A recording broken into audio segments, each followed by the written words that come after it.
Hi, beautiful people. Let me just move myself to the middle where I belong in this little sandwich here. Happy Friday. Let's introduce our panelists for tonight. We have Mistaken, the AP, Marky Mark, and HD TV. My name is Shan Monet, and this is a chic critique.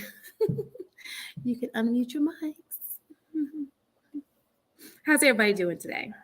Good, but I need to be under you. You need to be under me? Oh, we. Girl, no. Y'all Oh, you trying to make me a real sandwich? No. A boy needs to be, you need to be in the middle. I'd rather have two girls than two men. I'm sorry. Hey, listen, I vote for that. I like that. Just well, you guys, we are talking about you selfish black folk, you. When it comes to legacy, you selfish black folk, you. We too selfish for legacy. Oh, what is that? It's about me. Sometimes it is, though. You know. Everybody in the chat, thank you for showing up with us. Oh, we're going to get started with, look at this. We're going to go ahead and praise this right here. Likes up as you enter. Member for 11 months. I read that with no glasses on. Those are sound effects. We don't know how to do any of that yet. That was pretty good. Y'all have some drink. Y'all have some drinks before the show? No, like y'all I did. Yeah, I'm about to go grab something. You know what I had, Shan? What you have? Still that stuff left over from my birthday. Yeah, Remember the shots that was in a big tub? You don't remember? Oh, okay. You was taking the other shots. No, I drank before I got there. Tequila. It's all a blur. All right, you guys. My apologies. How's everybody doing tonight? Great. Everybody's good. Everybody in the chat. Who's in there? I was gonna say, like, I've been dealing with this week. My best friend, one of my best friends, he got in an accident while boating, supposedly, and been missing. So it's like it's kind of been crazy. Oh my God, this is why I don't go boating. This is my goodness. I'm sorry to hear that, Marcus. Did they find the boat? Got the boat, supposedly. It's just crazy. It is. Jeez. Oh, Jesus. Well, I definitely hope he appears pretty soon. Jeez. And that happened when, Marky Mark? Yesterday. It was all over the news. You said it was today? No, like Labor Day weekend, the next, like the morning of, like, what's that? Tuesday? So Tuesday morning. Oh, that's a wow. Sorry, Marky Mark. I'm sorry for the family. You know, sending prayers that way, miracles. You know, God is good. Pray.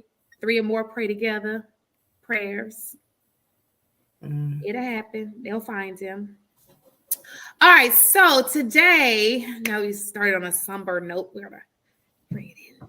Okay, so today we are talking about legacy. You know what? This is what crossed my mind. This is just out of the blue. Okay, so this girl, what's the girl with the one tooth that's missing? Christina. You know she's the dating blue with blue. She just had that baby. The guy with the blue guy. What's her name? Christian. Yeah. Now, I've been watching some of her TikToks because they just come on my feed for whatever reason.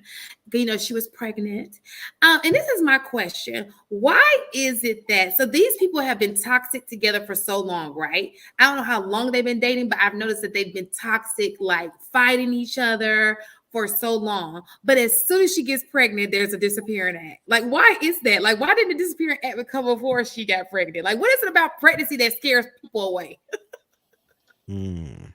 I don't know if sometimes when you have kids. I would say sometimes having kids puts things in perspective. Like I know at least for me, like once I got pregnant, my mind shift, it just automatically shifted into, it's not about me. What's going to be the best scenario for the baby?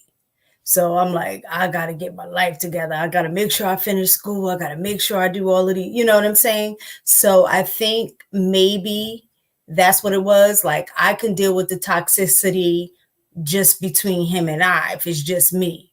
But I think he left her. Whoever. But bringing in a child into this situation may not be the best thing for the child. So we need to part ways. That could be that perspective. Yeah, I think that sometimes, like, when you have kids, it's just like some people use the kids as leverage, and a lot of times people think that they can do better by themselves and that they take personal ownership over the child for some reason, even though it took two people to make it. I see a lot of people use the child as an excuse for you to have some sort of control over the other person, and that they will sometimes just like, well, it's my kid now, and they will take that child to cause issues with you so that you got something to fight about, because I don't even think in this situation, when the child was had, she wanted the father to be there anyway. So she left, I think, and had the baby, and didn't even tell him or allow him to be there for the child when it was born, because I think he was with another girl at the time. So it's just like, right. So that goes to my question. My question was, why did the separation took place? So we've always said they needed to separate. And I understand what you're saying, because that makes a lot of sense. We always said, but this happens all the time. It's almost like I gotcha. Like, okay, this is what I really think sometimes happens. They feel like, okay, she can't go nowhere. I got her. Let me go get like what? Because this is not the only time this happens. I see this happen a lot where the guy just leaves, goes on to another relationship. And it's like, no. So look, what I understood happened in this scenario. But I'm saying in any scenario, this is just brought this subject up. But go ahead, Mark. But in this scenario specifically, and I've seen this happen with men too, where they didn't want the child and they tried to talk her into not having the child. And by them doing that, it created a conflict amongst them two during the pregnancy. And then around the time that the baby is about to be born, the man will try and chalk it up and say, well, the baby coming. I might as well try and be a father at this point. And then the mom will be so angry that you did that to her the entire time for the pregnancy. Understandably, she's mad about that and not let you be there. And next thing you know, you got a son named after your wife as a junior. Like, that's crazy. Like, how you gonna name your I'm glad I named one Monica or Susan. This thing is a Susan Jr. as a man. That's wild. And to further that point out, she got booking information for that child already. Like, you could book that baby. book them for what? So I know you're saying, we like, won't deny that she's hood. But my question is, my main trying to be there. My main question both is, of them are though. Yeah, they are hood. They are definitely two peas, like they equally. I mean, honestly, they should have stayed together. Honestly, at this point, like that. There's a solution for that, because he got. Never mind. He already got two baby mamas. But let me just move on to the next thing. So it was taking his situation out. I've seen that a lot though. Can we say that sometimes the man feels like, hey, she's old news. I got her under the wrap. Now we're not talking about sophisticated men like yourselves. We're talking about pookies. Or those other, the guys who's like, you know what, I'm in love with her. He's like, ooh, smooth. And then she has the baby. He may even cuddle with her when she's pregnant. And as soon as the baby comes out, he's like, oh, Bessie Sue called me and I want to be with her now. Could it be that just like women, you got that, what's it called? It's that postpartum depression. Yeah, maybe. So men need to leave. They're like, I can't take this. I gotta go. Or maybe this is post ninja pregnant. Or maybe this is post baby clarity. You know what I'm saying? You know, Post you got baby post nut clarity. clarity. So now we got post baby clarity. So now I got this baby, and now I'm looking at you like, Harrison, I think you're onto something. we got It's post baby clarity. it's not post what was it? What's it called? It's not post Not nut post nut clarity. clarity. It's post Baby clarity. post pregnancy clarity. Yeah, we're gonna call it She, PBC. That's what we're gonna call it. so when the lady won't let you see the kid, is that what they calling it? Because she mad that he the baby father. That's post When baby the baby clarity. won't let you see the kid. When the baby mom won't let you see your child, is that post baby clarity? I think that's taking it to the extreme, but I'm gonna be honest. When women have a baby, they do become very overprotective, even from the father. Like they really trusting y'all like that. Yeah, we don't trust that y'all gonna hold the baby right. Y'all might drop. Like we become very overprotective. Listen, she seemed like she being overprotective as long as you don't got like 250. I gotta add a video because we gotta talk about this video. I'm gonna see if JR can add this video. But listen, you're absolutely right. This is what I think, and I think I need men to understand this. And this is for most good women who are great mothers. It is unnatural for a woman to want to be away from her baby. That is the most unnatural feeling of all time. I don't care if I love you, I trust you. I find comfort in knowing my child is safe at night. Being with me has nothing to do with you. It's just being a mom, you know? And so it is hard to know, like, I can't be around my kid. Where's my kid? You always wonder, you can't sleep because, you know, some of y'all parents call y'all right now and y'all grown as hell. Your mama call you right now. Baby, I ain't talk to you. You ever see that one that lady's like, I'm gonna do a welfare check on you. And let that be a sign because too. That's what of do. Postpartum depression. If she has a baby and then don't really want to connect, that's one of the signs of that. So I have a question. I have a quick question. So do y'all know a lot about postpartum depression?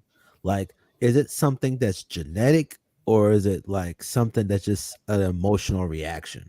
Like it's chemical imbalance. So when you have a kid, so it's a combination of things. Mm-hmm. Your hormones, you lose a lot when you have a kid. So it's an imbalance in the, your chemicals in your all that stuff is stimulated, but it also be environmental. Having a kid is like it's like a shock. Like now you're responsible for a kid. You have sleep depression. You're not getting sleep. So you lack that. It's so many things, the responsibility, especially when you have a newborn, you're constantly waking up, breastfeed. You're not getting any sleep. It's just so many things that are stacked on top of each other that, it turns. Now, psychosis is different. But depression is just like lonely. When it gets to psychotic, in that medicine, you need to see a psychiatrist because you're thinking thoughts that you shouldn't be thinking. And that's when it can get very, very dangerous. That's on another level. But yeah, it's just a lot, especially your first kid's a lot coming at you at once. Because you can think you want to be a parent until you become one. You're like, what is this? And the thing is that if there is a history of like depression or like any of that in the family, it increases the risk for the woman to also have it. So it's not necessarily hereditary per se, a gene, but if there's a higher chance if that has been in her family. We need to make a commercial for the PBC. Are you suffering from PBC? or I think women suffer from PMD, post-marital depression. That's tough. Why do you say that, mistaken? Because I think a lot of what the men say are true in regards to a lot of times women prepare for the wedding. They're caught up in the wedding part of it and the fairy tale aspect of thinking, oh, I'm about to get married, and then after they get married and see what marriage is really about versus what they had in their head, that That's where that postmarital clarity comes in, or postmarital depression, So whatever. what's it about marriage that makes you depressed though?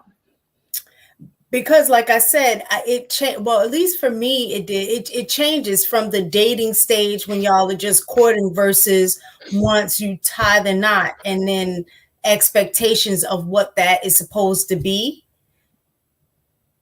really hit you. And then you got kids that come into it, and then you know you're trying to juggle the kids, you're trying to juggle the husband, you're trying to juggle the job, and trying to balance all of that versus when there was no kids versus when y'all were just dating.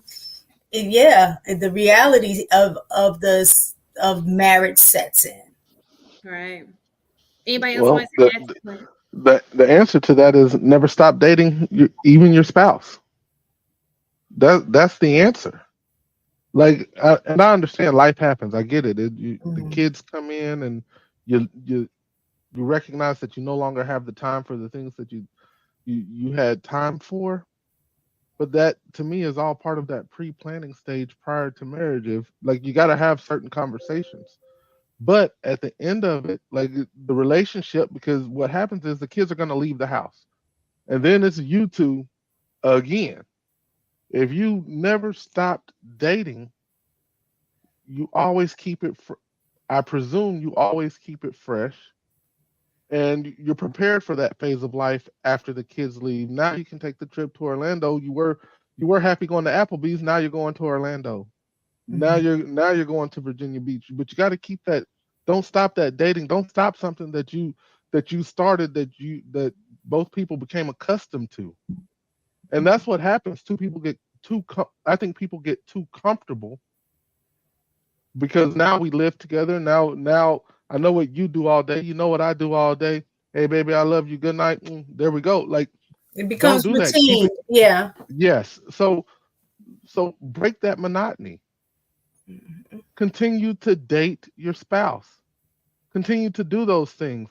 As a man, if like the way I see it is we have kids, let me go ahead and set up the babysitter after you get through those first about year and a half, because it takes her some time to adjust.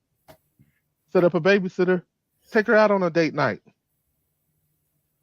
Remind her that and I know this, what do they say? This is that simp talk, but this is what you got to do. If this is what you did to get her, this is what you got to do to keep her. And I think we lose that far too often, and that's where that what you call it, that PMD, that's where that comes from. It's you get through that daily routine and it's boring, and you're tired of looking at the same face. Well, shit, let's go have some fun. Let's break this monotony. Let's go do something. Just my thought. I agree. And I think men, that's where I think they feel like, man, she's changed. Ever since we got married, she's different. But that's part of the difference too, is that not realizing that we're not doing the things that we were doing prior to getting married. So of course there's going to be a change. And then, like you say, you adding kids into it and all of that kind of stuff. So yeah, I agree. Yeah, I think that it's not the routine, it's not the mundane or nothing like that. I think I saw a clip like a while ago where there's this guy and this woman that was getting married, and the pastor had asked the wife, and they were going through the vows. When she got to the obey part and to obey, she was like, hold on, wait a minute. What you talking about? We ain't talk about this. And he said, yes, we did. And she was like, no, we didn't. He was like, yes, we did. And then they further went back and forth. And then it was like, so are you going to skip it? She was like, yeah, we're going to skip that. And everybody just laughed. And I think that's a very real depiction of the perspective of a number of women, that when they come to marriage, they only see the positives of those vows. They see the richer, they see the bliss, they see the blessings, but The they rich? don't. Who rich? No, Well, he's what saying I'm that saying, they only the want to vows. focus on the good part of the vows. They don't want to look at the poorer part. Like it says, Yeah. for richer, for poorer, sickness and health. We want to look at the richer, the health. Like, you know, You want to we look want to at the ignore good all of the things other part. because But I even don't agree with that.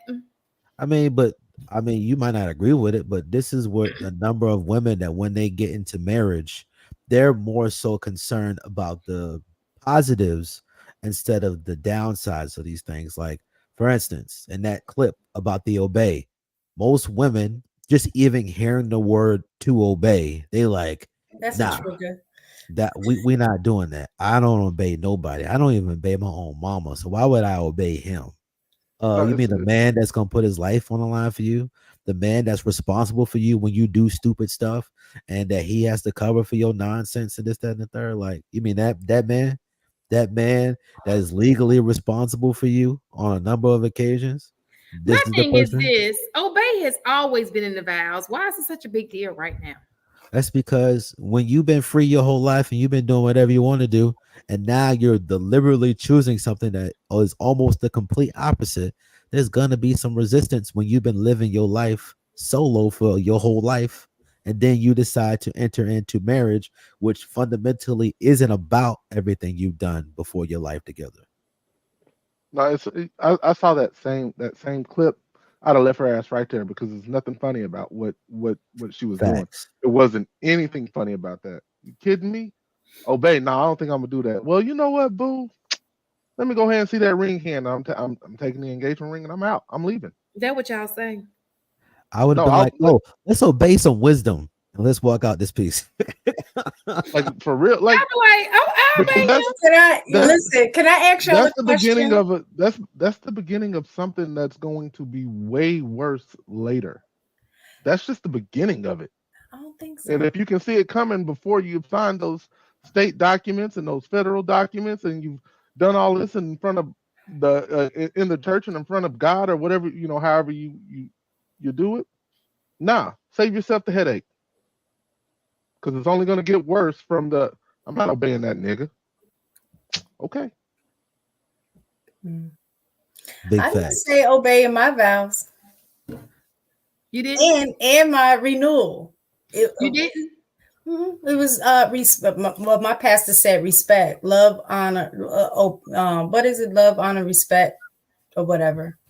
That That's what wasn't he said. that wasn't your choice though. That's because he said it that way, right? You didn't ask him to remove the words. No, I didn't. That's different. Love, So honor, if respect. those words was in there, would you say it? Would I, Yeah. if it said obey? Yes, the day of, yeah, I would have. Yeah, dude. You ain't no damn good. You ain't no damn good. That's what I'm mistaken. I was sitting here thinking, like, okay. I mean, she played herself. She should have just said it. To me, she made it look worse by doing that. I would have just said it. Now, I think my mind would have to wrap around what that's gonna look like. So what's his vow? Like, what are the words to the man's vow? He also has to obey. Hold on. We're Yeah. not talking about him. We talking about her. Both of them it says repeat after me. So both of them say the same thing. Oh, well, we obeying each other. Well, But that's why a lot of women don't want to obey the guy. well, What for do you me, that's mean? why I like respect. Because when you flip it and you tell the man love, honor, and obey, I don't think that they really feel that either. If we want to be honest, listening to in these YouTube streets. So that's why I think respect, I think encompasses that as well. So I don't know. That's just my opinion.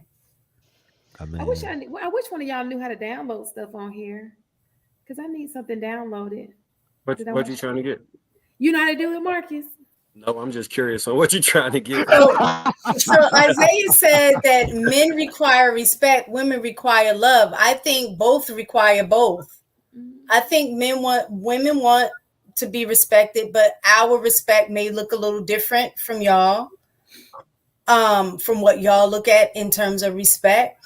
But I think both want to be loved and respected. I agree. Nobody wants to be involved in any relationship where they're not respected, regardless of gender. Right. But it's not the same thing, though. He right. Like they say men express our version of respect or caring as love, and y'all's would be respect for us. Like we interpret them the same but different things, and how we're like. Let me just tell you an example. You're right, through love, but let me give you an example. You got you a side chick, okay? She better not disrespect this household. You better put her in check out of respect for your wife. Now, when we are in public, I'm just saying, whatever you do in the dirt, I'm just saying, I'm not promoting it. I'm just saying. And for me, my level of respect would be not even having the side chick. So you got to know your woman. I thought Sharon was Karen. Why would you want to hold such a blessing to yourself? What you mean? You know, I thought Sharon was Karen. You should be wanting to share the greatness that my name is Sharon. There's a whole solution to this whole problem. There's a Sharon and there's a Karen. She ain't Sharon. There's a whole solution. I'm Karen though. I'm Karen. You know, I know we glossed over it. I know we kind of joked through it, but Shannon, I think you made make a very valid and good point with that. Like, yo, side chick, you're not gonna disrespect what I got going on at my house. You know your position, you play your position. And when we out, you don't fucking know me. Pardon my language. You don't know me. Like, you gotta say, like, that's part of that. Like, seriously, that's part of that respect. Because you're not gonna have me running for my life as a grown man because she about to fucking stab me because she know about you. Absolutely. What in the respect? Hold on. Wait. Wouldn't the respect be if you wanted a side piece that we would have had that discussion ahead of time from the beginning? That would have been respect. But once you in it, and both of us took vows to say we're going to forsake everyone else, and it's just going to be us. That's disrespectful. That's disrespect when you step outside of that. So the side chick don't need to know her place. She shouldn't even have a place. I don't know. 2023. Really nice. I like Marcus's solution. Yeah, that's what I'm saying. Have that conversation up front and say, you know, I want a polygamous relationship. You know, that's something I want. If you want to be down with it, cool. If not, that's cool too. And you move on. You know, but allow that person to make the decision to be a part of that process. Is when you do a coerced polygamy situation that is just not cool. Absolutely. And you know, I want to just clarify. I am the product of a whole bunch of a list of playboys, married playboys, but playboys indeed. So my tolerance is a little different. I wasn't raised like most women. You know, and I was a daddy's girl. So please excuse me if you don't have the same beliefs as me, but I do agree that it should be an agreement. Like there should be definitely conversation that it takes place. Out of respect. You could get through anything with communication. It's a show called You. You ever heard of that show? It's about a dude that's a serial killer, a serial deleter. You seen the show? It's like the show is cold. He's stalking people and all type of stuff. But he fall in love with this woman, and in order for them to make their relationship work, they become serial deleters together. And they be going out on hits together. Like, not that you should be doing that, but I'm saying is whatever you want in this life, it's a good chance you can find somebody to go along and do that stuff with you. So we can be honest with people. You just have to find the right one, and I think your energy attracts those people. Like the energy that you put, because somebody who's not with it, you're going to repel that anyway.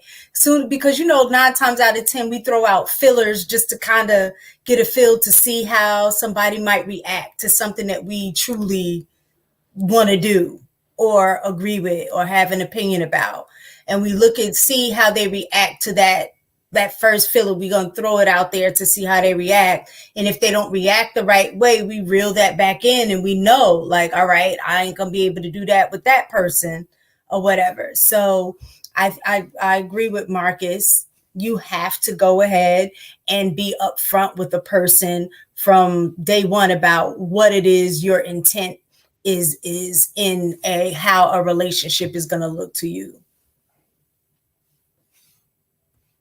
Side pieces. You're on mute, Sharon. Absolutely. Huh? You were on mute. Oh no, I disagree. I said absolutely. I absolutely agree. But remember, I sent you a video, and the video was on mistaken. All the women, even the most beautiful women in the world, they all were cheated on. Mm-hmm.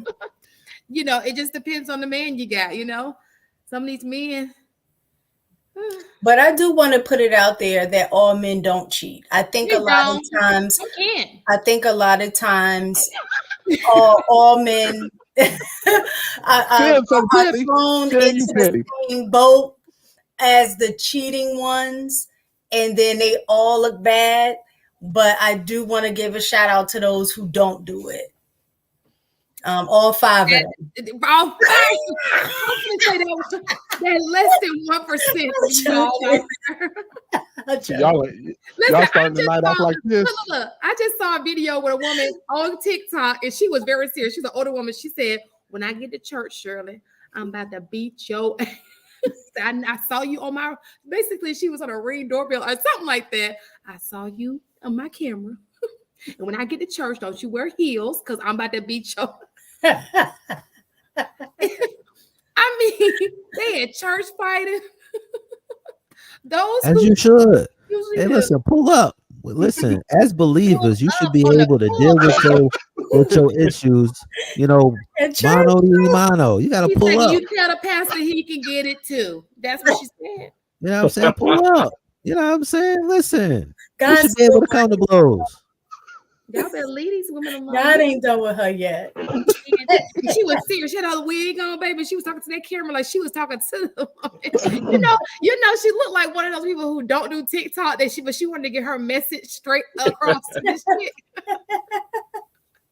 She probably knew it would go viral. She probably knew that was. Did I send it to you mistaken? What? Mm-mm, All right, so I can show y'all this stuff. Like if JR comes up, I will pull it up so y'all can see this video. It is hilarious. Okay. But let's go to the first video. We have gone back and forth with that one. Let's see where I want to start.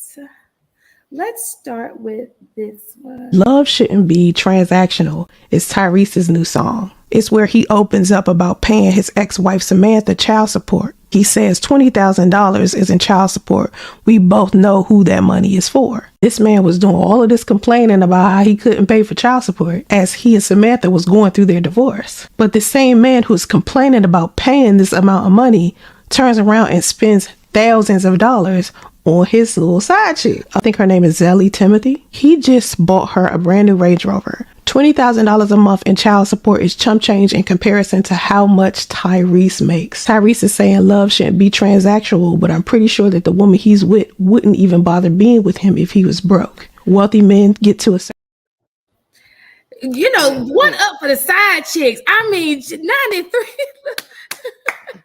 Okay, so Tyrese, first of all, I'm gonna say Tyrese makes a good point. But if you have a certain lifestyle for your child, it's up to you as the guy paying it to maintain the lifestyle for your child, not the mom, the child. So if the child's going to private school, you're paying the private school. If the child is wearing the flyers gear, the child should continue to wear the flyers gear. None of that should go to the mom. So he can play on people's emotions all he wants. But I can guarantee that child had a very specific lifestyle when it was when they were together. Now, what he gets for his next chick. Samantha's an awesome woman. Believe it or not, she's an awesome woman. But go ahead. Now, as far as we know, we don't know her. No, I'm just saying she's an awesome woman. I don't know her. I just see from the videos, she seemed cool, but nobody knows how people are behind closed doors. She's an awesome woman. I've been with her behind closed doors before. She's an awesome woman. Not behind closed doors, being married to her. Well, no, just like I ain't been behind closed doors being married to you, but I can say you're an awesome woman. Right, but you don't see everything that going on behind closed doors either. I don't, and I don't want to. You'll be amazed. Yeah, we know you're not obeying. I'm sure I won't. Now, as it pertains to whatever he gets his new chick, ain't got a bitch ass and nothing thing to do with the old chick. Nothing. If he wanted to drop a meal on the new chick, it ain't got nothing to do with the old chick. Period. Point blank. End of story. Full stop. Yeah, Take but care of you your- want take- listen, you can't complain about $20,000 if you're dropping $93,000 on a chick who embarrassed you publicly on a platform. Yes, I can. If I it's my can. money, I can complain about it. You damn right. Like, That's my thing. so, Your legacy. especially- Your legacy is look. not important to you. Your side chick who embarrassed you is more important than your legacy. She embarrassed me. see, you're changing. Y'all are She moving did. the You goalposts. saw that. You We're, didn't see we're that, moving Mark? the goalposts. We're moving didn't- the I'm asking goalposts to the how did she conversation. embarrass me? No, Yeah, it's yeah, not. I That's the get whole that. point in the topic. Look at the name of the topic. No, see, but we're moving the goalposts to the conversation. Like, what Okay. he's not saying that he shouldn't take care of his son. He didn't even suggest that. He knows how much his son how much Here's a daughter. went to his son or daughter. I'm sorry, I don't know Tyree's situation like that, but he knows by when they were living together the expenses for that kid. Right? He knows. He also probably knows how much the house is. He knows everything about what's going on. His job is not to support her. His job is to support the kid. Period. It doesn't it's not even necessarily about the dollar amount. It is, if the math isn't mathing, then yeah, he has the right to complain. I don't care if he should be paying 19 instead of 20. If he wants to complain about that $1,000, it's his right to complain about it. I'm old school. And what he spends on anything else is irrelevant as long as the kid is square. So I have a question. I always thought this, or I always have an issue with the amount of money you can get for child support. Mhm. Do you think that it would be better, instead of basing the child support on the income of the person who's charged to pay the child support?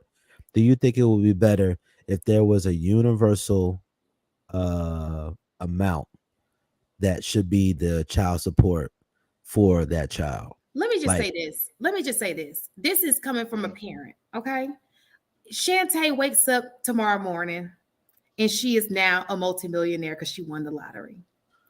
The first person I'm going to make sure it's okay is my child's father. Not because I like him, not because I love him, but because my child has to spend time with him. And I want my child to be as comfortable as possible when she is in the care of her father. I want her to be just as comfortable as she is since she's with me. It has nothing to do with him. It has everything to do with her. Period. That's just the kind of person I am, though. I don't see it as, oh, he's got a new girlfriend. She can get hooked up too. Because at the end of the day, I want my kids all about my child. I want my child to be well taken care of half of the time when she's with me, half of the time when she's with him. That's how I roll. I don't know how y'all look at it, but I always put my kid first. And yes, maybe he benefits off having my kid. Great. But it's about my child. And that's just that, but I'm not a selfish person like that. Money is not, doesn't, I'm a giver. So if I'm in a situation and maybe he doesn't have, I don't want my child to be living La Vida Loca over here. And then she goes over there and it's like normal. No. You know So, what that'll do to that child? Provide balance in his life. So he'll understand the difference between haves and have-nots, and he'll have extra perspective. It's gonna help him out in life. Thanks, You don't Marcus, have to for putting a damper in my little. Look, you don't But gotta I'm make with sure somebody. you balling because you balling. She should have stayed with him and figured out how to make that relationship work if it Trust was me, that important.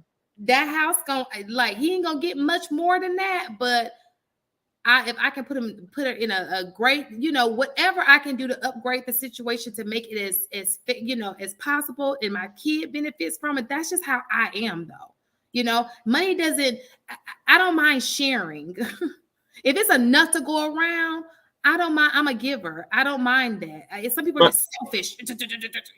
I don't get that. You want to share your bank account with me real quick? You my baby daddy. She said if she happened to wake up and hit the lotto and was a millionaire. Okay, at that point, would you share with me? I would give y'all some. I would, because you guys are here with me every Friday. I really would. If I put that on everything, I really would. So Shan, so what do you think? So what if there was a universal amount?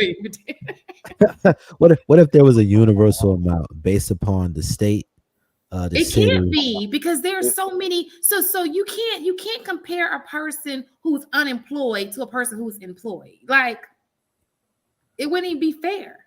Well, that's what I'm saying. So if there's a universal amount, right? Just like, if you make this amount of money, this is how much the taxes are, I right? think certain states do cap it. I think Because a Texas cap- is yeah, I think Texas is one of the ones. No matter how much money you make, it's capped at a certain amount. I But that's can't not a remember what universal. That's just a cap. Because cap Right. is 15,000. No, Yeah. but no, I think based on percentage, if I'm not mistaken. So Yeah, let's say it's if a it's percentage. like 15% or something like that. So no That's matter how right. much you make, I don't know. I'm just throwing it out there. I don't know the exact number. Then it's 15%. So 15% of 2 million is going to look totally different than 15% of 40,000. That's what But they it's do. still That's right. what they do, Sarah. That's what that's my point.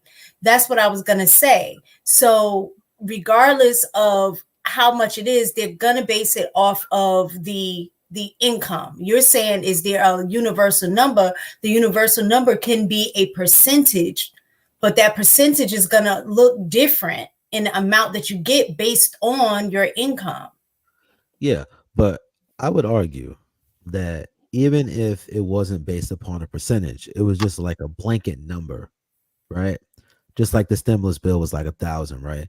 Say for instance, if a person is unemployed and cannot pay that, right? Then you make the conversation like, okay, well, this is a person that has a child but can't pay for the child. Okay. So does it make sense to put this person on child support? Should this person be the one housing the child and the other person pay child support? I think it'd just I be a think very that I interesting personally, conversation. I also believe that if you are doing your equal part and you're having that kid weekly, you shouldn't. I stand by what I said last week when my baby's home. I stand by what I said last week. You said If 2 you days. if at least 2 days a week. If you are watching, if you have your kid at least 2 days a week, you should not be on child support. Well, honestly, child support shouldn't exist if we just take care of our responsibilities. Well, of People course, don't. That's a That's fact. why it people don't do exists. that. I mean, I a lot know, of but stuff I was just shouldn't saying it exist, should not but people ain't exist. gonna do right. you People know, ain't gonna do right. you know. So yeah, you're right. I agree. And again, I feel like if you're taking care of your kid, if you have your child, physical custody of your child, physical, you take your kid, you should not even be on child support. I like Or that. she could I just think if give it's him full 50, custody. if it's 50-50, if we share an equal amount of time, I agree with that. I don't think child support should even be in the picture. But if we have a primary parent where that parent is, like you saying, just 2 days out of the week, I'm sorry, I can't go for that. Like, The reason why I say 2 days out the week, because let's be realistic. If y'all live in different zones and the kid goes to school to a certain zone, as long as you're getting your kid those 2, like maybe you got the weekend just because of school, but then summer come and we can swap this thing out. Like it means that's what I mean by that. If you're seeing your kid weekly for a few days out of the week, I don't think that there should be child support. I can dig that. I can really dig that. Like that's dope to me. Yeah, Yeah, if he got to, Give me my weekends. so you can go, Marcus. I'll go I after would you. say if he got to pay $20K a month in order to maintain that lifestyle, he should just get full custody and she can come by whenever she wants. Why do we have Just- listen? Okay, let's stop this. Okay, just because you have the breadwinner does not mean you're the better parent. that's true. I Because mean, you're not just the because breadwinner, don't mean you're the better he got parent. bread doesn't change the fact he take care of that child. Because you're the breadwinner does not mean you're the better parent. Sometimes And just because you're the mom, that doesn't mean you're the better parent. I mean, I that's a agree. two-way street. The breadwinner could be the woman. I'm just saying, I didn't say man or woman. I said just because you're the breadwinner, whether you're the woman or the man, does not mean you're the better parent. It is not. Sometimes the breadwinner is working all the time. They don't have the time to be the parent. So let's take money out of whether the female who makes the most money or the man who makes. Because if there are women who pay child support as well, does not mean you are necessarily the best parent. The issue wasn't who was paying and who's a better parent. The issue was an exorbitant amount that's more than the child can necessarily need per month in order to take care of them, which turns into a lifestyle payment. And male or female, if somebody requires a lifestyle payment to keep the child, just come visit them. because But it'll stop mistake a is baby just for money hustle. Because that's what it kind of sounds like. mistake. Okay, I'm sorry. Go ahead, Marcus. I apologize for being rude. It's people who do the money for child hustle. They try and get a baby by Brittany Renner or something like that. You know what I'm saying? Just so they could try and get a bag from somebody. And I know you like these are the rare. We talking about a rare case, right? It's not too many people paying $20K a month. So if that's the case, and you really just concerned about the welfare of the child, and they just give them to the father. I'm sure he'll arrange. He might even buy you another house. You could leave and go do whatever you want to do. But it just is a way for you to extract resources from a family. But my general thing is everybody just stay together. Stop breaking up. Mark, you said something right there. I agree. Everybody stay together. But let me just make it very, very clear, because I think Tyrese lives in Atlanta. Does he not? Does he live in Atlanta? I think so. And he does. One thing about Atlanta is, if you see, most celebrities who ask for their kids do get their kids. Usher asked for his kids, got his kid. Ludacris, 50% got his kid. So this is one of those cities where when men ask for their kids, they get them. But like Mistaken said last week, a lot of times in these divorce proceedings, they sit there and they agree that they want that kid to go with the mom. Mm-hmm. I mean, he has a right to ask for his kid. In these custody battles, he's not asking for his kid, but what he's asking for is not to pay all that child support.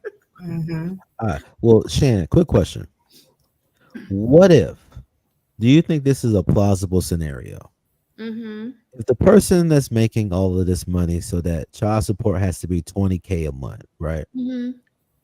Would you be opposed if the person who's making the $20K payment asked to have custody, right?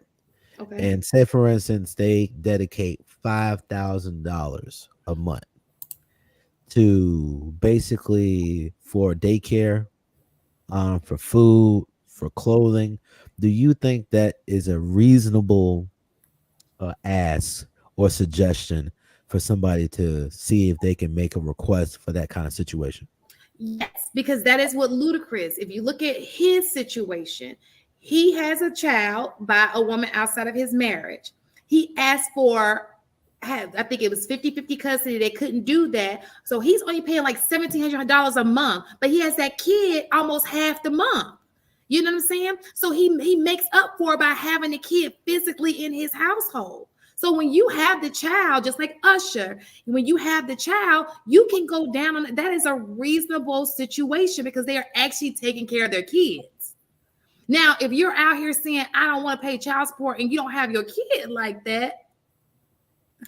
Well, and this is the thing. I know this sounds bad in what I'm going to compare it to, but convenience costs, right? When we go get DoorDash, right? Even though the meal really costs, if you go in the store, you might pay, let's say, just $10, right? You just wherever you're going. But then when you do DoorDash or Uber Eats, that goes from $10 to almost double, right? Because you're paying for convenience. You don't have to cook it. You're paying it for somebody to bring it to you and drop it off. Washing your car, you're paying for convenience. Somebody else is washing it for you, so you're going to end up paying more if you do it yourself. Eating out, right? You pay more because somebody else is doing the work for you. So how come we're comfortable with paying a convenience fee for all of those other things, even if we're paying double? But then when it comes to the convenience of you not having to have your kid full time, now you want to complain about paying child support. That's the part that I don't understand. The convenience is you don't have to watch your child 24/7. You have the other partner that's taking care of the daily labor every day, because we know it's much harder taking care of a child than just writing a check each month. We know that. You know, because them babies be running you. We be taking like several naps a day, trying to take care of it. So the baby like this and another one. You know what I'm saying? So that's the part that I don't understand, where the art. Now, I do agree with some of the child support payments, it be astronomical or whatever. But that's just because I'm not rich, so I don't understand that life. You know what I'm saying? I don't understand that life. So if I'm making like, Kanye money and the amount that he has to pay each month, is definitely going to look different. I can't even understand what that looks like. His child support money is more than, my whole salary for the year. But and it's so funny is Kanye didn't have a problem paying it. He Yeah, volunteered that's to pay true. it. He volunteered. The people got on Kanye, and they were complaining about something Kanye agreed to pay. Kanye said, "This is what I want to pay for my kids," and people outside of his relationship had everything to say about it. Yeah, but Kanye a little weird though. But hey, Because he want I'm to up take care to of it. his kids. No, not because he Because he don't don't take wear care of shoes his on walk on kids. glass. It's just like, he out here getting head on the gondolas and out Now here in that's kind of Italy. normal. But the no glass. my Well, he takes my care man of is out here. he gonna daddy them kids now. And the truth of the matter is, I would say, and I know y'all think otherwise because y'all see some of the behavior of some women, but I think for the most part, most women would prefer the father to be involved most of the time. You know what I'm saying? Then I think that they would forego that the money if they know that you were going to truly be there and help support the child. Like, I get half the time. Oh, can they stay with you? This, you know what I'm saying? A lot of times when this happens,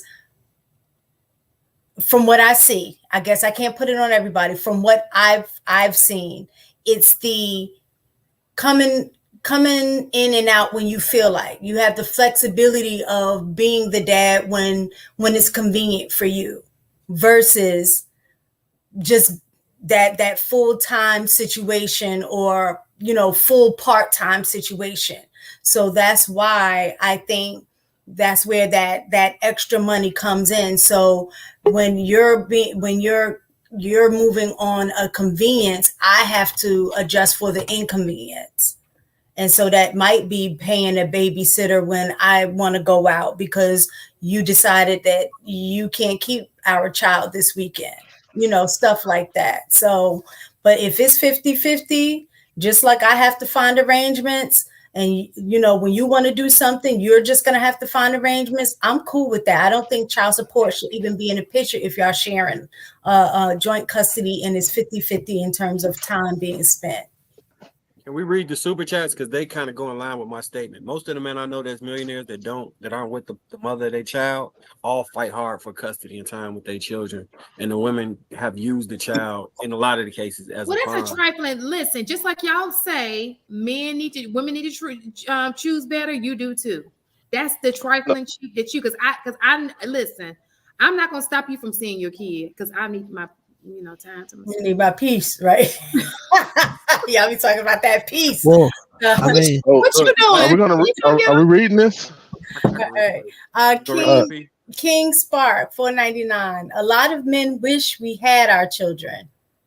AP, you wanted to yell at it, didn't you? You wanted to put the emphasis on that. I did. Can we read? Okay, go ahead, reread it. Go ahead and reread it. All right, King Spark with the 499. We appreciate you. A lot of men wish we had our children, and we got to fight for it. I added that little tag, but we got to fight for it. oh Lord, Sentiment was there, King Spark. I'm To sorry. me, yeah, can you dance? I could tell. I'm sorry. Right. Ooh, that hurt.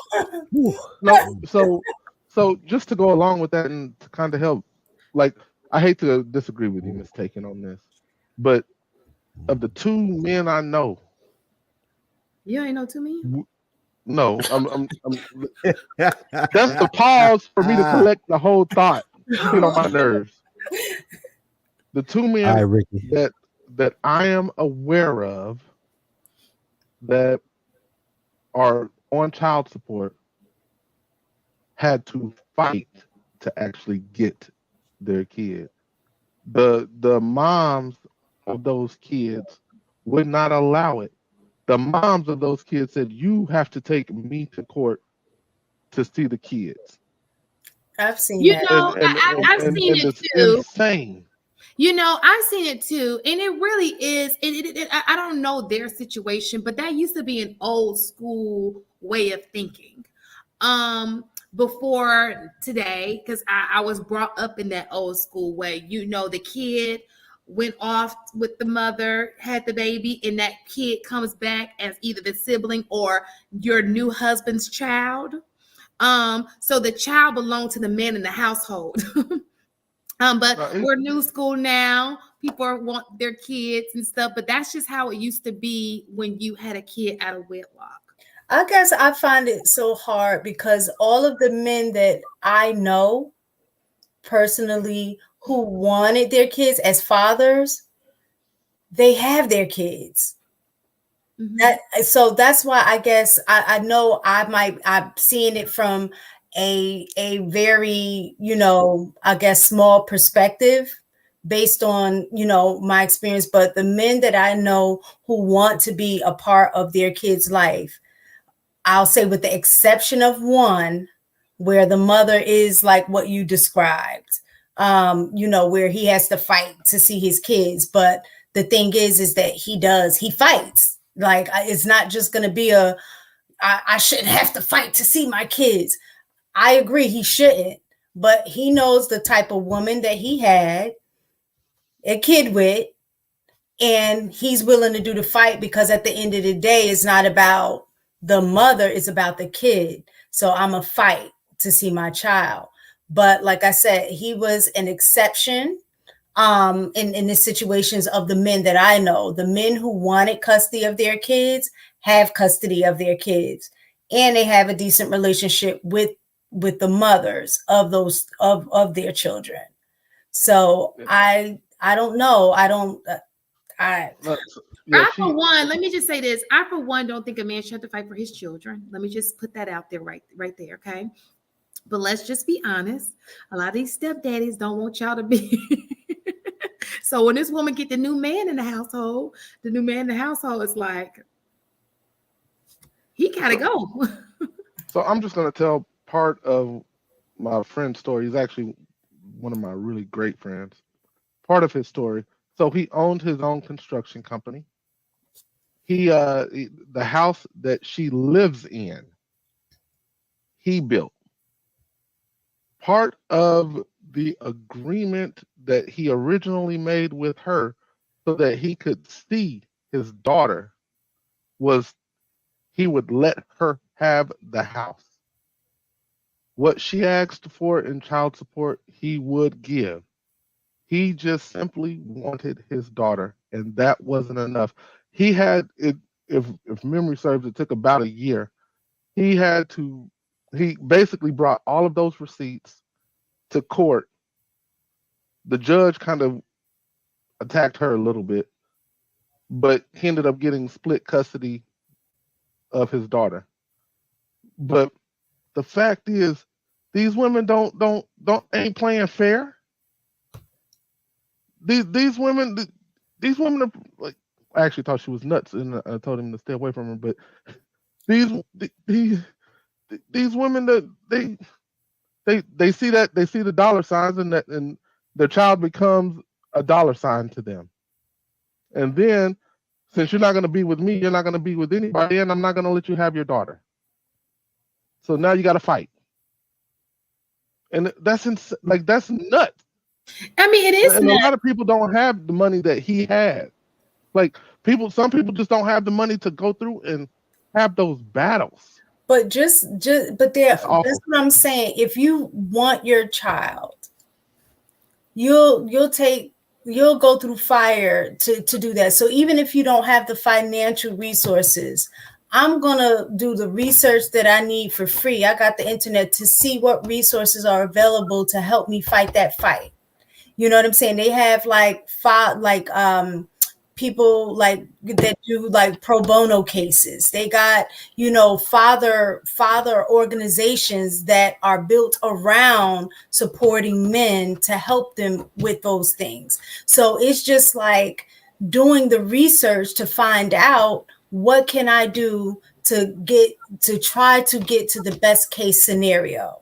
And it's very rare, like I said, just in my personal experience from what I've seen, that judges completely be like, no, she gets full custody. You can't see the kid. Like, people that know in the background, like I had said to somebody else, if they allow like kids that are in foster care, they have to see their parents. They grant those parents rights, and the parents be crackheads. So if they grant, if they Crackhead. yeah, right, it has to be what do you call it? Supervised visitation. But they do get to see their kids. So I'm like, in that situation, if they feel like the best case scenario is for the kid to still have some kind of relationship with that parent, even though that parent is a drug addict or, you know, abuse them or what have you, I'm quite sure if a father who really wants to be a part of their kid's life, that they're going to give them some kind of ability to have some kind of relationship, even if it's you know, it has to be supervised visitation. No, you don't want that. Of course you wouldn't want that, but wouldn't that be better than nothing at all? So here's questions that the court asks. So if the mom or I'm gonna stop saying mom, I'm gonna say custodial parent. If the custodial parent is preventing the child from seeing the non-custodial parent, when they finally go to court, one of the things that most judges ask is, have you been able to build a relationship with the child? How often do you see the child? And if it's outside of like 3 months, the best you're going to get is weekends so that you can reacclimate the child. That is best case scenario starting out. Yeah, so that's it's like what is happening to mostly, I will say mostly fathers, but the non-custodial parents, is it becomes this long battle that it shouldn't ever be. I agree. Like we would love utopia, right? We would love it to be the mom agrees, the dad agrees, the kid gets split time. We would all love that, but that's not what happens, and it's so unfortunate. Go ahead, Marcus. I'm sorry, because this fires me up. No, Mark, I understand, but guess what? When you have kids out of wedlock, you do it out of order. It may not go the way you wanted to go. Well, these are people that are complaining too. They've been married and divorced, and some of them are staying. But what happens with married and divorce is a part of your divorce is going to automatically put up a custody arrangement, and because it's court order, you can put her in contempt for court if she doesn't allow you. You know, the problem is when you don't go through the court system and you just fighting that battle without any legal. You know what I'm saying? But I agree with you, AP. I don't think any guy should have to go through that. But unfortunately, when you put yourself in a situation, just like women, when we put ourselves in a situation, we have kids out of wedlock, there's going to be some some shit we got to go through because of that. There's some stuff that men may have to go through because you chose wrong, just like she chose wrong. It sucks. It really does. That's why we should always preach to do it the right way. And it's when you're married to somebody. Go ahead, Marky Mark. Let Marky Mark speak, and then you come in, Mike. Go ahead. Oh, all right. One, I want to say, stay with the parents. That's the ideal thing. I don't want to normalize the separating. Two, I want to say the people whose relationships that I like counsel to try to help while they was going through this. I've seen all type of things happen, from her getting a new man. And if you weren't married, here go a reason to be married. If she decides to move out of state with the new man and they get married, you're going to have to go visit them in whatever state that is that they move to, because you don't have no guarantee custody rights. But I've also seen women use the kid as like real live leverage to enact emotional destruction and pain on some men based off of them still wanting him and him trying to move on. And they usually don't do it until he gets another girlfriend. As long as he's single and just they separated and co-parent, be fine. When he move on with his life and she can't, and I kind of get it, right? You are at home with a kid and you feel like this person living their best life, and you with the kid every day, and you vindictive, not in control of your emotions, and you trying to do that. But the law needs to be changed. So even if you give joint custody, I've even heard of cases where the lady will say the child is sick, so on his time she don't got to take him, or like any excuse. So when all of these things happen, you got to go back to mediation. Then when you're in mediation, they set a new set of parameters, and then she has another, because there are excuses to get you out of delivering the child to the other parent. Yeah. Like that happens a whole lot. And if somebody's angry at you and trying to use that against you, it's a real chance that those things can happen. Yeah. Let's normalize never keeping a child away from any parent. I mean, it sounds good. We can normalize, you know, that's one of those things. Like, we already know what women are in control of. We know what men are in control of. It's one of them bad things that you date the wrong chick, you marry the wrong chick, or you have sex with the wrong chick. I mean, the wrong chick. nobody's listening to that anymore. We're gonna have to deal with this after the problem. We're gonna have to deal with the problem at hand. Nobody's listening anymore. People, if you don't value marriage, you're gonna have a bunch of babies out of wedlock. So. And I've seen a situation the opposite where the woman had, you know, she had kids, and they weren't, you know, together anymore. She got quite a few kids and had a job opportunity to move out of state and to be in a better position to take care of her kids. But the father did not want her to move out of the state, and Why would he? Why would he? Right, and that's what I'm saying. She couldn't, but the thing was that he used that leverage to keep her there, but he wasn't putting in the time with the kids either. So that part is, you know, these situations are very nuanced. I mean, obviously I haven't gone through it myself. I just happen to, you know, you live through everybody else's experiences. But I mean, naturally, there is a difference too. The one thing that I can say is that look at the relationships. I mean, and even divorce lawyers say this. You go on Soft White Underbelly. Look at the relationship, the co-parenting relationship when the father has custody. None of this bullshit happens. It's almost non-existent. Transfer of the children to the other parent on time. No jealous text, man. Like it's none of this happens when it's the other way around. So you can absolutely tell that the child is being used, you know, like Marcus said, as an emotional IED against the dad most of the time. And the worst part about it is that, you know, you're gonna rally the children as your army against the dad. Can you Mike, real fast? I apologize. I'm about to send you a video. Can you upload it to the thing so I can play it real fast? All right. I'm gonna go ahead and pull up the rest of the super chats. Can one of y'all read it, Marcus or AP? Absolutely. It's got different things to it, so you got to do it. You gotta sorry. You gotta so it's got different. We gotta slide it. It's got different ones. You'll see. Okay, go ahead. I'm sorry. And it's different from the ones I uploaded already. Yes, this is different. So I'm about to send to your Instagram, IG. Okay, sorry.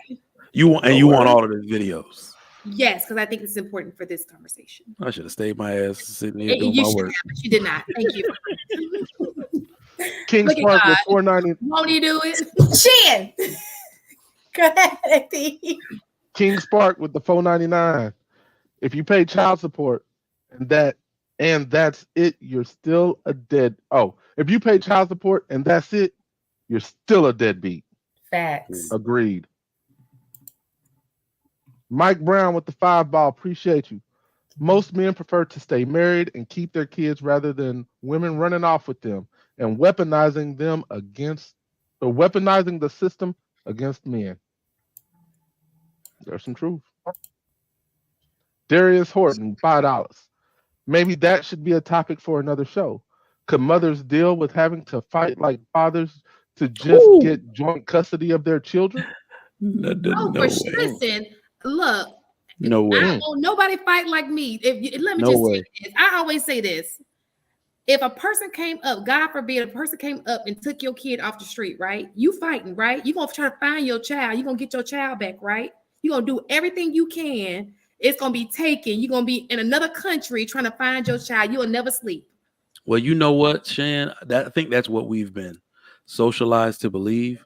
But they've said some pretty profound stuff on my show about this. And I think this video you about to upload is going to show that. Yeah. Show it. Dirty Folks, it said something very profound. He said women actually don't like kids. They like babies. He said women don't even like kids. He's like, if you remove, I like when they're babies. He said they like babies. That's why you have, like, look at how much women complain taking care of their kids when the father isn't there. Within the nuclear family, that's usually when you see the best experience a mother can have with her children because he's there. He's, usually the disciplinarian. His presence means a lot, all of that. Man, children are hard to handle. I come in here when I'm out, my children are tap dancing on their mama head. I know that shit hard. You know what I mean? So, yeah, I don't think women like kids like we think they do, especially when the child is supposed to come with the dad. Like, it's supposed to be a package deal. So when that shit goes awry, most women are like, I got to keep the kid. It's my kid. I love him. And that child grows up and they're like, fuck this kid. And then I think most notably, I can say the relationship between teenage daughters and their moms proves how much a woman can hate their child. Like, if you've seen how bad that can get, y'all can tell. Some people, we got sisters now. We can tell you some story. Like, Mom, why you say that to her? Goddamn, like, you know what I'm saying? Like, that shit's bad. Like, Darius Horton with tolerated. I don't know. My daddy could have kept me. I was already, listen, when they got divorced, that toxicity had already. I love my daddy, but he was a playful baby. It was the September. Darius Horton with the 10 ball. Speaking as a stepfather, Shan, I don't want that mother around, but I still have to force the kid to go see his father and not be disrespectful towards him. Same with his mother. Good job. Is he talking about the kid or the He's saying he doesn't like the daddy, but he makes promote it. I heard that wrong, Gary. It's my fault, big dog. I'm like, damn, you don't want the kid around. Nigga, bold. King Spark with another 5 ball. We appreciate you. Being a weekend dad is not ideal. I agree. You will want to do at least 3 days out of the week, but I was just saying because of school, just because y'all don't live in the same district. Here's the truth. We at the beginning we take what we can get because we would like as shit. Most of us, I want to say most of us would say, hey, pass me my kid. If we really are if we're being a real man, a real dad about it. But we understand that the court systems are stacked against us. We understand that the system itself is stacked against us. And we also understand that the mom doesn't give a damn about us because we're not with her ass no more. So what we understand is if all I can get is a weekend, I'll take a weekend. Why y'all always thinking mother? Why y'all always thinking the mama want to be with the baby daddy? I don't want to be with mine. You know what? Do you know what it is, Shan? Let's break it all the way down. It may not even that she wants to be with him. This is something else we broke down on my show. She does not want to see him happy if she's not. You know that's how women are. He cannot beat her to being better in the game of life when she's having to take care of his kid and looking haggard half the week. You already know that's the way women are. Wives are like that. Hold on. Wives are like that with their husband. Men can't even laugh too hard around their wife if they got an attitude. We already know. Y'all crazy that. Maybe I'm different. They do not want you to have a good time without them. I don't think like that. I be thinking like, listen, you got my kid. Who you got married to? I want you to be. Your wife get mad that you happy? Overjoyed, and she's pissed or dealing with the kids. They be secretly like, most women want to jump in and be overly happy with you. Right. Listen, honestly, I would want, if you have my child, I would want you to be the best you can be emotionally because I know that that's going to trickle over into my kid. I don't want you to be unhappy. I want you to be living your best life. I want you to be happy about life because I don't want you to have none of that depression seeping in, trickling down on my kid. No. I need you to be happy about life. Don't be over there making up fake stories. I ain't gonna lie. Now, Shan, no. I'm gonna tell you this. I'm not gonna lie. Shan, with her daughter's father, when he is dating or have a potential, mate, like she be trying to keep them together. Like, y'all gonna get married? When y'all getting married? Like she be pushing my baby daddy up. I'm like, listen, I I want some consistency. When I like her and she's good with my kid, I don't want to see another bitch. Keep that one. Let's move forward. Look, Shan's weird. Shan is weird. I kid you not, she does. And I'm like, huh? She's like, no, because I know the winner. He's not gonna I think women naturally from what was reported, what it really is not wanting to see him happy or Most women don't want to see him happy or want to see him have his way, right? If a man wants to see his kid, the kid never available. If a man doesn't want to see his kid, you drop him off at his mama house every week. Like you see what I'm saying? It is like never him having his way and dictating terms. The one bargaining chip women have is the child. So they want to keep that little sliver of control if they can. We know that. Think about it this way. I told y'all before, women behave like short men. Y'all behave like short men. It's not even that y'all have a thing against tall people or something, metaphorically speaking. It's just that you always dream of being in control because men naturally are. So when you get control, you tend to abuse it. That's all it is. So they know that child is a bargaining chip. I get to dictate terms. I get to go where I get to be super mom. I use all that type of stuff. So you're using that to just throw the man every which way. If he says something and it's supposed to be a better idea, you're going to make a fake better idea. Like men go through this every single day. Every single day. Yeah. I want to go back to the statement that women don't want to see men happy. I think sometimes what happens is that men don't have to filter themselves sometimes when they're having fun with other people besides their women.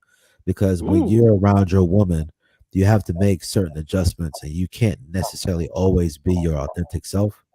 So I think that sometimes what happens is that like women see you enjoying yourself a little bit more freely sometimes, and sometimes they may become a little bit more envious of the fact that you don't seem to respond that way to me as you respond to these other people. Now, you women might be having a very different experience, but I'm speaking from what I've seen, what I've experienced, and it seems like it's not that they don't want you to have a good time. It's just that for some reason. I hear some extra. Somebody got something on where you can hear the. Is it Marcus? It's okay, definitely it's Marcus. now. But it just seems like women do want to see you happy, but they feel like you don't have the same level of happiness or show a level of happiness the same way you do in certain things, like maybe with your fellas or something like that. And I just think that's the issue that some women have with men really enjoying themselves because they're like, oh, you had a great time with the boys and oh, you did this and did this. But when we go out, you be like, yay. But you don't be as elated sometimes when you be doing the things with them versus when you do it with other people. I think that has a lot to do with how you as a man nurture your relationship then. Because my husband, and now I'm going to say it is different. I do recognize that, but he has just as a good a time with me as he do with his boys. It's just a different kind of fun that he has with his boys versus me. But all of the laughing, we do that. He does that with his boys. I don't get jealous. Actually, when I hear him like that, it makes me happy to hear him happy. And sometimes I'll overjump the gun, be like, what he say? Like I'm part of the conversation because I want to laugh too. And he'll look at me like, damn, could I have my conversation? Like, God. But it's because I'm seeing him happy and I want to hear what he's laughing about too. So I really think it has a lot to do with nurturing your relationship. If you see your woman get upset because you seem happier with your friends than you do with her, then that's something that y'all need to work on because she should not feel like that. If she's secure and know that she's happy with you and y'all kikiing it all the time, having a good time, when she see you do that with your friends, it's not going to matter. But you're assuming that a large number of women are secure in themselves. And a number of women aren't secure in themselves, which is why they're always seeking men's validation in their relationships. So it doesn't really make sense for you to sit there and say that when you understand that the reason why women do a lot of the things they do is because they aren't secure in themselves. Now, is it not that not secure in themselves or secure in their relationship because of things that they've seen in the relationship that made them insecure? Sometimes it's them. Okay. Well, I say two things can be true. There is some element where you can sit here and say that that particular woman isn't secure in herself. And I can also agree that men sometimes do things ignorantly and cause issues in their relationship, and they don't even know it, and they're out here trying to do things their way, and then the woman's like, well, I feel this way when you did this and the third. So I mean, you don't know what you don't know, but I do agree 100%. Like, yo, like, if anybody, just like when we had that conversation where we were talking about what was the word? There was a word we was arguing about, and it was semantics. What was it? Oh, last week when we were saying validation. Yeah, validation, right? The response from men is from a place of being secure. That's the reason why they responded the way that they responded with the word validation. However, like with women, typically when you talk to a lot of women and you experience a lot of women, they don't be that secure in themselves. I got a quick question Mike, for can you, you please HD, real upload? quick. Did you upload? All of the videos are in sequence Okay. right below you. Hey, Can you- HD. HD, I do got a quick question for you. Shouldn't a woman be seeking the validation to make sure she's doing the things right for her man, husband? Shouldn't that be part of the relationship? Or should she just be going off and doing her own thing and saying F the man?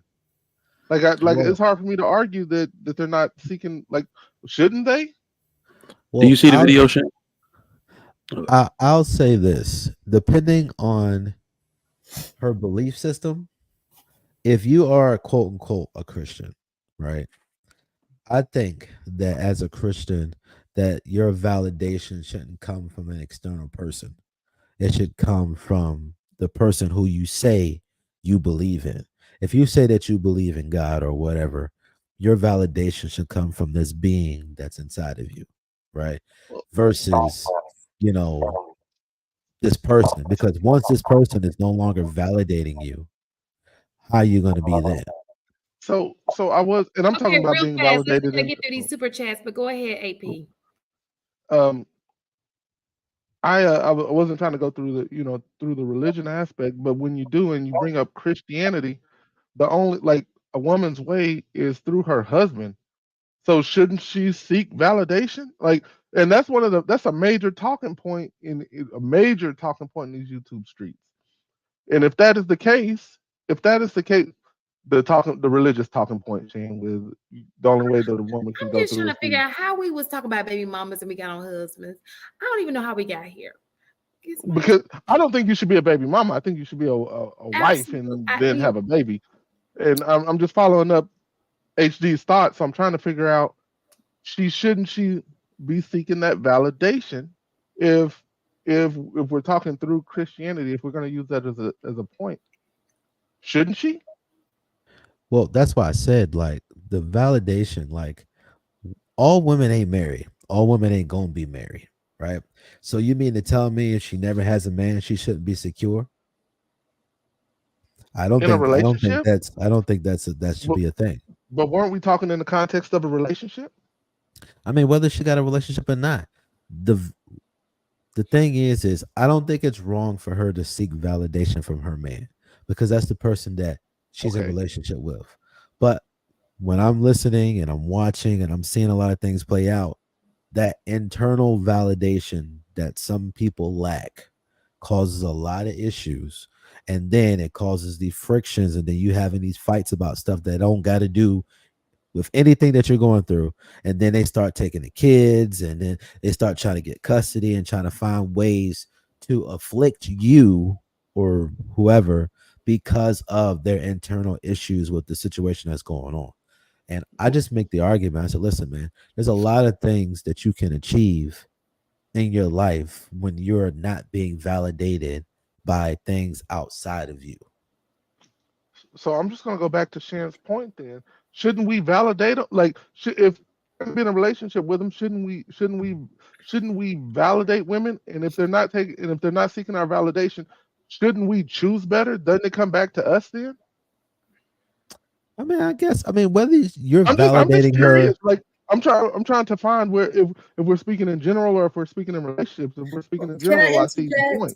I think there's a difference between self-validation and validation in relationship.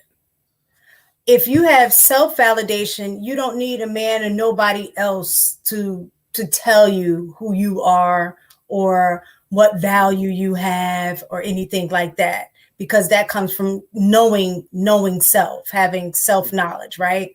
But when you're in a relationship, it's important to seek validation from your partner to make sure that you're on the right track and meeting each other's needs. And there's nothing wrong with that. Like I need to know, babe, did I do this the right way? Do you like the way I cook this? Or did I make this? Or, do this the way you like? I do need that validation to let me know that I'm doing the things that he needs me to do and do it in a way that he likes, and vice versa. I need him to check in with me as well to, babe, did I do this right or whatever? Like, I think it's very important. And I think that helps keep open the line of communication. Two, it gives you a measure.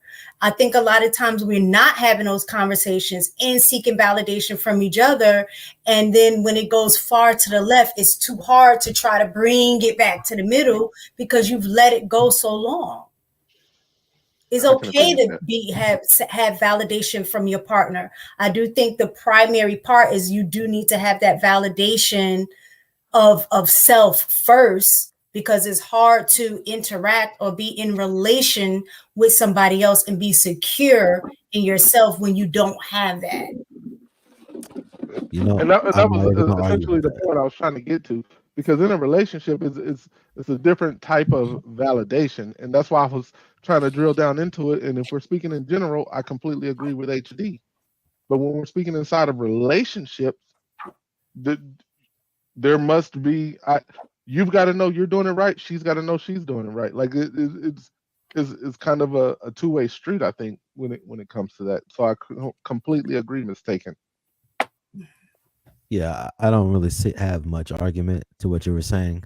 It just internally when I'm listening about this particular situation about validation or seeking it from each other, I sometimes just maybe lean too far into the leading situation as far as a man is concerned, because there might be some things that I'm not seeking your validation on, because I know what I'm doing and I know what I'm supposed to be. I know what I'm looking for, and I know, and I've been learning and I've been watching and I'm making adjustments and stuff like that. So, listen, I'm not worried about what you're talking about.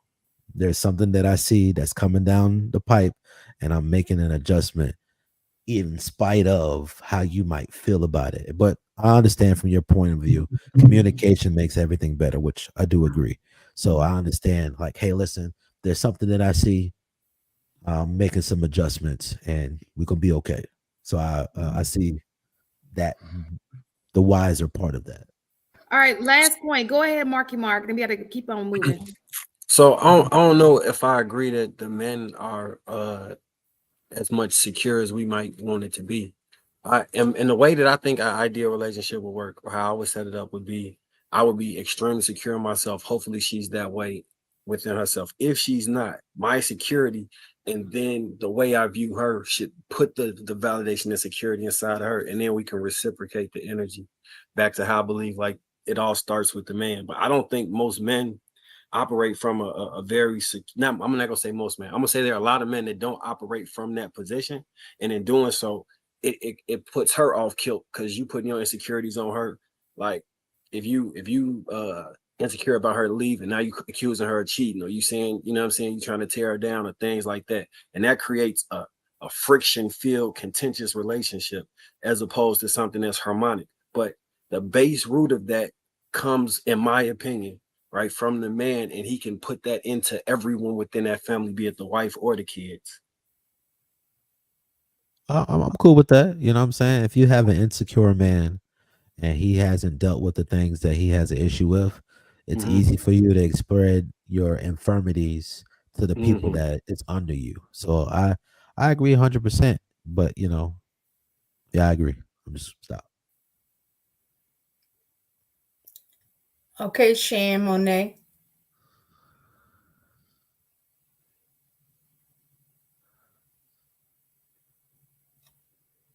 You're muted. King Spark, King Spark, We already had that one, $4.99. right? Oh, we didn't do that one.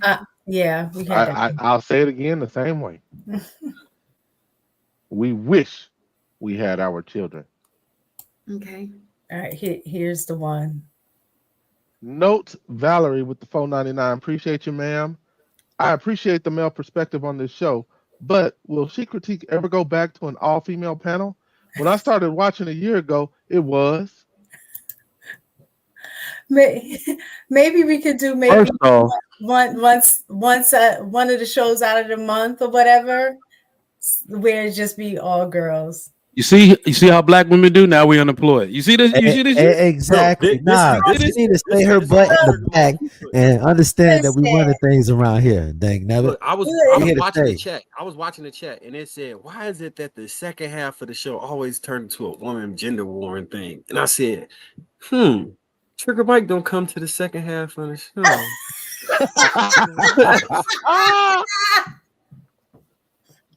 Well, he said he what was that? What was that? I missed that whole thing. Shots fired. What was that? He said he was coming for you. I said Trigger. So look, the lady in the chat, they were saying it doesn't turn into a gender war woman bashing show to the second half of the show. And I was like, why is that? Then I looked up and I say, Trigger Mike don't come to the second half of the show. Did he say he's the gender war general? Yeah. He be starting. Somebody needs to add some balance to all the simplism Marcus be putting on this damn We show. read all of these. I guess we yin and yang. I'm a simp and you a mimp. But I'm like, it is what it is. We read that one. We read all of them. Oh, we read every single one of them? Yeah. She would Note Valerie was the last one. Yeah. We read all of these. This is when you was talking to Mike. Y'all ain't take the stars off? Okay. All right, so we're gonna look at this video real fast. Okay, so it's different parts, so just be patient, okay? Because it's talking about what we're talking about, and then we're going to the meat and potatoes. Okay. So and I'm remembering that when I talked to an officer on a non-emergency line, the officer told me I can't make her take him on her week. She can make me take him on my weeks, which I don't mind having my son. He's back there. And if I have him, she can come get him from me. How backwards is that? I have sole legal custody. I call all the shots. She said in court this past Monday, she didn't want nothing to do with him yet again for the third time in court. Fourth time, to my knowledge. One of them was through text message.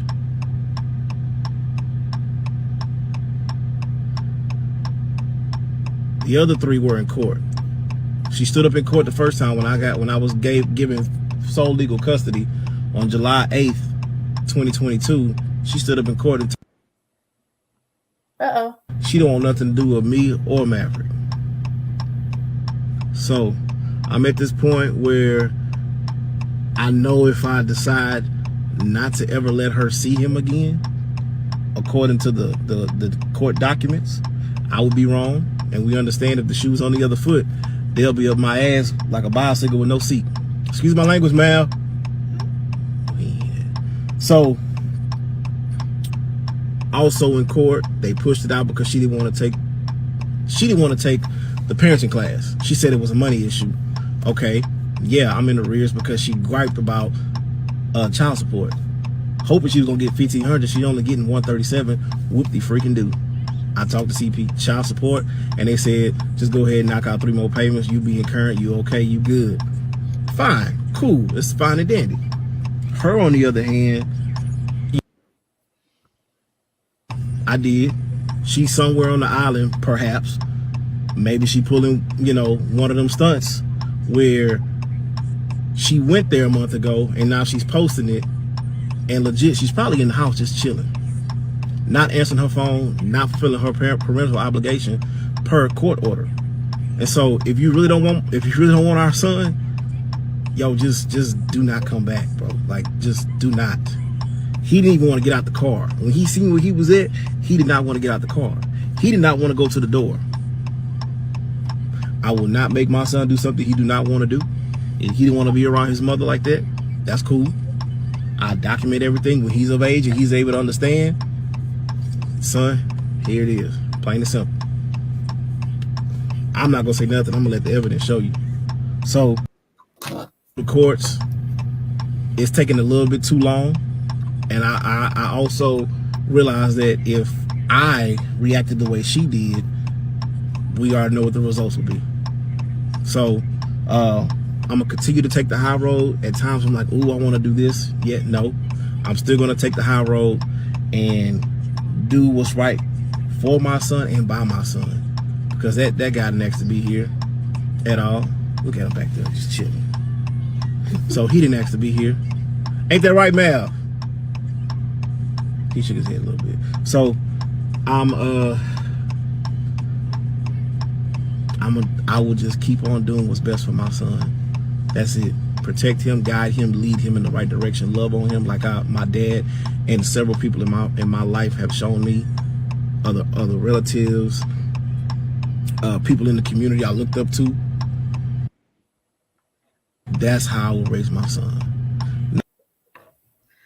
Okay, so I don't know why. Did you take the first video off? So basically what happened was he wasn't in the kid's life for the first 8 months, right? And he took her to court, and he was awarded she didn't want him to go to court. She didn't want him to have full custody of the kid. So he went and fought her for full custody, got the kid, and so she said, "You got him? I'm done." So, and then this is the video after the fact. Man, some of his story don't go well like his edge up. Like that, he need to call Stop Sweeney to get simping, that edge up AP. fixed up. Stop simping. Look, no. So if I heard him right, he has full custody, correct? Mm-hmm. So he's telling us she can come pick up the kid anytime she wants when he has full custody. When we all know how full custody works. Is that what he's? Didn't he just say that, or did I misunderstand? Yeah, he said he had full custody. But he said that the court told him. No, he said they had full custody and she has visitation rights. So he was at the house trying to drop the kid off for her visitation right, but she's not available to pick the kid up. She's not. Okay. She's basically reneging on her visitation rights. Okay. So that's what I was like. I was like, what the hell is he talking about? Listen, okay. I would have more sympathy if he turned that goddamn on turn signal off. Bruh. And if he got it, I thought that shit was one of y'all. I was like, one of y'all got it. Y'all try. I know y'all was gonna try and blame me, but look, I was watching that video. The only thing I could see, so I'm looking at that child in that back seat. I thought he was asleep because of how low his eyes was. That little kid was. See, parents got to stop having adult conversations about the other parent in front of the child. Because, like, I remember, well, I know of a scenario, right, where say your parent don't come pick you up like they supposed to, and they leave you at somebody else's house, a friend or something, and the friend is mad that your parent hasn't got there on time or that they taking a long time and they consistently do that. Yeah, you mad at the parent for not coming to pick the child up, but that child sitting there listening to you talk crazy about their mom and make them feel unwanted. And the child just got to sit there and eat it. And then they start to develop like real life mental health issues behind stuff like that. Like, I don't think we realize that the stuff done from 0 to 7 formulates who these children be. And if I'm looking at that child, my kids be kicking my seat, throwing M&Ms, playing with toys. I can't remember. I've never seen him in the back seat looking like that. That's so sad. And then he got to know what's going on because he said he didn't want to get out the car to go in the house with the mama. That kid going through it. This is what we be doing to these kids. Like, we got to stop this shit. Like, and then y'all send them to school for us to deal with. Yeah, stop that. Don't nobody care. I'm just saying.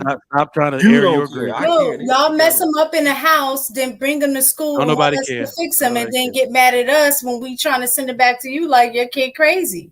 So everybody done whooping Trigger Mike's ass on YouTube for saying that everybody need to be married. Is everybody done now? You see what the fuck I'm talking about? I was right from the beginning. Y'all see what I'm talking about? Oh, I've never do it the wrong way. This is what you got to deal with.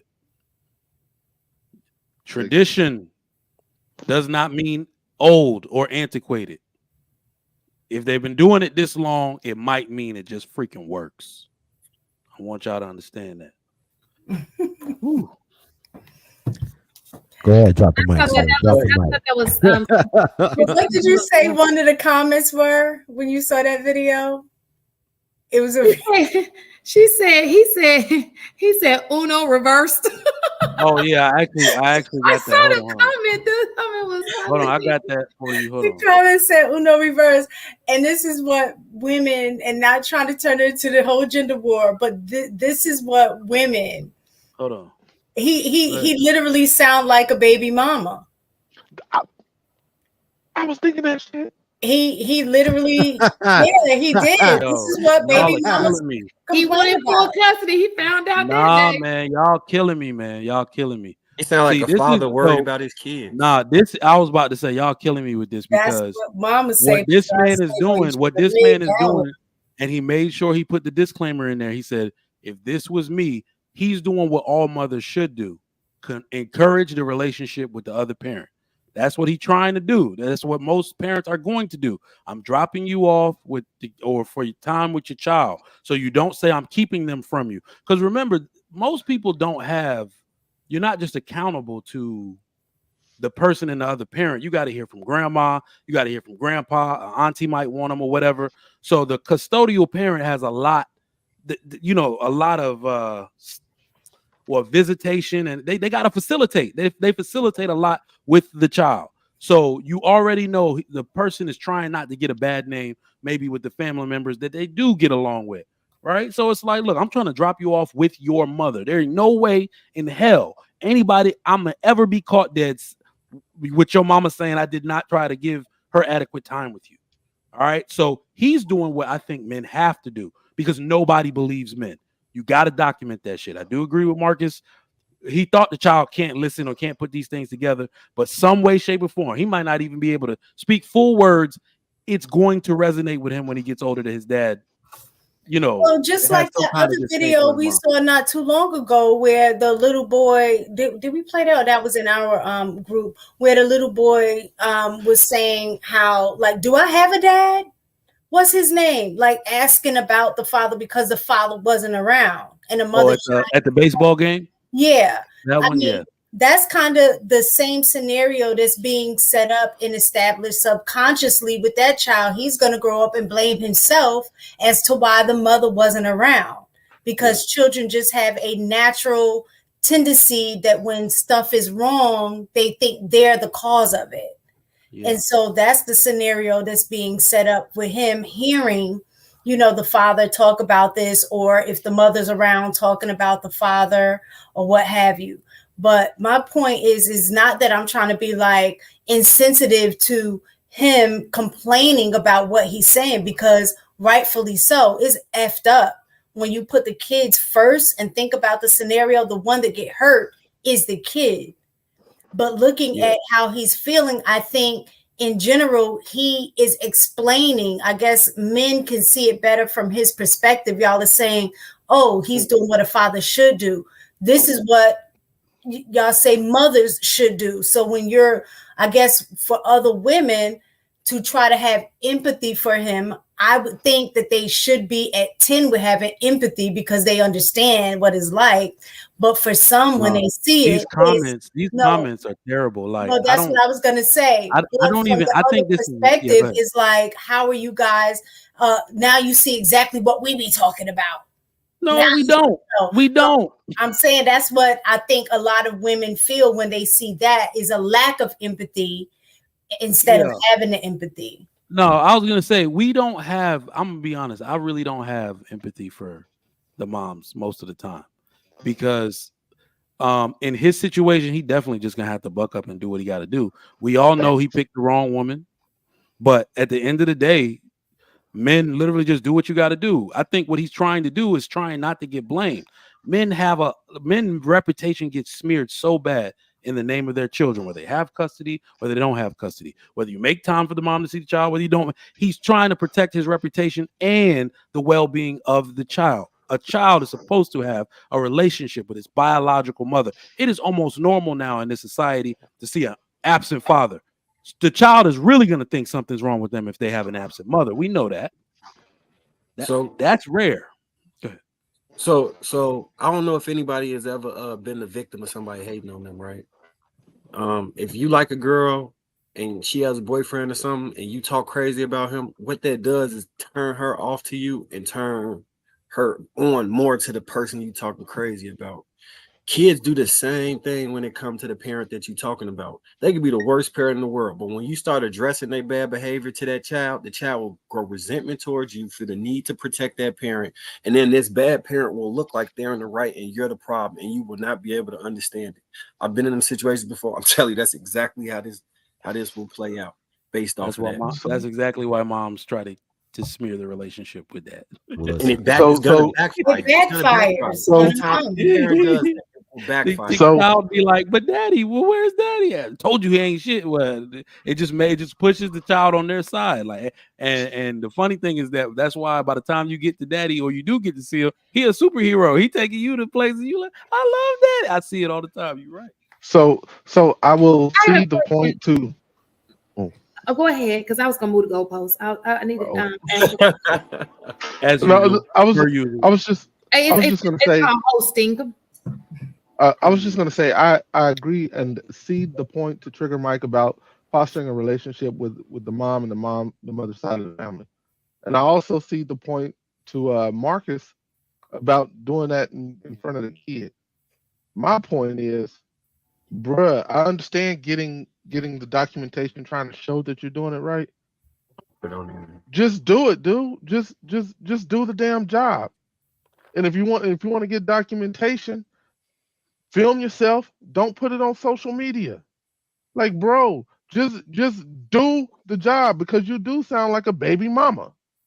I'm gonna keep it real. And no, I don't have no sympathy nor empathy for you, bro. None. Zero. Zilch. Nada. Not nothing. You have your kid, bro. Like, you are in the 15% of men that get their kid.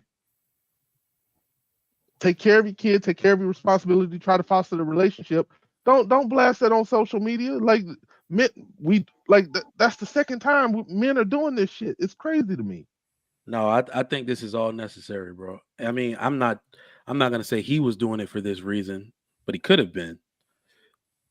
This is to show you, like, we cannot create this halo around women or moms or single moms, even, that they're doing the best they can and all that type of shit. No, they're not.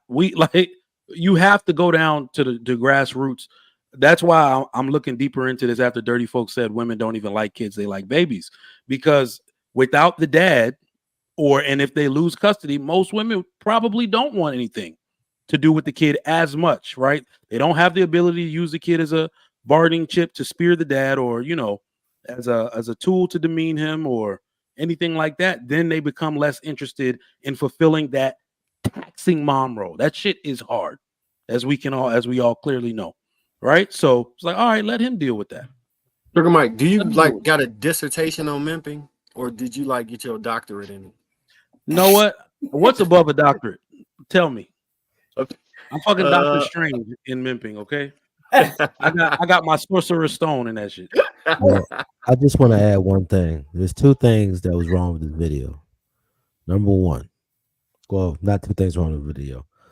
He should have got rid of that goddamn on turn signal. He been sitting in that car recording that video so darn long that he was there for a minute because he ignored it. When you've been sitting in a spot so long and that turn signal just going and going, he been trying to record that video like 10 times. Yeah. The second thing I want to add to the conversation, the comment that sat there and said he should have kept his legs closed, I thought it was hilarious. I was like, bruh, that is a killer line. I ain't even mad at her. She was like, you should have kept his legs closed. I was like, you know That's what? true. And I was here trying to think about it. I said, well, even if he closed his legs, he can still put it in. Well, let me ask y'all this, because I know y'all give these scenarios, but what if, now do you think that if most women begin to do what she did and did the what they say reverse it and say, okay, you take custody without even fighting. Just nope, you take the kid and begin to, I guess kind of the perception that a lot of that we have of men who are baby daddies that are inconsistent or whatever, and do what she did. Do you think that the rate of pregnancy would go down? No. You don't think it would have any impact? Like if the No, Zero.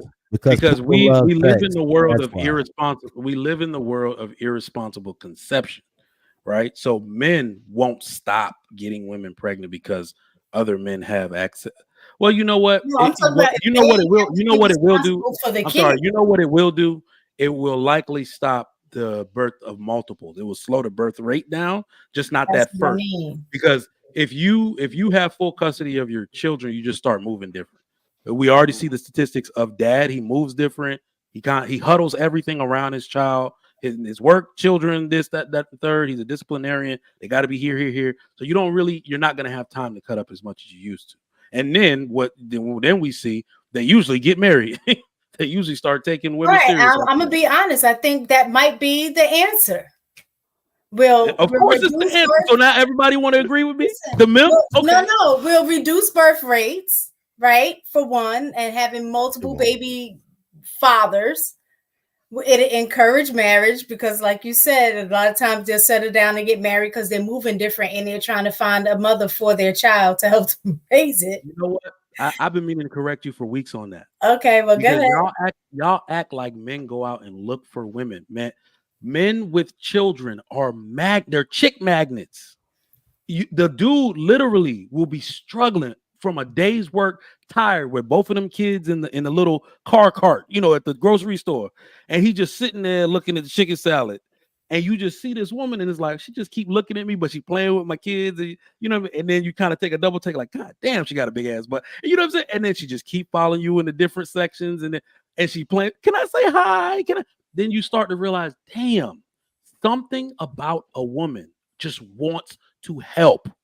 You always are going to want to help a man in need. Like, you cannot keep women away when you have children. So it's one thing when you don't have them and you got a cold approach and you got to be slick about approaching them. When you have children, they approach you, right? So it's not that we go out looking for these women. I'm telling you, God forbid anything happen to my wife or I got custody of my kid, I'll be getting in relationships quick though.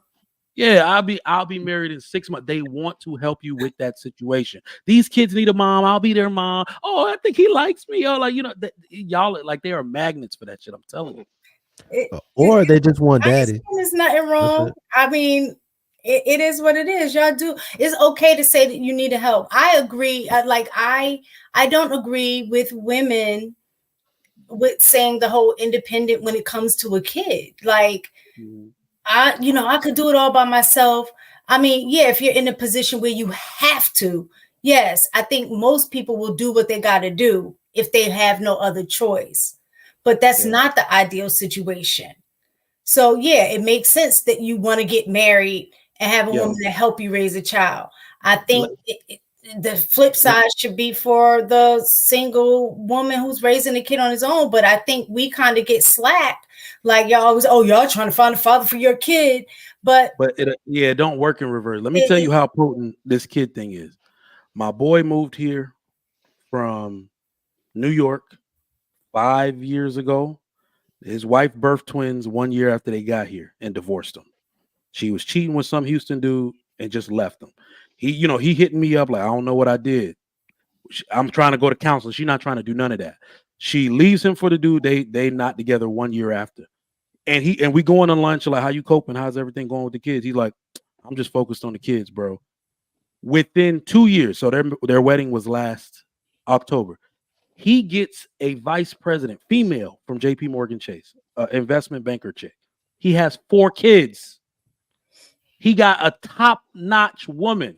And do you know what she likes about him the most? The type of father you were just attracted me to. Look, he can't even believe he married this woman. You see what I'm saying? Look good, educate, like, you see what I'm saying? But they worked together. She fell in love with him up close. I just love the type of father you were. You're so caring. I was like, God damn. So it's nothing that will keep a woman away from trying to help a man in need. I think it's just y'all weakness. Or they like daddies. So what happened to y'all nature about wanting to take care of family, take care of a woman? How come that I'm doesn't not kick in? protecting another nigga kid. So See, no, hold on, Did it? mistaken. This is where I'm gonna give you some African shit. Okay, when a woman divorces her husband in other cultures like Africa, and you get married to another man, you have to give his kids to him, to the original father. If you're gonna start a family with that other man, you cannot. Like, basically put it to you like this: if my wife divorces me today, gets married to another dude, my son calls me on the phone and says, "This dude beat me and my eye is bleeding." You got a casualty in that house that day. You cannot discipline another man's kid. This is my domain. This DNA is my domain. We are territorial. I will literally delete somebody over my children. So you have to realize that you cannot put a scratch on another man's biological property. That is the boundary. So you might as well give those children to him. They are his. Then you see what I'm saying? And go start a new family with that dude. so do in your culture, then do you allow the stepmother to discipline the kid, or do the biological mother have a right to come delete her Not if she put? sure. I'm We just can asking. we can do it, but there's boundaries. Like I said, there's boundaries. And when it comes to men, though, men have a way higher propensity for violence. Women aren't even the disciplinarians anyway, right? They're the nurturers. So yeah, When you it allow comes them. to somebody else disciplining their kids, they do. They turn up. We see it all the time at school. Sure. You can be territorial. You know what? Yeah. I'm gonna actually disagree. You know what women disagree over? Somebody being nice to their kid, and that kid looking at them like they're their mom. That's what I see women fight over. Or I've seen That's a cursed. child accidentally called her stepmom mom, and the mom fucking flip, try to fight her. You know what I mean? So I see that more often than the discipline thing, to be honest. Listen, I'll come slightly to the defense of this mindset. I think men and women are attracted to mothers and fathers. Like, a man is going to be, because think about it, there's a lot of women that got kids that got men, right? Mhm. And she's attractive enough and stuff like that. So the qualities of, because even if she doesn't have kids, what are we also looking for? We're looking for a good mother for our children. So motherly qualities, if you're already exuding them because you already have a kid and you're exuding those qualities, I think it's still attractive to men. Just like for women, seeing a father and him operating in that mode is also going to be attractive to them. However, I think that when it comes to if the opposite sex, or if a man sees a woman with a kid, there's conditions that makes him feel better about that situation. Versus on the opposite side, I think when women see fathers, they don't really care about the other situation. They just care about him being a father. Because if a brother sees a child that's not his, he gonna start asking questions. One, how attractive is she? And then the second thing he gonna ask, all right, where the father at? Is he around? Is he still smashing her? Is he in the child's life? Because most guys, like, for us to want to take care of something, another child from somebody else, we need to make sure that that's our child, not this other person's child, if we're going to embark on that journey. Well, I got some pushback for you. I agree. There are a lot of women with kids that have a man. There are a lot more that have kids that don't have a man, and the numbers back that up. We don't want to take care of another person's biological property. There's a difference between busting a chick down, because that's kind of what you see as a man when you see a single mom. You're like, you're right. You weigh it. Is the man in the picture? Oh, he's not. I'm not gonna take care of that kid, but I'll bust it down. Men are notorious, especially in this society, are notorious for busting down single moms and not marrying them and not committing to them. Look, You know what? can I just add, as a single mom, can I also add those group of women who just don't want to be dating around their kids? Some people are particular about the people they have around their children, and they don't want to date. Yeah, Not every single mom is in the street. It's just you, Shan. It's just you. So one thing I say about These I single moms doubt be out here throwing it back. La, la, la. I doubt that. That- And let me one just thing, say, one thing I say it about ain't that hard to find a stepdaddy. one thing I say about single moms is in this day and age, if somebody looked like really good online, I would check to see if they had kids to make sure it's a woman. Because yeah, they out here tricking people. They out here tricking. Marcus, Especially in Atlanta. I know you're married, but if let's say you weren't, would you date a woman who had kids? Well, marry. Let me rephrase that, because I think a lot of men date women with kids. Would you marry a woman that had a child?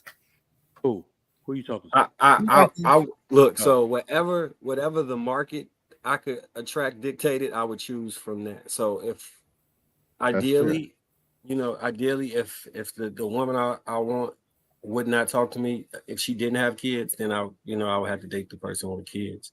But ideally, I would want to start my family from scratch, because I plan on being there and having my kids all together, no matter what the situation is. I'm speaking from a situation of you already having kids. Like if you already had, let's say, I don't want to say God forbid your wife passes, but I know y'all not going to divorce. So that's the only way that I can.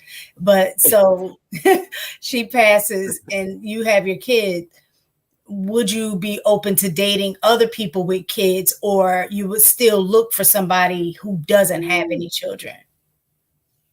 I really think it depends on I probably ideally would look for somebody that don't got kids. Yeah, I But mean, it would depend a whole lot. I heard a dude talking about this before about the father, because like the type of father I am, a misunderstanding with my kids can be a real issue. And I'm sure it's other men out here who feel that same way. So it's some things you just want to avoid, because kids can be mad over any reason. They might want you to be back with the other father, or they birth father, and create friction right there, and that cause a problem to get him and you and him shooting at each other or whatever. If I had to choose that way, I wouldn't like not date them. But if I have a choice, I'm not gonna go there. Okay. And keep in mind, Marcus is 6'7", so it's wide open for him. And Trigger Mike 6'3". I'm 6 foot tall. I'm 6 foot tall. My brother's 6'4". Nah, I got the short gene. Oh, sorry. Anybody that's shorter than me, my bad. But no, HTV got some comments for you, Trigger Mike, because this is the second short joke he done made, and I seen him talking, and his mic just didn't come on. Unmute, bro, so you can get that. My bad. I said short gene. I didn't mean anything by it.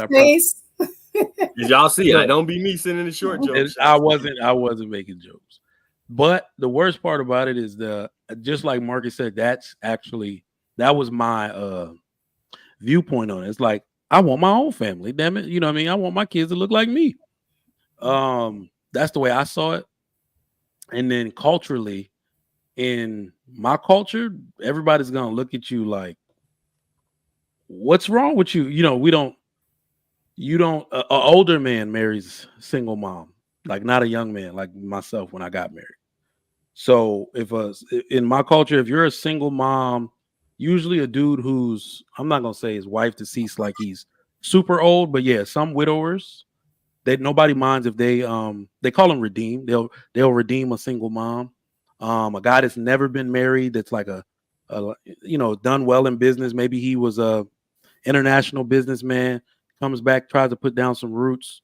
Yeah, those type of guys, marry late, they marry single moms. But at the age and the popularity I was when I was searching for a wife, like they would have been like, nigga, what's wrong with you? You got what I'm saying? You could get any woman you want, and you. So I wanted my own family from scratch to avoid that headache. There were, but like somebody said, there were women that you date.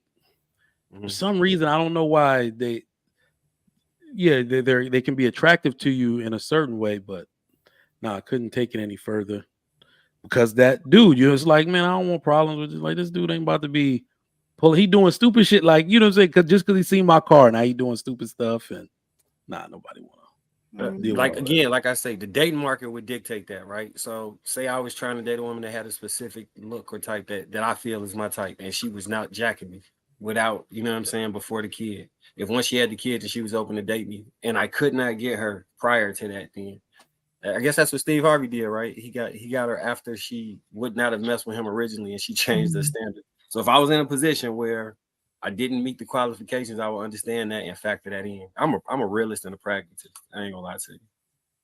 Mm-hmm. Yeah. Or if the dude is dead. If her dude is dead. Yep. Possibly. Yeah. So you don't think that a father, a biological father, and a stepfather can get along and be on the same page when it comes to parenting? Why? I'm just asking because I've seen it. But why not?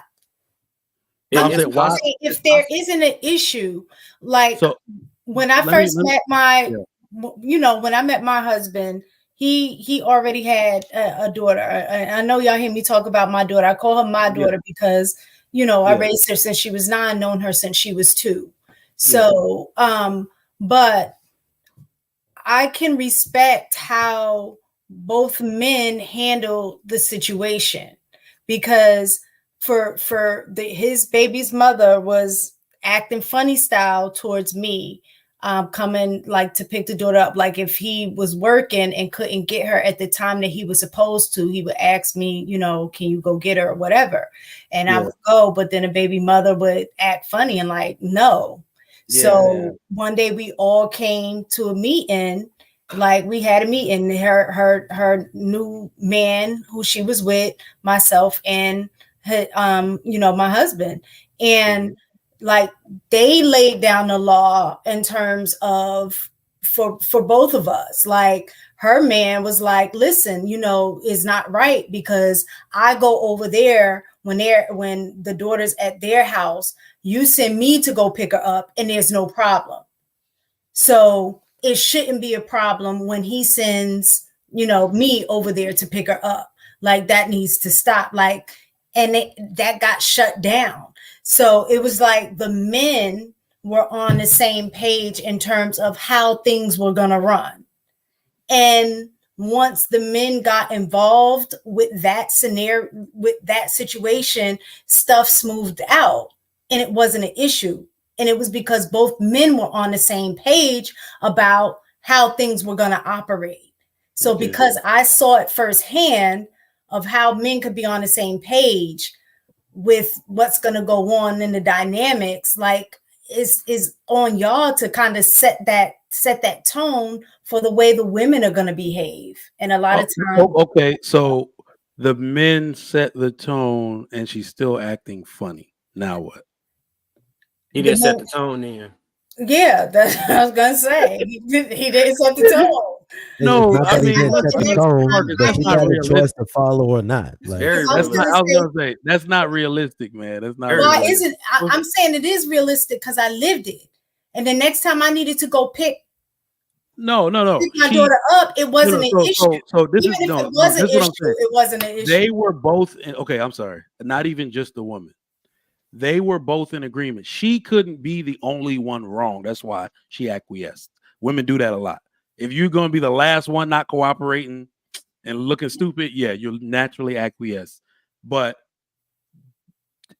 she got with a mature dude, right? That could talk to your husband. What about these women who get with dudes that are just on demon, like they on demon shit? If you hate them, I hate them. They're like, look at the couples that we got out now. So the dude is acting crazy, barely looking at you when he shake his hand, like, yeah, whatever, man. You see what I'm saying? So I get what you're saying. They can try to create a situation and definitely lobby to get that type of congruency that y'all had. But I don't see that with these modern relationships. People are being toxic on purpose to each other. So Trigger Mike, my pushback on that would be any woman that I dated, it would be hard for her to go date a man that did not move in a way that she could respect, that I would even be able to respect after, because I'm gonna teach her stuff. She gonna learn from that. I feel like she'll be turned off by a lot of that extra shit that would become a problem for us just based off of that. So I think I would be able to set the tone from the relationship, even after it broke up, if it did break up, into how we would communicate after that. You know what I'm saying? So it's back to, I don't think he set the tone, but that's again with my philosophy. Men have to set the tone. So shit, we gotta eat that It's L. not even setting the tone, man. I It's agree who with you that, Marcus. choose. I was like, it's who you choose in general, because some people, are able to be reasoned with and some are not. And some of these dudes are literally having babies with a big ass. Like they don't even know the girl's middle name type shit. So when you get what you came for, when you realize that woman is not reasonable, think about it this way. I think we give people too much credit as if they grew up with reasonable parents or listening to reason or compromising and having their way. Now noticing that most people actually didn't grow up that way because they didn't grow up within functional households. Right. So I don't even think most women are contrarians to everything because they mean to be. I think they just put up a fight because I can't let him have his way. No, it's not my idea, so I'm not with it. Like, you see what I'm saying? So they're illogical or they're irrational as a bad habit. Like being irrational is just something they do for no reason. Let me just say this. Let me real fast. I just want to make it very clear that women with flat asses also act a damn fool. So stop saying big booties. Like women who have flat asses don't act a damn fool. We should take a poll. I just wanted to say that. Okay. Right, so who's worse, women with big behinds or flat behinds? Flat behind ain't got no choice but to fall in line. So I just want to the big booties I all day. I want to get back to the whole stepdad thing. It takes, and I've said it before, and I'll continue to say it. It takes a very, very special man to be a stepfather. It really does. Not all men are built for it. I know I'm not. I know I'm not built for it, right? And some men aren't built to be fathers anyway, so I can agree to that. Stepfathers is another level. Go ahead, and I wanted to speak after you. Go ahead. No, it's just a short point. And so, women with any of you women who who are by yourself with your kid, be careful with the men you bring into your life. Be very careful, because I'm gonna tell you most of the time.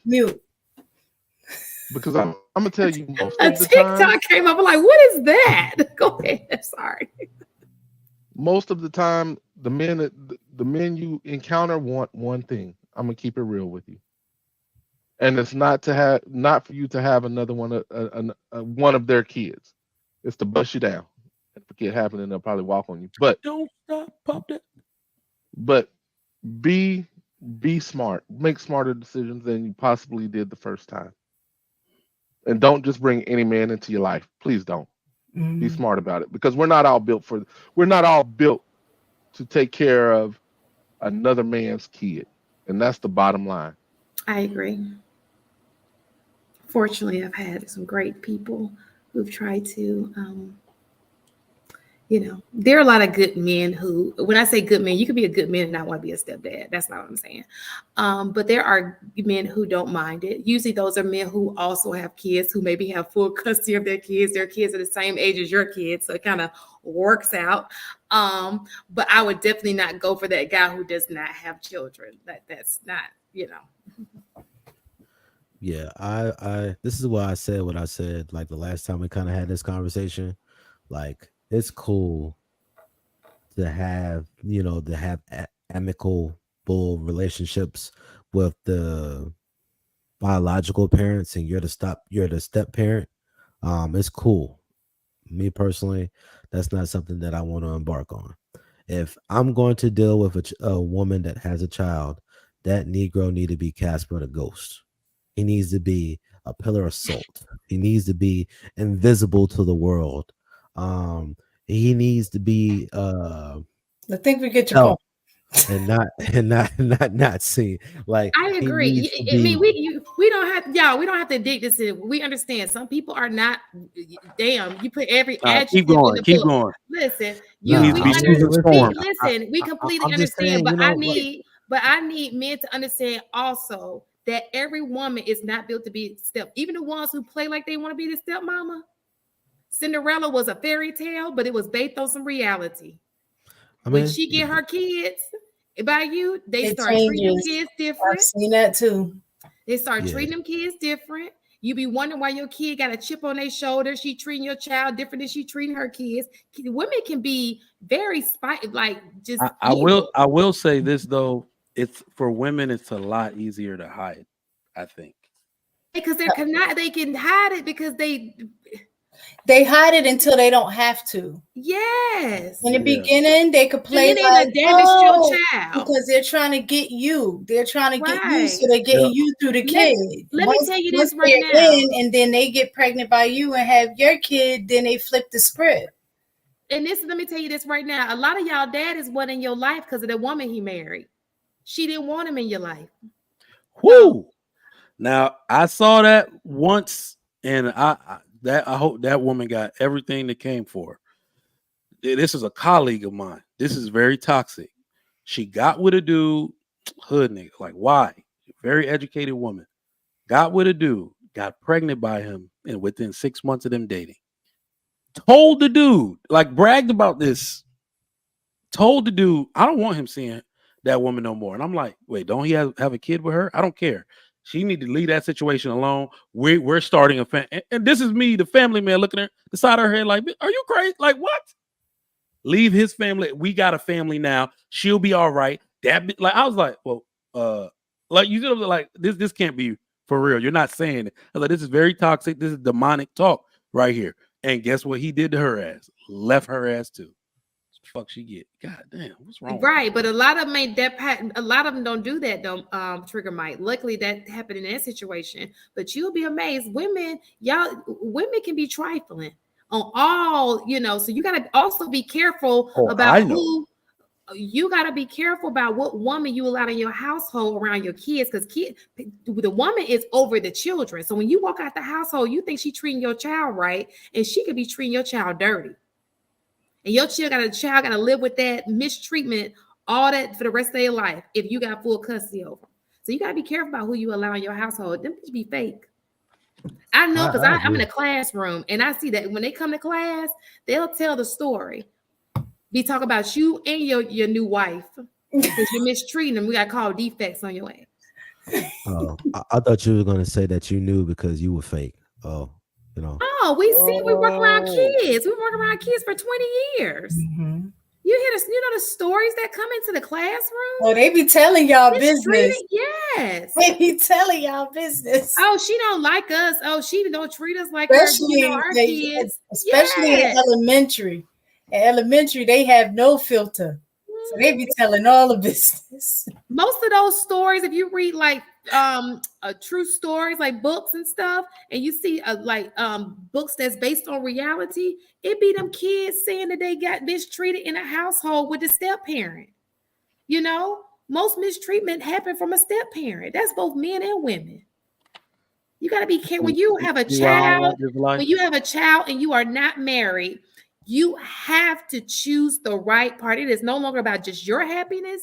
It is also about what best for your children, period. That's all I got to say. Yeah, I don't see myself getting married if my wife leave me or leave the earth, because I think I'll just do that thing that most dads do where they just make their life about their children. And I'll just be knocking down hoes on the weekdays. Who's watching the kids though? Whoever has them.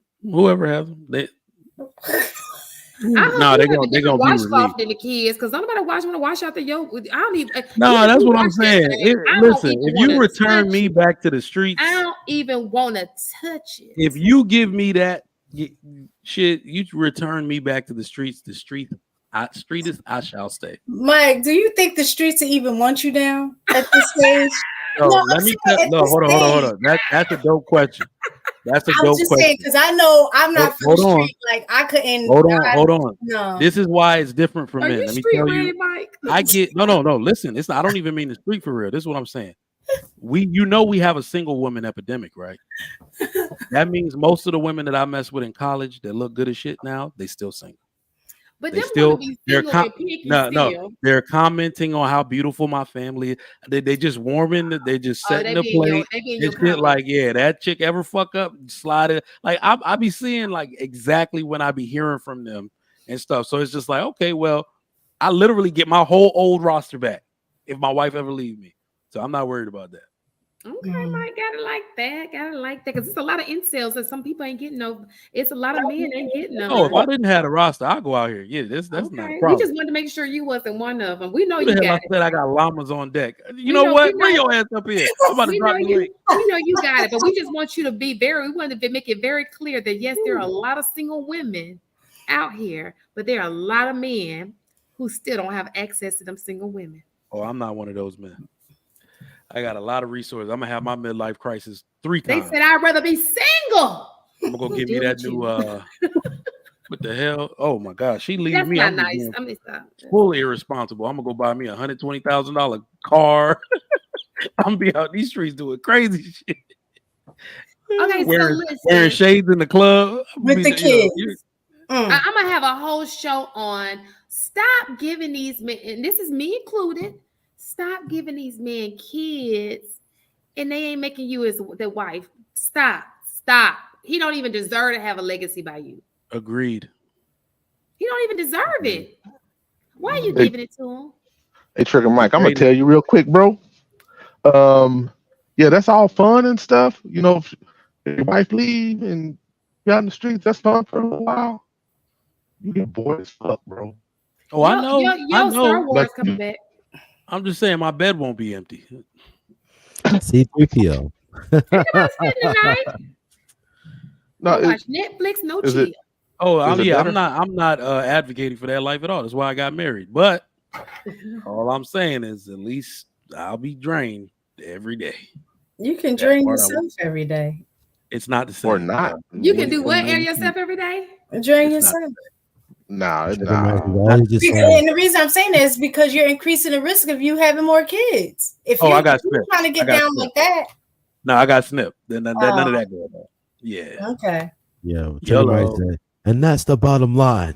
We'll be out in these streets. We gotta get to the meat and potatoes. We got one super chat. Can y'all put it up real fast? And then Darius Horton dropping another 10 ball. We appreciate you. Trigger Mike is right. Oh, I had to fight that fight with the biological dad. This kid just went from being terrible in school in kindergarten to learning algebra in the 4th grade under my discipline. That's great. You're a great stepdad. Yeah. He shouldn't have to do all that, man. Better not be. Fuck that kid, is my opinion. So I've learned of a young lady named Sexy Red. Oh no. And I've not heard her information. I've learned of her just in the last 24, 48 hours. And I'm just appalled at what makes this girl so, like, the things that she says. I'm like, what are y'all? I'm sorry. Did I just interrupt that super chat? I just saw it on my screen. No, we got to do it. Sexy Red. Thank you, Darius. Yeah. I'm just confused at why this woman is popular for those lyrics. Sexy Red and women like her are gonna deliver me my win on the gender war. That's all I got to say about that. It is horrible. She is not so in terrible. a gender war unless you get a divorce. No, hold on. The Sexy Red and Sukihana are such terrible representations of black women that they even got black women now being like, yo, they industry plants. Do you see those me? Yo, these chicks are industry plants to make black women look bad. Black women couldn't possibly look anywhere. Like, what? Because it's like, whoa. When she said that shit about sucking green nut out of somebody, I was like, yep, that's about as bad as it could get. I'm gonna eat a nigga ass today. Like, you know, I ain't be doing the worst. Is that the same one about her booty hole brown? Yep, that's her. Yep. Oh, yep. Okay. And then she had like a little friend that came on saying all her stuff is good. That's why they keep giving her a baby. And I'm like, well, maybe it's not good. It's just easy. It also might be good because it's hard to pull out with a good cooch. But hey, I'm just throwing that out. Oh, there. that's what it means. Say it again, Harrison. I say, it might also mean it's hard to pull out on some good cooch. The pull out game isn't as good. I mean, it'd be like that sometimes. It is hard. Oh, that's what they. Oh, Y'all silly as hell. who coming in? It is hard in the background. Who's saying that? Oh, Well, what's me. crazy to me is that y'all would, and when I'm saying y'all, I'm meaning some men. So just if you know it's not you, it don't apply. It's the fact that y'all would have women like these and still get them pregnant, and then complain about the type of women they are.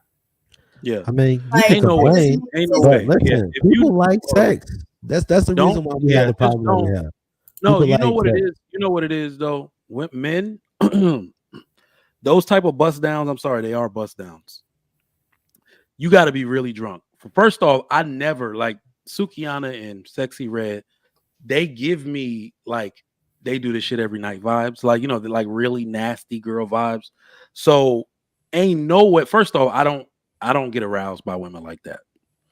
But if I'm really drunk and there's no way you're about to go raw like on a woman like that on purpose. But that where I think men go wrong, mistaken, is that we keep trying to regulate sex as something we can do responsibly and forgetting that it's an irresponsible activity to begin with. Some people cannot control themselves or what happens 100% after the encounter has started. Every man on this panel could tell you at one time where they literally just laid their head back and they were enjoying everything going on. Then there was like a 2-second pause. Then you're like, wait, what's going on here? And then whoom, the girl took the condom off herself and then sat out. You see what I'm saying? So it's like you're like, I would even ask, like, what's the caliber of the guys she's had babies by? So that makes a difference too. It don't even matter. Even if they good caliber, it makes me question them. If they're low caliber, if they low caliber, like I'm talking about the opposite. Like if they're good, then I'm like, what are you doing? Like, ooh. But if they're like her, I mean, listen, sex. Have y'all had sex before? Sex feels good. That's why I think we've all had sex before. I'm just saying, sex be feeling good. Like we try to make this stuff deep. We're trying to make this deep, but the simple fact of the matter is, that's the problem. It is deep. The problem is we're not making it. That's the problem, is that we're not making it deep, and that's why we're in the situation that we're in. We don't take time to think about any of that. We're just looking for that pleasure factor, and that's it. And then the consequences that come, damn, be the consequences beforehand. But then when the consequences come afterhand, then we're complaining about having to pay child support, complaining about how the baby daddy don't ever come around and want to help with the child. Like, we have to move beyond that. Nobody's not saying not enjoy yourself, but enjoy yourself responsibly. And you can do that. Both of those things can happen simultaneously. Nope, it can't happen. Marcus, have you had kids prior to getting married? I have not. Thank you. AP. Well, I don't know. Were you married when you had your children? Must not have been good, HD. Okay. Did you have any kids before you got married? Okay. Mike, did you have any children before you got married? I know he's like, well, I could have. I almost did. But my point being is you can be responsible, have fun, and still not bring kids into the situation. You have out of 4 men. Well, you don't have any kids. Do you have any children, HD? I'm about to say, you didn't ask me no questions. Because I thought I remember having a conversation with you, and you said you didn't. You're the one who asking us if we had sex in the first place. Saying, you didn't went around the horn. Listen, y'all had sex. I remember you told me. I remember you told me. So my thing is in regards to that, you have 4 men up here, 4 men who have not had kids before they got married, or children at all. So you cannot tell me that you can't have sex and have responsible sex. You can. I got a question. Doable. I got a question. Okay. So this was on the Breakfast Club, which we cannot dub anyway. So it's good that the question came up real fast, and then we'll go into the meat and potatoes. The question was, there was a man who had a relationship with a woman, and she was technically a virgin because she's never had vaginal intercourse. Okay, but she allowed him. Be doing it. Yeah, so she allowed him to hit it from the back. you know, and her hard no was vaginal. So he was upset because he was like, we've been in a relationship for 2+ years, and I still haven't had the vagina, and she won't let him get the vagina. Does he really have the right to be mad about that? At least he's getting the booty. I think that you should even get an ass. Who gives out booty? Like white girls. Men. Trace. Like, I what? told you before, if she ain't got no Jesus. kids, it's a White good girl. chance. They'll bring it. Wait, hold on. Who gives Listen. up the white girls? That's how some of them literally be like, I'm a virgin. They Well, let me ask y'all this: do y'all consider them a virgin? not mentally. No, But okay. but so here's the funny part. Here's how they don't ruin their chances at marriage. When their husband and or fiance, whatever, gets up in that you like, God damn, you are a virgin. You see what I'm saying? So it's gonna feel true. But then when she goes to the bathroom and it's just falling out, like, oh no, yeah. Then what? Look. Or you She's not gonna let him hit it from the back there. I'm just saying. What is that? What is that? That's what happens for real. Like you be laying there and it just come out sometimes. Do you like black dudes? What is that? Nah, don't get it twisted. They ain't all bitches. I remember my nieces, like, so we all talk open. So my sister have conversations with my nieces just like we do, like open, like anytime y'all have a question, feel free to ask. And I think they were in like middle school, and she overheard like her niece, my niece talking or something, and asked that question about that, like if you're, you know, having sex in the butt, because crazy that they even talked about stuff like that in middle school. And my sister explained to her that if the word ends with sex, then it's sex. Like that's the way she's conditioning them. If it says oral sex, anal sex, you know, then you're having sex. What about phone sex? Right, huh? What about phone sex? It's sex. It's sex. So for her, that was the way she conditioned her kids to say, whatever you do, it matters. So don't do it. Right. And I think when we start splitting hairs and saying, oh, if we're doing it in the butt, then technically I'm still a virgin. And like, I don't know. I disagree with that. I don't think know what? because I think people who are having sex typically save that part for when they get married. It ain't up for us to decide. That's her boundaries, her standards for herself. But let's check this out. You said phone sex is also sex? Oh, Shan, you're telling on yourself by trying to get I'm bringing phone sex hotlines back. Call my number. I'm talking about when you're talking about kids like in middle school. Yes, that's 99 cents per additional minute.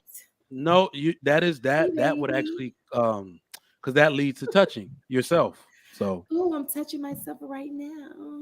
Oh Lord, baby. Nope, I don't get your voice. You know who sound like a chat line girl? Fantasy Island girl sound like she could be a goddamn chat line girl. Who?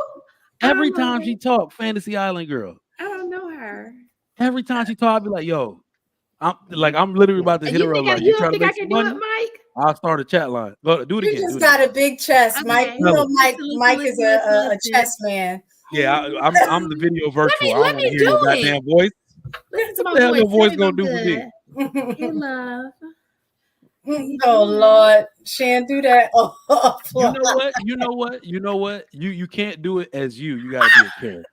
You gotta be a character. No, you sound like the giddy schoolgirl type. Like, okay, I gotta be a character. Do your little laugh. Listen, I'm gonna have a whole lot of women. And we're gonna have a whole phone call. We got a business going. Boom. Talk to them, dirty girl. What would you like me to do with this pencil? Mike gonna try to be on. We're gonna capitalize on these incels. Talk to them, dirty girl. Y'all gonna make some money then. Show them a toe or two. Not the toe. Go ahead Did and you see the consider, woman who makes money off of she has hair under her arm and she has a Ew, whole man. Ew. fan base for that? Child, we're gonna talk dirty on this phone for this money, these queens.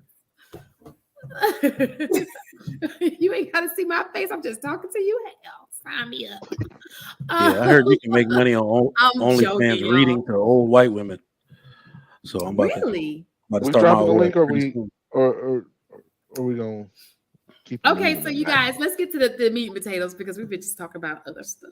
All right, so AP brought this video to our attention. Here we go.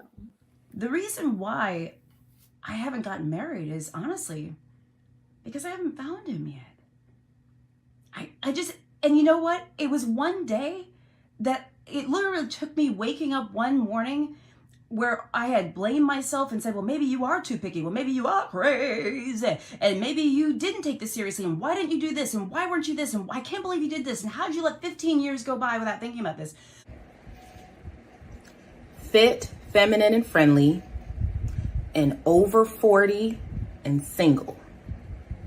And some would say, as a result, failing at love.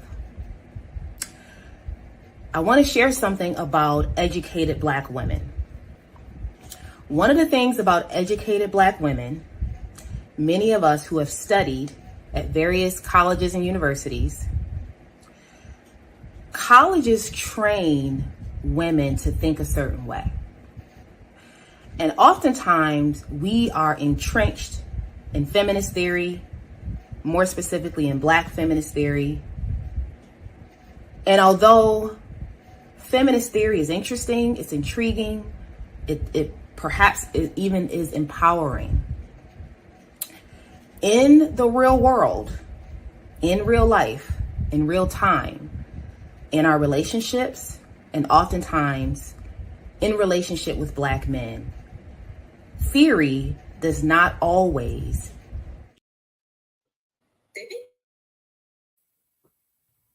learned at that university, they're minimal.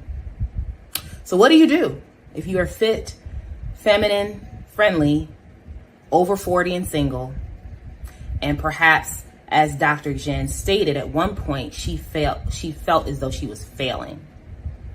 What do you do? If you're a corporate executive, if you're a doctor, like Dr. Jen, who you saw a clip of, it means that, you have to be able to step outside of one leadership role, and in relationship, be willing to step into a different role. Okay, that was the end. I should have warned y'all. It's going to be a series of videos. But it's too late for all that.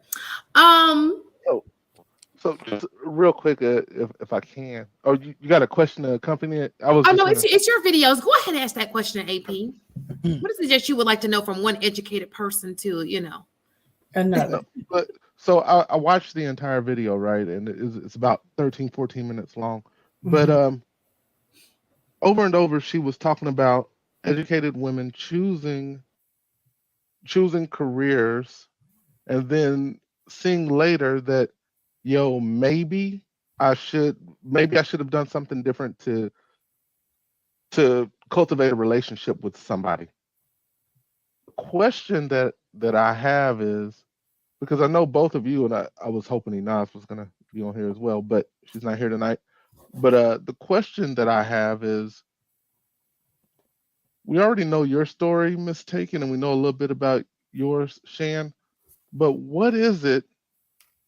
What makes those women put their career above building a relationship with a man and creating a family?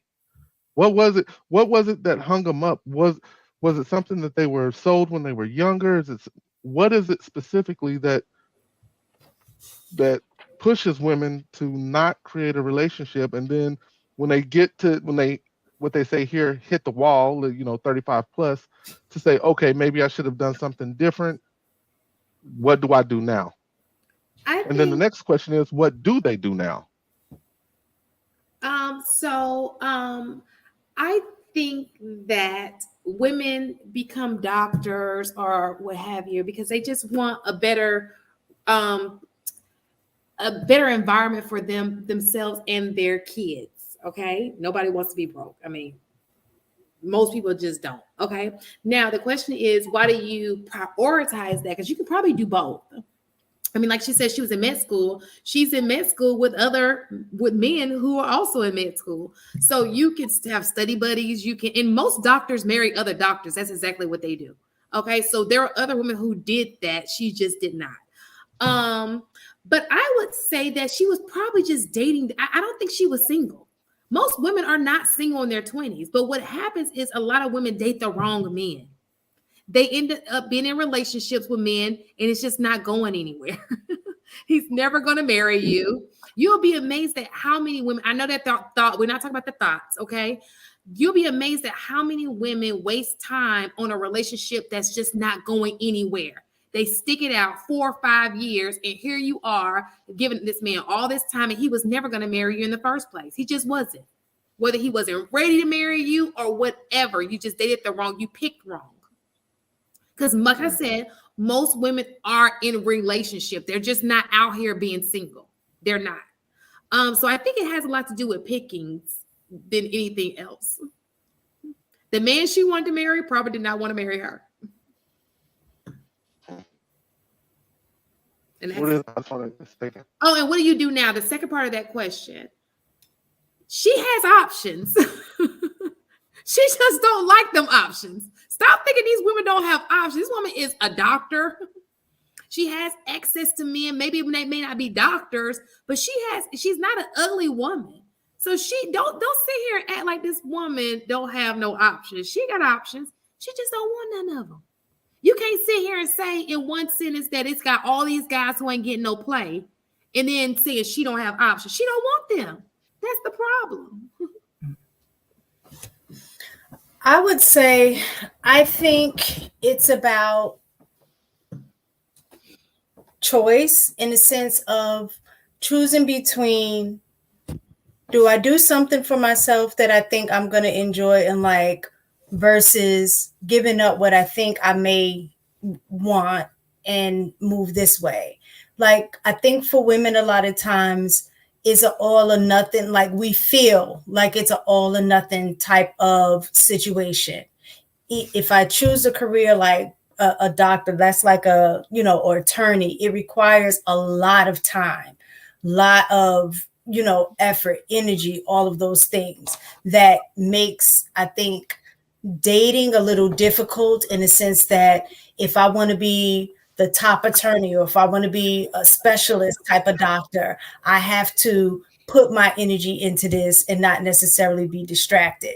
And I know if I decide to become a wife, then that means I'm gonna have to put my career to the side and then have the family. So I think part of that is making that decision. Do I want to do that or go for the career? And I think when you're young, the career seems more inviting.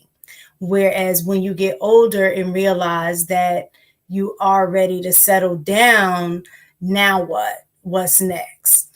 Go ahead. I would agree with that, but I know so many. A matter of fact, all my friends who went to med school, they all got married, and that man supported them while they were in med school. I think you chose wrong. I think that most men, if you find a man you went to college with or whatever, and he knows you're in med school, that man don't mind being there with you and supporting your go through med school. I think that that's an excuse. Now, if you bump around and get kids, that's totally different. You have control of that. Okay, I can't get pregnant. I'm trying to be in med school. But to sit here and say there are men who will support you through med school if you find the right one. The problem is you're dating the wrong ones. And like I said, it's going nowhere. In discussion. So the question, and I think that we can kind of just jumble it after this. The question I posed to the gentleman, and I recognize that you're married, Marcus and Mike, but why does it appear that the men that these women think that they should qualify for the men don't want these women now, or are they just unavailable? Can I answer that too? Go ahead. Okay, so let's talk about it. Please, okay, I don't want to name a whole group of people. Okay, people think that money automatically puts you at the top rank on the pedestal. It does not. Okay, there are different levels to this. Okay, an attorney acts totally different from a physician. A physician has a different type of swag than another type of, And so, with that being said, a lot of women, because of the people who end up being physicians or the people who go into these, they're not necessarily attracted to them because maybe they're like, the social skills aren't where they, you know what I'm saying? Like if you get a doctor who's nice looking and he got social skills, like that's a home run. But most of the time, y'all been to the doctor. Y'all know y'all doctor ain't pulling like that. Come on. He was probably the nerd school, what you want him to be, because he's working on you, right? So that's what she sees when she's in med school. A whole bunch of guys who maybe socially they're nerds or what you want them to be because they're physicians. They ain't the swagged out popular guy. You know what I'm saying? You may find a few of them, but for the most part, they are not. So with that being said, she didn't want that guy. She didn't want him. Well, I'm going to be honest. In terms of, just like I said, I know I'm seeing through a lens that may be very small versus what the majority, I really don't know. But in my circle of people that I've been around and know who postponed having a family and had kids later on in terms of women, they were happy with their decision. They didn't feel as if they missed out on anything because in their mind they felt that they accomplished what they wanted to accomplish before bringing children into the world. So they don't necessarily regret putting things off until a later date. Like I know in this space, like we push, marry young. Women need to hurry up and marry young, so they can have, children. And but not everybody, I guess, goal is to hurry up and have a family. And I think that's where we go wrong, is that a lot of times we try to place these expectations on women to hurry up and get married, have kids, and that's the road you need to take, and you'll be happy and fulfilled and blah, blah, blah, blah. Not saying that they don't want the family. I think a lot of women do. But I do think that they're okay with making a decision to say, you know what, I recognize in my 20s, I don't want kids right now. I don't necessarily want a husband right now. I want to live life. I don't want to start having kids until later on. And the women that I've seen that made those decisions don't have any regrets. They don't only regret it when they Well, don't. they got regrets. They only regret it if they can't have kids. Yeah, they regret it if they can't have kids, but typically that doesn't necessarily have to do with their age.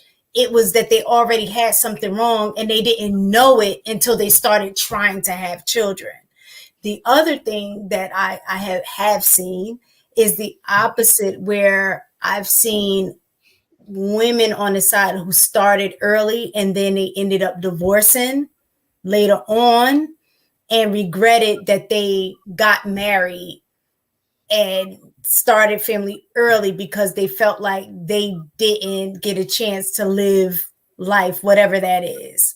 So yeah. I've seen it quite opposite. Those who waited and planned to have kids seem to be more stable and happier with that decision versus the ones who got married really young or had kids really young and then regretted it later. Let me say this too real fast. I think people underestimate, because of the food, the chemicals, the environment that we have exposed ourselves to. Some people underestimate the fact that some women who are single with no kids can't have kids.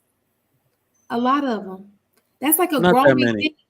No. I said it's not the majority for sure, but there are a lot of people, because I have friends like this who are trying to have children and they just never, every miscarriage, and I think that has a lot to do with food. It does. The Fibroid. environment that you are exposed to through your environment.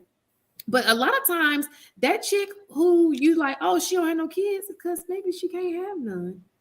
I mean, it's unfortunate, but sometimes that's the situation too. It's definitely not the majority, but it's definitely a few that's the situation.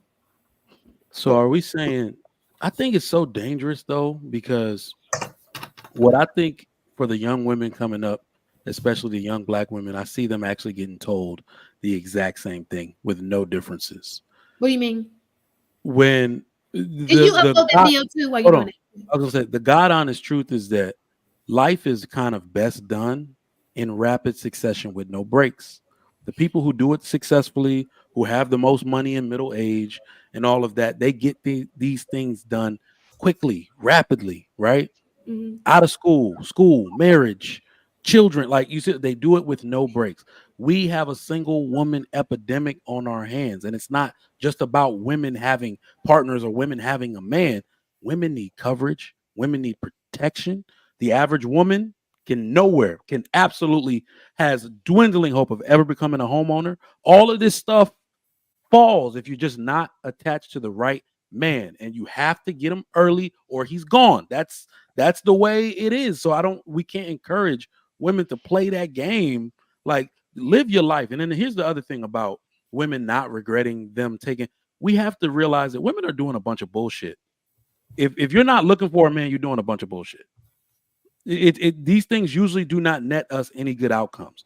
If you aren't looking for the right partner, you set a ticket time bomb to when you're going to get pregnant, and that man won't marry you. That's the staple in our community. Most men and women do not make it to 30 without one baby out of wedlock. You know that. Okay, so let me just say this. So I have a kids, but I'm going to say as a single woman that I can kind of get it though, because I feel like a lot of the experiences outside of a man that I've had as a single woman, I wouldn't want to trade those experiences. Like, I've enjoyed, I had a great 20s. I had a great 30s. I would not trade any of those for the world. Shan, I understand, yes. but it's also a trade-off. That's the point. It's a trade-off. So it's a trade-off. Nobody's saying that women aren't for some reason women love to travel. They don't like America. Like, what the fuck? Like, they just gone all these different places. That wasn't my experience, but yeah, I see what you're saying. I'm just saying that's great that women can create these experiences for themselves, but I don't see them living a life, so to speak. I'm like, oh, you're gonna pay for that shit one way or another. Yeah, when you get older, you for sure. When you get older, I think that goes for men and women. When you get older, you're men going don't travel nowhere. You said what now? Men don't travel nowhere.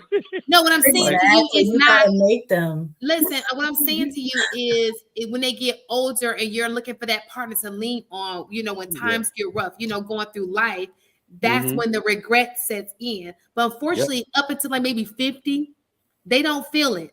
You know what I'm saying? They don't feel it until hard times come. You're getting older and older. And those people that you once had access to, you don't have access to those people anymore, But again, that doesn't take away the experience. Some people may look back like, well, damn, I had a good life though. Shit. Nah, I'm not even trying to be at this point. I'm being very sincere. I think this is going to like really turn into something bad, because what it really turns into is that not only are the women trying to live their best life, they are pretending to be consumed with work. Women don't like to work. Like, that shit is a lot. Like, women do not like to provide for themselves. And what's going to happen is the most industrious women like Shan, like Mistaken, they'll be able to do it. But you got to understand, women need to be in care of something, not providing for something, right? That's their state. They want to be dwindling down in their old age to taking care of their grandkids, being more present with their ladies, doing brunches, cleaning, doing their garden. That's the stuff they like. Say cleaning? I think I was gonna say cleaning their garden, but I was like, doing your garden.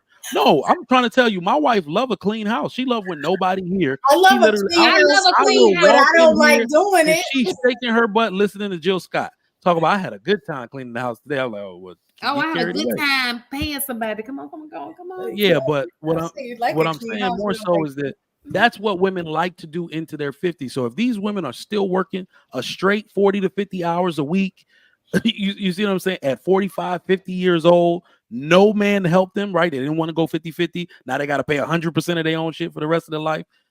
Bills going up, mortgage going up, rent going up. Like, you see what I'm saying? It's going to be exhausting for most women. And the worst part about it is that when this happens, most women want to make a demand of society to take care of them. And the answer is going to be no, because it's the most single women we're ever going to have in history. Society can't do it. But What solution do you have, Trigger Mike? But numerically, that would happen anyway. We haven't given it tonight. Polygamy. But no, what I'm saying is women. I'm down for one wife, extra wife. Will end up single anyway, because numerically, women typically outlive men, especially in the Black community. Say that again. You said most women are gonna. Hold on. We gotta stop. They will die. They will die single anyway. We gotta stop using that anyway. So we gotta stop using that metric, because here's the way it really happens. The value of family is not just living within the family; it's what happens after. Have you not noticed that there is absolutely no drop off with Indian, African, Chinese, all these type of families where mom is gonna go or what's gonna happen to her after dad dies? Absolutely none. It's always taken care of, right? So when you get married, you raise children because they were raised in a house where the parents provided a stable home for them. They then provide a stable home for mom. The reason, the way it happens, especially in most developing countries, a man is going to put everything he has into paying that house off, because really what that house is if you get down on chips, sell this house, take care of your mom till she passes away. That's the least a man could do. If he has life insurance, he got a 401k, liquidate all that shit. Take care of your mom. Leave your kids something. Leave something to your kids, if you can. That is the beauty of marriage. Everybody's going to take care of the people in the family who prioritize creating a stable home for them. It does not happen when you're single. Let me just say this, because I think let me just say this. I'm in an international single women's group, and we got a couple of Indians who are actually in India right now, and they're having some problems with their Negroes too. So it's universal. It's an epidemic. But what I was going to say in that statement was talking about too, Mike, is, and this is not to say, because I can't be married and say that you don't need a man. You know what I'm saying? So I'm not of the group of saying, oh, I don't need a man, like, no. But what I am saying is, I think the opposite end to that is that sometimes we use this fear-mongering method to make women think that you better hurry up or life is going to end if you don't. And the truth of the matter is that everything that you're saying about, what a man can do to make sure that the woman is left out there to dry, is they were speaking about educated in that clip about educated women and how, they're not in relationships. But the other part to that is that everything that you just said, that woman can get her own insurance. You know what I'm saying? She can, all of those things. Let's be real. And right now, women are the ones that are buying the homes. Like what you're saying, they're buying homes more often than men. It's 14% of single women own homes. It's not a lot. But they're buying at a higher rate than men are. Especially men don't buy homes without families to put in them. Millionaire men do not live in homes; they live in condos. Well, most people. What I'm saying, you're saying use the house as a source of income, just in case if times get hard, you can sell it. What I'm saying is that you have a lot of women putting themselves in position to do that because they are buying homes. But that's the part where it's not really fear mongering. If it's just the numbers, there actually aren't a lot of women. The issue is that all of us well put together people, we know each other. So we think that's the world. It's not the world. Women are struggling. Women are literally struggling. And then the worst part about it is that their income dwindles as they get older. It doesn't go up because women, most women, lack the capacity. People, what do you mean? That's men and women. Men income increases. Listen, when you get a certain age, you're on a fixed income because you're retired. Most people No, don't. I'm talking about 40s. I'm talking about 40s. Oh, I thought you said older. Whoa, So I'm like, past yeah, 40s. but no, you're on a fixed income, but you've paid off most of your assets. You paid off your house by say, so it's a bit Assumption. different. That's an assumption. Yeah, I was gonna say, but you likely have done. But the thing about it is, you're right. But let's again, and we have to keep bringing this point out. We're talking about educated women, but most Black women are not educated. That's true. Okay, you're talking about that big group of people who are not educated. We're specifically talking about educated women, and we keep trying to make them like the majority, and they are not the majority. They are the minority. And we all know each other. That's what I was like. It seems like the world. It's not the world. It's not the world. You can name like 5 Black doctors. I'm like, oh shit, she's in Jack and Jill chapter Atlanta. I know her. Like, you see what I'm saying? It's not a lot of people, and the worst part about it is, look at the stats for those women. What's the average lifespan of a female pediatrician or OR doctor? It's less than 10 years. They're not going to do this shit at this level for long. But they don't have to. They don't have to. You can be a dermatologist and work 3 days out of the week, and you're going to still make more money than the average person. And what do they do with that money? Do you think they save it? No. Listen, they still, even if they don't save it, they still living better than most.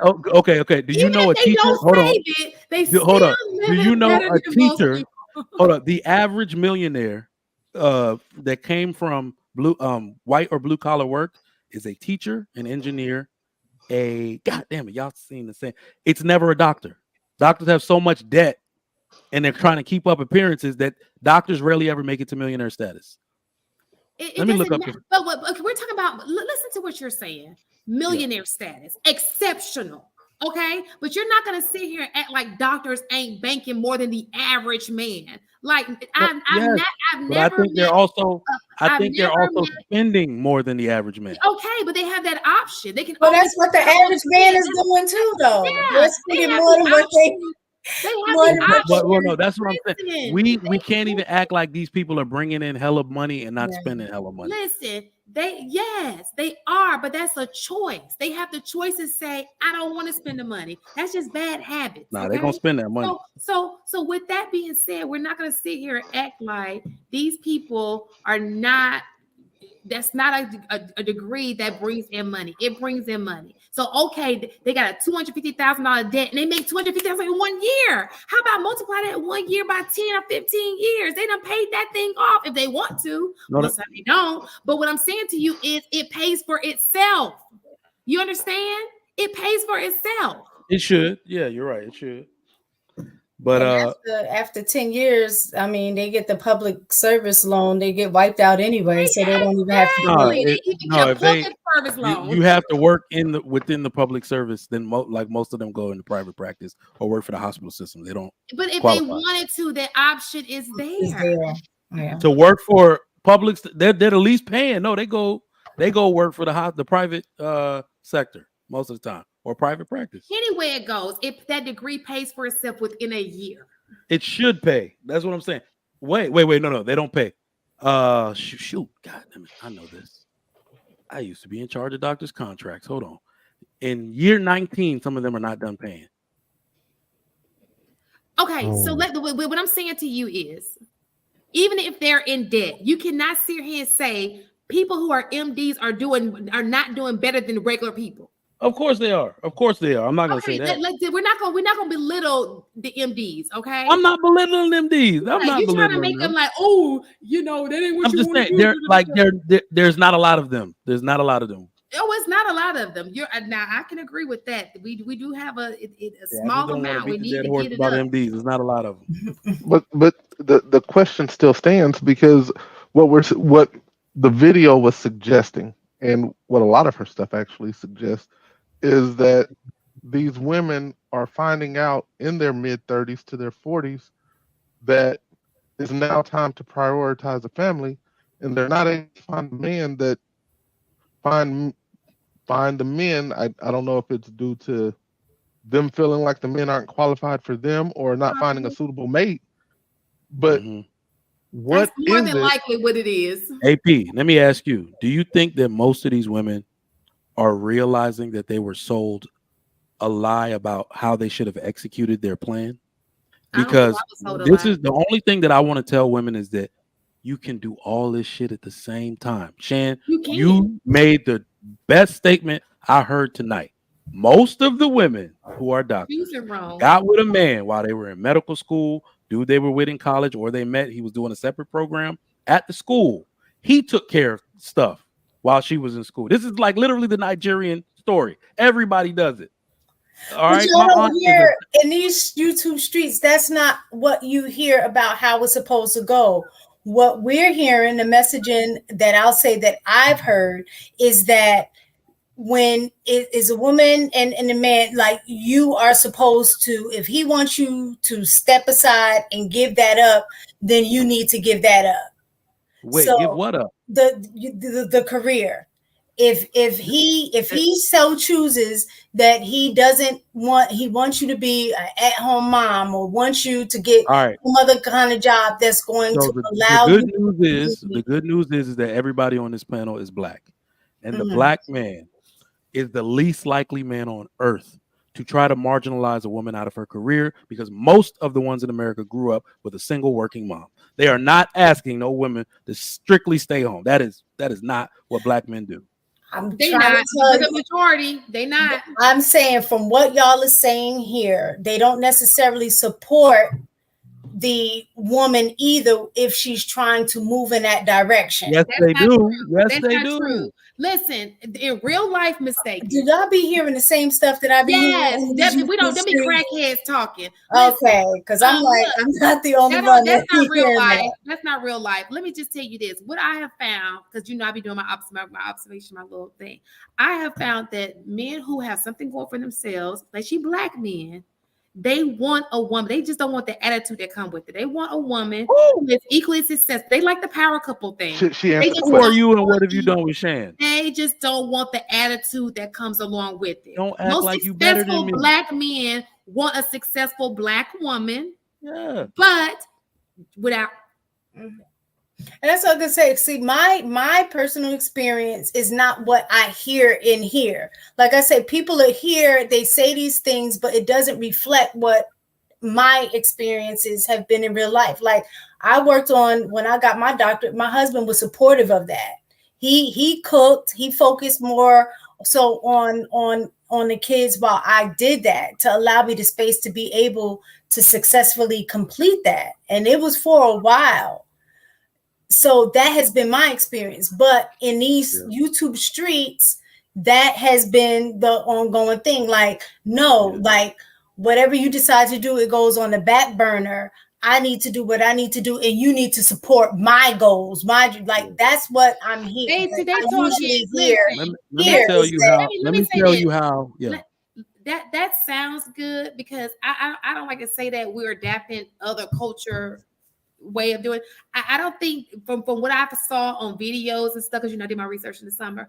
The problem is we don't have that leverage yet. You know what I'm saying? We're trying to build with, and unfortunately, we need both people to do their thing so they can build, and maybe later on our kids can be afforded that opportunity. But at this point, because we're still building, we need both people to try to build so our kid, it can trickle down and our kids can do it. And then maybe so we try to live like white people, but they started a long time ago. They have real generational wealth.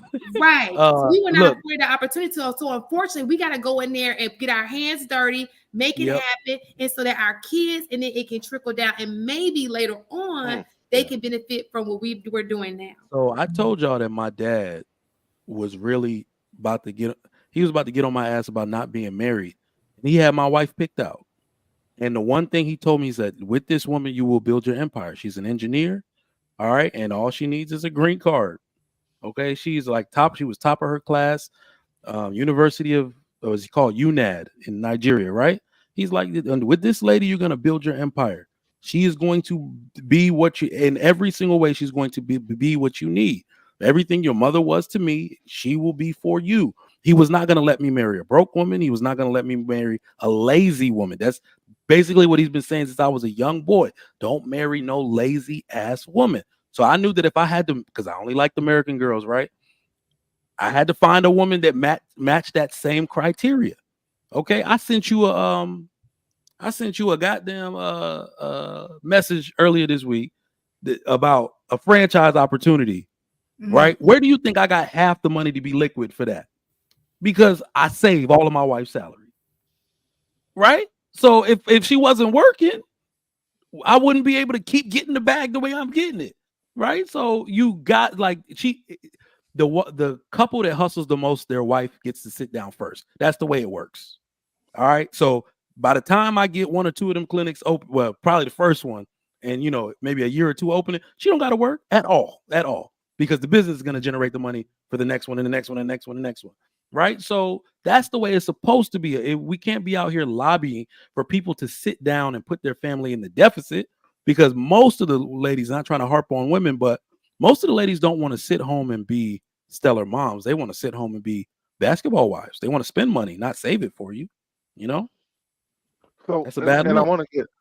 I kind of want to get Marcus and HD in on this. So should we as men alter what we're saying in these spaces to sell what it should really look like, as opposed to making the adjustment as we have done, and I think rightfully so, because I believe there should have been some kind of punishment for, this sounds awful, but a punishment for the way women behaved over the last 20, 30 years.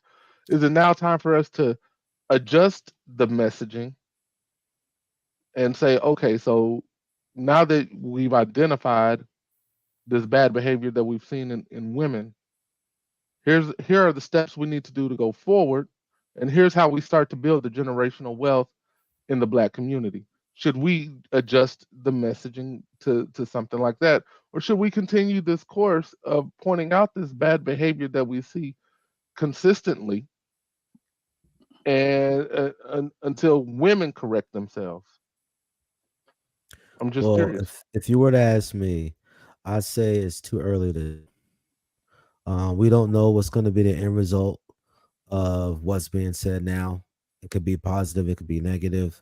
I think that the way that men and women are fundamentally has remained essentially the same. We have some very distinct differences from the past, but for the overall point, we still largely operate the same since the beginning of time. I also think that if men and women work together, we always have the best outcomes. Now, that doesn't make it easy, but we would typically have the best outcomes. However, people's willingness to work together has gone down because of the pains of the past. The pains of seeing other people struggle in certain things and experience through other people's experience, people aren't as willing to work together the way that other people were in some ways forced to.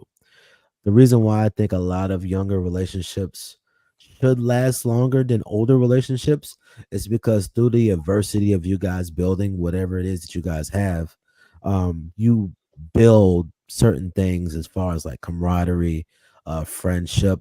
You build a tougher relationship for the long term, typically because of the stuff that you've been through. However, it has the greatest chance of falling because of the different changes you go through in your early stages of life. Whether you wait or whether you do it early, there's risk involved. You can start early and struggle through the first parts of your life together in your 20s. And if you make it through to your 30s, you can have the best thing possible. Or as you continue to find yourself in the middle of those years, those formative years, you may find that this isn't something viable for you because of whatever reason you decide. And you just have to be understanding that life is hard whether you have somebody or not. And it's a lot harder if you don't have anybody. So the strategy for women, you should try to get married earlier, because of the simple fact of the matter is that, if you want kids, you have more options if you do it younger versus when you do it older. Versus on the flip side, Well, is having too many options a good thing though? Well, it can be, No. and it can also be bad. Sometimes when you have too many options, you don't choose. Yeah, but the problem is that's the risk that you take. You can go when you have a lot of options, or you can go when you have less options. There's a thing that case in point, Chan. Well, Either way, I like this The saying other that week, she somebody, just said she found a husband, boyfriend, and what was the other one? Pool boy. And a pool boy. She found all three. Too many options. Trifling. yeah, well, I'll leave this last thing and I'll pass it to Marcus. I like this statement that I've learned recently in recent years is that you would want to do what's hard while it's still easy. Oftentimes, when you have situations in your life, I like that. Yeah, stealing It's- that one. yeah, well, oftentimes you find yourself having a lot of issues to push through your emotions. And when you're younger, it's hard for you to be disciplined in the things that don't give you immediate gratification.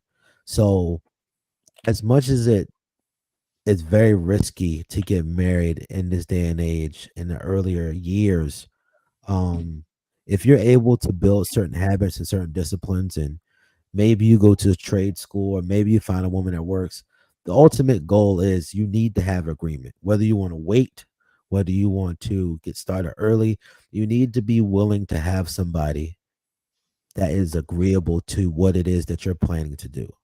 If you want to have kids and you don't want the system or you don't want other people messing with your kids, you need to have a woman that's agreeable to that.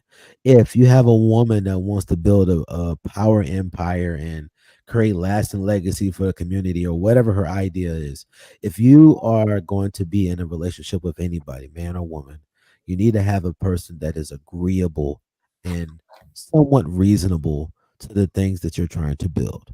Because at the end of the day, I always like bringing up the scripture. A house divided against itself cannot stand. And if y'all are building two different visions at the same time, y'all screw. And if there's no agreement, how can two walk together unless they agree? Okay, HD TV. Marky Mark. So let's see. Can you repeat that question, AB, so I can make sure I can answer it correctly? Yeah, no, absolutely. That was good stuff, HDT. The question is, and it was, I pulled the question from the conversation that Trigger Mike, Shannon, Mistaken were having. Is it now time for men to adjust the messaging that you hear on the social media platforms to reflect more what is the right way to go, or should we continue shaming mostly women for their negative behavior and keep that track and see where it lands us? Okay. So this is kind of like wanting to buy a new car, but you only have enough money for like a beat up $1,000 car. And you just keep looking at the car and complaining every single day. Every day you look at it, something wrong with the car. It's going to be more things wrong the longer you had a car, the longer you look at the car. The problem isn't the car. That car is going to be what it's going to be. You just need to get some more money or get another skill set so you can buy the car you actually want. So I 100% think we need to change the messaging. Become what you need to be, so you're valuable, whatever that is. If it's personality, if it's some people like emotional intelligence, whatever you can skyrocket yourself in that sets you apart or makes you unique to find the type of woman you want, then they'll gravitate to you. But focusing on the women you don't want is the same as focusing on a car you don't want all the time. It's the same as focusing on a job you don't want all the time. It's the same as focusing on anything you don't want all the time. The only thing you're going to do is attract the thing you don't want, because you can manifest it by setting your energy to the frequency of those things you don't want. And then you're going to start this. It's like that when somebody buy a blue car, a blue sedan, you start seeing blue sedans everywhere now. They everywhere. Because it starts to seep into your pores. It starts to seep into the way you think about things. A lot of times people be like, oh, you don't think women do anything wrong. It's not that. I don't look at the women that are doing wrong. Like when they're doing whatever they're doing, they're invisible to me. Like literally invisible. I do not see them. I only see the good women. So I'm only going to have good women radiating towards me. I'm only going to be dealing with those good women. It's because I built myself to a point where I can attract the energy and the type of person that I will want to be around, right? And that's what men should focus on. Becoming the person that you're supposed to be so you control the things within your sphere of influence.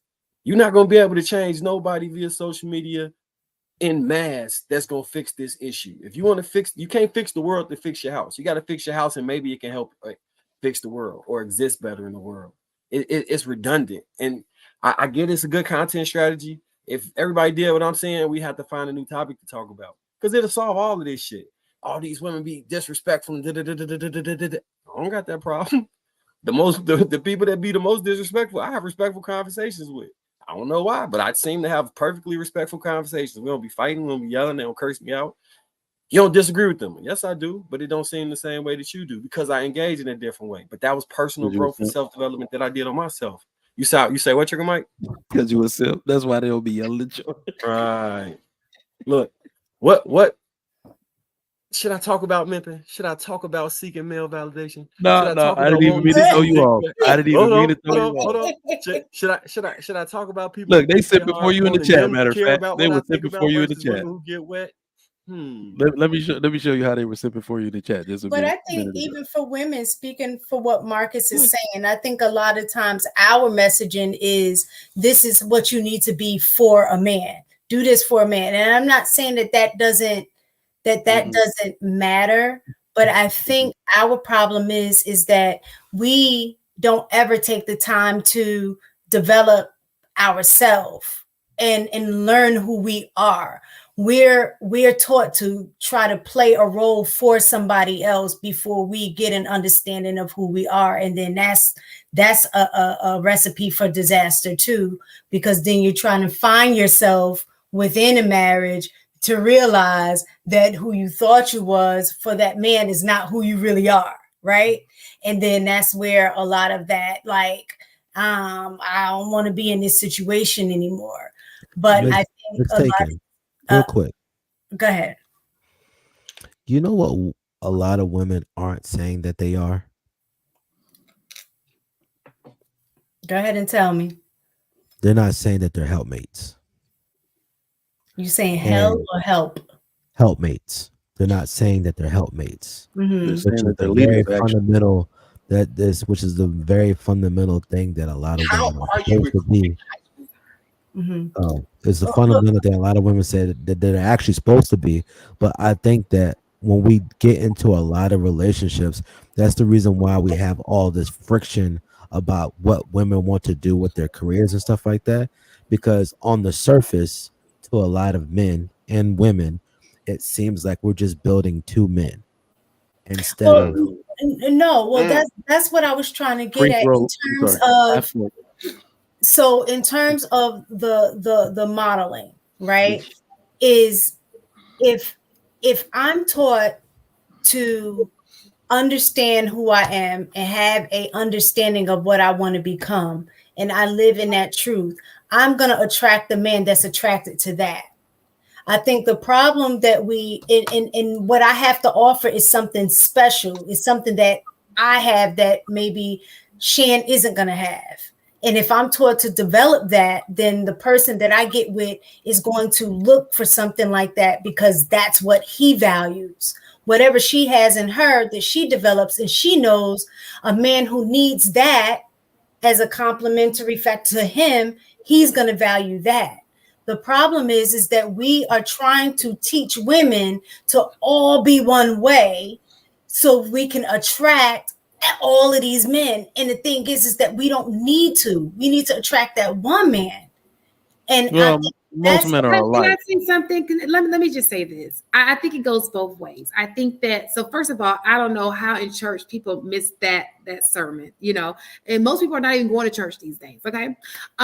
But what I can say is, like Mistaken said, it depends on the man and what he wants. Because I would say this, a lot of women aren't taught to be helpmeets, mates. But a lot of men weren't taught to that's what women are supposed to be, So I think it goes both ways. Because sometimes there is a helpmeet or mate that comes into your life and you dog her out. You know what I'm saying? Because you wanted that feisty chick who gonna cuss your ass out. You know what I'm saying? And all along, God gave you what you needed, and you went after what you want, and it ain't work out for you. You know what I'm saying? Or it may have worked out for you because you're just that kind of man. You don't want that. You wanted more of a go-getter, and maybe you turn into a help me. I don't know. But I think it goes both ways. I think we both missed that sermon. I think we're learning it now. We're talking more about it. But a lot of people, both men and women, a lot do know, but a lot of people miss that. Yeah, let me say on the side of marriage, I mean, I'm doing it logically. I'm always going to be on the side of women getting married younger, because we're even getting married later now. I think men is 30 point something, women is 29.7 or something like that. But these people met at 25. They got engaged somewhere around 27, 28 Sometimes. to be married by 30, right? Sometimes. So women still, no matter how you slice it, you got to get started early. You don't have pretty much of a gap. In fact, if we need to put it in plain English, which we need to start doing here and stop talking vague and ambiguous on YouTube, we need to give clear directives to women. Have fun in college. That's it. You see what I'm saying? Those years, that's it. Only years you got to play around, lady. You see what I'm saying? That's how you need to be telling girls. Don't tell them they can't extend their whole phase out till 30 or nothing. None of that BS. College is fun time. Live it up. Because after that, you got to get serious. You got to get real about your career, about your direction, about your man. Now, the reason why that is important is because it actually benefits women. Here's why. I don't understand why why women talk about being single and getting a bag. Married women own the most money capital in the world of any woman. Married woman. Go look on every NASDAQ. Who owns the married women, right? Own pretty much everything. And the reason why that is because, ladies, the biggest cheat code for wealth is marriage. You can build anything on the back of a man who takes care of business. My wife opened the very first clinic of its kind in the Houston, Texas area. And I remember her little grand opening. The congressman was there and all this type of stuff. And one of her homegirls that came that she had went to college with, like was looking at the building and all the renovations we had done and was like, damn, girl, how you do all this and you pregnant? That girl looked at that lady. My wife looked at that lady in the face and said, I got a husband. That's all she said. I could spend all of my money doing speech pathology and all into this business and all of that because he take care of everything, right? That's the biggest wealth cheat code ever. I can focus on my business. I can do payroll on my own. I could do all of that shit, learn this because he takes care of all the bills. That's the biggest cheat code any woman can have and the biggest leg up you can have. So I don't know why more women don't think like Trigger that. Mike, you added a caveat. Let me just say this too. If that is your goal, because I think that we all think that that's every woman's goal, and it's just absolutely not. If that is your goal, if you know that you want to be married, I agree with you. I don't agree with the whole phase. I don't think that women should have a whole phase. I don't know where that came from. I agree. But I do agree that if your goal is to have a family, it is best, even biologically, it is best for you to start that process early. The problem is if you don't find a person who you find to be a good match for you, because there aren't, like you said, that it was 7-1 in college. Mm-hmm. The ratio to women is 7-1. So what about those other 6? So here's the weird part, Shan. There's a solution for that. The numbers, I was gonna say the numbers are the numbers. Shut your head. we know the polygamy. All right. I'm down for it. Just one though. All right. So the weird part is not only are you right, Shan, but why is it also that every woman has passed up a good man, a good marriageable man? Even though every woman got one of them where it's like, he's the one that got away. I should have married him. Now he's married. And like, you see, so it's more so. But is it? So let me just say this: when women say they got one, because I'm agree with you, but I always also want to think of it this way.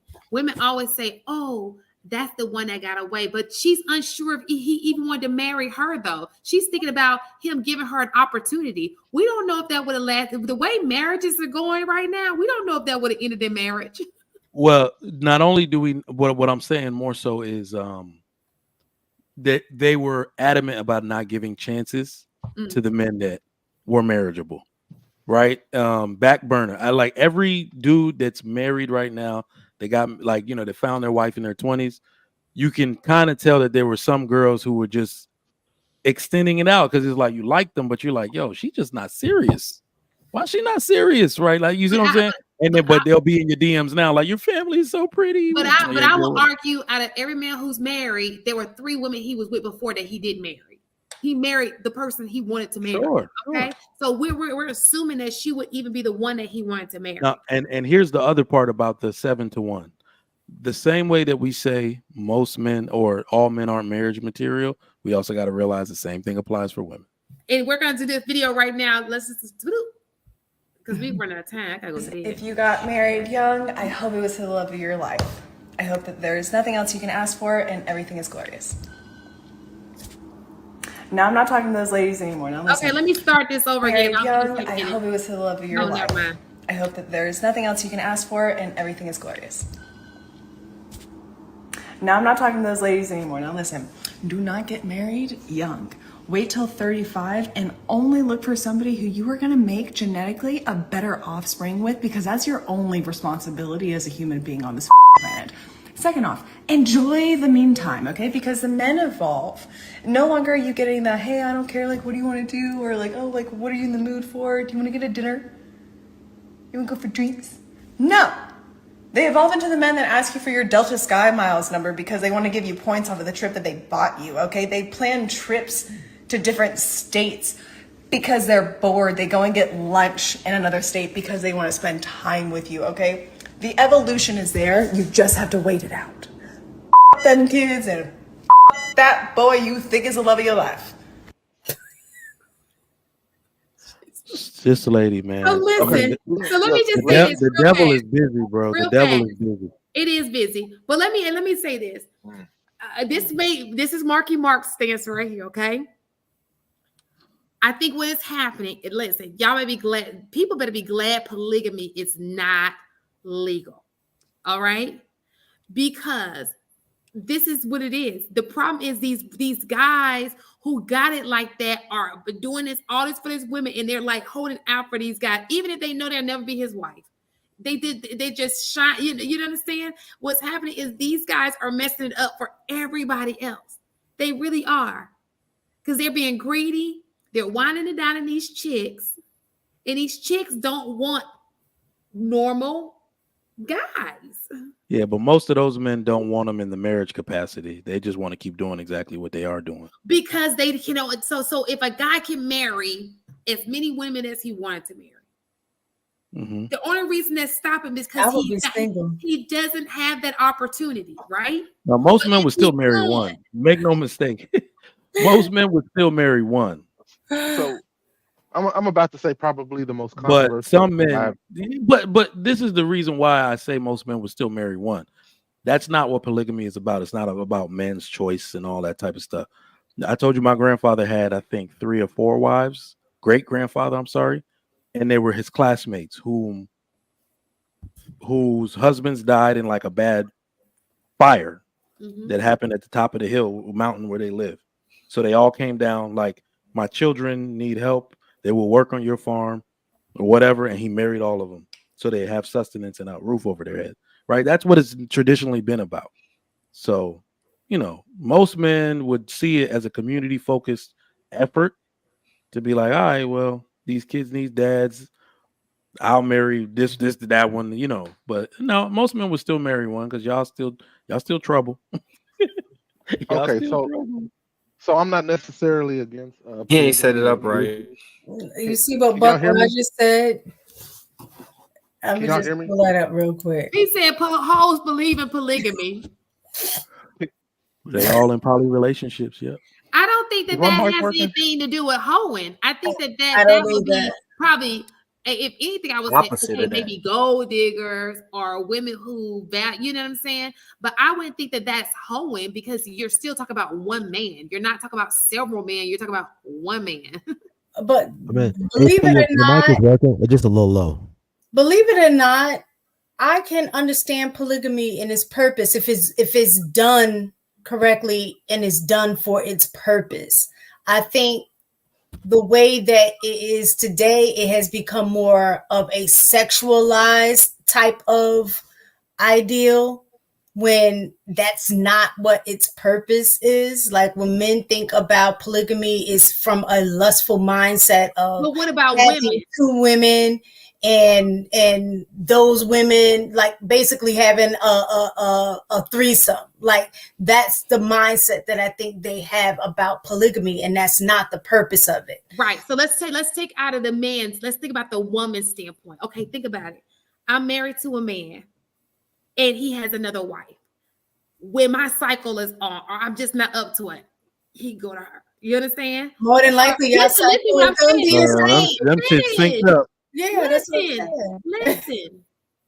We got kids together. It's 2 women instead of just one with all these kids. I gotta make a run. She can watch the kids. Blah blah blah blah.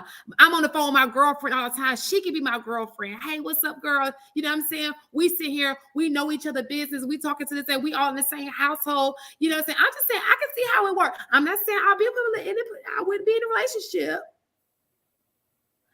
but I can understand. Well, that's what I was saying. I think the purpose of it was for family, for building, for everything that y'all are talking about, legacy building, wealth building, generational wealth, all of that kind of stuff. That was the purpose of it. But the way that it's talked about now, that's the furthest purpose from what it's about. Bragging rights. I got 2. I got that swag. I can pull 2. You know what I'm saying? And mostly the women that get in those situations are not necessarily about that life either. They're about the benefits that come with it, because they're only going to do that with like a ball player, or you know what I'm saying, somebody that has a lot of means. So it's not really about the family aspect. It's more about what I can get from an aspect. Like what's the guy who just had what's the guy who got all of them baby mothers that we were talking about?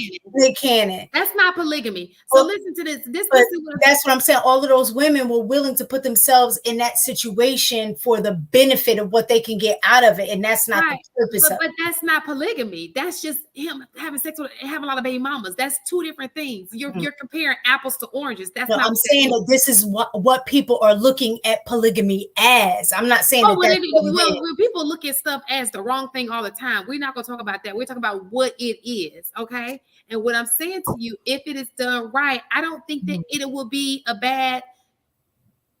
I personally don't think it'd be a bad setup. Now, do I think that a man should be able to be greedy with it? Absolutely. There should be a limit to it.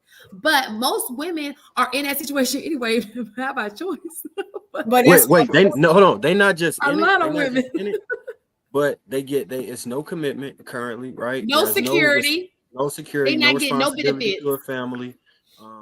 Because this single dating market where everybody having sex with everybody is not polygamy, but it's the perverse version of what it would be if the minds of how people see polygamy going on is. You sleeping with her baby daddy, she sleep, like all of this craziness, no commitment, no security, and men have no responsibility like to protect anybody. Absolutely. It's just crazy. Like that girl when they got hit in a polygamous society like the Muslim countries, that girl when they got hit in the brick by man, she wouldn't even been out there doing it because she would have had a husband. It wouldn't be 6 women that don't have a man that's out here freelance trying to figure out what to do with life, going crazy, turning to each other, all this extra stuff. It's a sad world we live in. I've seen a couple religious scholars talk about that was the solution to the West problem, but we don't do what's good for us, unfortunately. And it'd be too much of a responsibility on men because a lot of men don't want that responsibility. Okay, so I'm not against polygyny. I'm really not. But I want to touch on this video point real quick, and I'll shut up. Okay. Black women, please stop listening to angry, bitter, upset white women. It has led us down a ridiculous path of the single mother homes through feminism. That's what got us here. Stop listening to them. Stop listening to them. Stop listening to them. I get it. They fucking with y'all. I get it. But what I think, let me just tell you, and please do not get mad at me, but this is just what I gather, and this is all just an opinion. Okay? I do think for some, absolutely. But I think for a group of women, I think that women want more. And so they're saying, if you don't want to get it, I'm about to go get it. Okay? And so I don't think it had to take a white woman to get that. I think that when we look at, so women are competitive individuals, right? So it's got to be some type of jealousy that comes with me having to be your maid. Like, bitch, who are you? Like, I'm sitting here cleaning your shit. You know what I'm saying? I need somebody to clean my stuff. That's envy. You know what I'm saying? I'm gonna put myself in a situation where I'm never gonna be able to clean. You ain't gonna find me cleaning nobody's house. You know, just imagine you can never have that, and you sit here and you gotta be in a job where you breastfeeding. I mean, well, that's slavery, but where you gotta clean up this chick who ain't doing nothing's house. You envy that a little bit. You're like, why can't I have that? You know what I'm saying? So I think that if you dig a little deeper and I see that, I'm like, I'm gonna go for it myself. I'll make sure I don't have to be in that situation. I can get what you got. I can do what you do. I can do it better because I'm not gonna be your maid. I'm just But not. That's not what the video we just saw. That's not what she was talking about. What no, she said was know go be a hoe until you're 35. Right. I'm not talking about her. I'm talking about your statement about you saying feminism. I think, yes, feminism, absolutely. But I do think that in the psychology, if I took myself out of my situation right now and I put myself as I'm working in the 60s and I'm cleaning somebody's house, I know for myself, that's like, because I ain't gonna never think a chick over me, like, never. I don't care how much she may be, but she ain't never got the best of me. And it's just got to do something to you psychologically. Like, no, I'm not doing that. No, see, You I can get clean that. my house. I get that, and currently feminism is this perverse supremacy, in my opinion. But our women have followed these white women for so effing long. What we've listened to this. We following though. So, who was the leader of the feminist movement that hijacked the civil rights movement? The civil rights movement was meant for black folks. Come on now, let's look at this. Besides YouTube talking points, and besides, let's just be honest, because people are not really listening in history class. Who even knew about feminism? This new generation, who knew about feminism before YouTube talking points? Who really Googled that shit and said YouTube? that ain't who told you to go get it. You just saw a bitch who had something more than you had, and you like, oh, she ain't finna up one on me. I'm about to be that chick.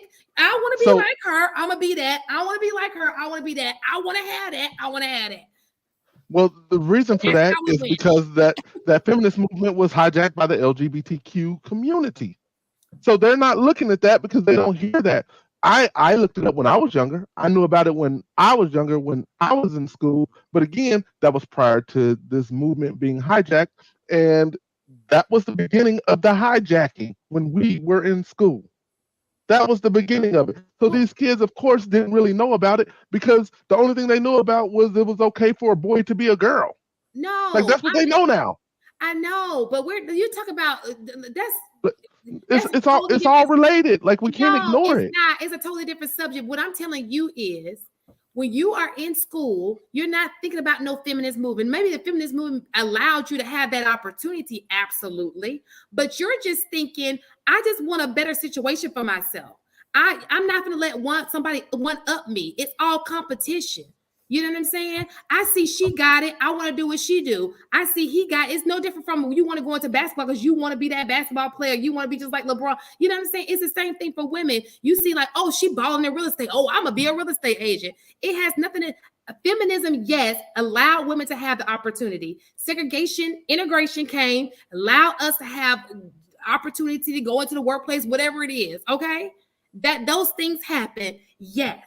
But when you're talking about the mentality of people, it's not that. It's just that women sometimes are go-getters and they don't want anything less. And it's like, if you're not going to go get it, I'm going to go get it. Well, see, this is the difference, though, with the feminist movement and the impact on white women versus the feminist movement and the impact on Black women. The difference is we cannot move the same way. White women can move. We can't, just like Black men can't move the same way white men move, because it's all about the power dynamic. Mm-hmm. The difference with white women, they can talk about feminism, but still not have to worry about it because the conditioning that they have as a group of people, white men are still going to be there and around to marry them when they decide to get married, if they so choose to change their mind. Sure. Whereas the options for Black women are limited. It is different. You have It's not. It is different. It's not. Let me tell you. Let me finish my point. The point is that where the difference is just culturally, where we are today, we are not as a group married-minded individuals. So therefore, you're pushing this feminist movement, be independent. More than likely, it's going to be easy for you to be independent and stay independent because you have less to choose from in terms of being married. And that's on both men and women. Black men have a harder time choosing a mate from the choices that they have available, just like Black women have a hard time choosing a mate because of the choices that they have available. White women have a more of a larger selection because as a whole, their rates for marriage, the numbers are there. That's what I'm saying. So we can't move the same way in that type of movement because we don't have the same outcome options available. We don't have the same priorities. Right. Yeah, we take their shit and we multiply it by 100 and that's us. Like it's crazy to me. It's like was feminism ever about not getting married? Original feminism? No. Originally, it was about having choice and having access. Having access to be able to choose to work, to be independent, because in that time, the only way out or the only way for any kind of stability was through marriage. So you didn't have you couldn't vote, you couldn't so you didn't have access to all of those things. So that's where the movement started. So a lot of people, they get confused with the word feminism because they don't understand that first wave feminism is different from second wave, third wave, and I think we're in the 4th/5th wave. So there are like 2 white women I've been seeing a bunch of stuff from. Now, one of them is like a lesbian staunch feminist, but I love when these women speak in such concrete terms about what feminism has become and how they don't agree with it, because they said first wave feminism was what men actually agreed with. We just shrugged our shoulders like, yeah, you should vote. Yeah, you should work. I don't give a fuck. I'm at work. Like, you see what I'm saying? Men, like, that's what men agreed with. Most men would identify as first wave feminists. Okay. I believe in equality of women. I don't have the energy to press no goddamn woman that want to go to work. I don't do it. And as you can tell, men clap for women that do the same as they do and get the same result at work, in the military. We clap for them. We don't care that they're there. But second wave feminism is advocating for the advantage of women at the expense of men. And they're doing it through the demonization of men. So what it turned into was female equality. And now we are in a stage of female supremacy, which is why you have the gender war general Trigger Mike. You ain't gonna step on my goddamn neck. Good job, sir. Good job. Nobody stepping on your damn neck, Trigger Mike. You married and happy and you trying. Okay, back to polygamy. Polyamory. I mean, Mike, you better quit it, man. One day I'm gonna contact your wife and bring her on here and check you about this stuff. Be like, Michael, stop it. You know you are happy. You know you're getting fed good meals. You know you get Michael. Stop it. Just stop it, Michael. Stop with the shenanigans. Michael. Stop with the Trigger Michael. Stop with the shenanigans. Stop Trigger Michael. Stop Trigger Michael. Stop it. This man, how you gonna be you like the leader of Alcoholics Anonymous ain't never had a drink in your life? God damn. How does that make sense? You just need to give it a rest and tell these men the truth that you happy in your life and they can be happy too. And this is how you did it. Instead of let's keep our foot on these women's neck. Nigga, knock it off. Yeah, I think Trigger might rather be a Paul. Never was a Christian, but it's one of the most prominent Christians. Yeah, like Trigger Mike, knock it off. You just gonna join into the whooping? Okay, HD. Right. Mrs. Trigger Mike, please. Where's she at? Yeah, let's call her in here. Yo, Friday night, Miss T Mac. Yo, we had a parent teacher organization skate party. They are worn the fuck out. I was worn out. Oh, so she was doing things for your family while you got to be online? We had more videos. So they all asleep. We will table that to next week. Thank you, Shan, because I was struggling. Yeah, I'm out here sending new hire information. I'm surprised. I'm not sleepy. I gotta get up for community service in the morning. Shit. Oh, it's 9/9. Oh, today my daughter's birthday. Do y'all know today is the most popular birthday on earth is 9/9. September Really? 9th. My sister's birthday today. You just When not my ready. daughter's birthday is today, and I found that out in the hospital. They're like, this is the most popular birthday in the world. The most people have this birthday out there. Let me look that up. Probably because that was the first week of the new year and Cass was getting busy. Is it? Oh, definitely.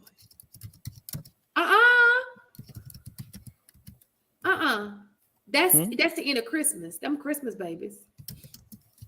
Yep. Oh, they in the crib. Oh yeah. And then Valentine's Day is me. I'm a November 7th. So Yeah, you're a Scorpio. Yeah. You couldn't tell by now. The Valentine's baby Scorpio. My husband is too. Sugar Mike, what would it take for you to recommend marriage to these men, and what you think it constitutes to get a good woman and how to get them? What would it take for you to do that?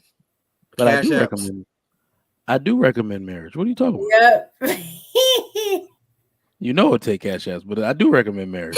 Yeah, it's not that Trigger Mike is against marriage. He's just like, put yo, my we got cash some app up issues there, that need to be addressed. That's all. Well, you know what? I'm of course I'm pro marriage. Phone sex talk. But I'm pro people being able to be functional and productive enough to even sustain a marriage.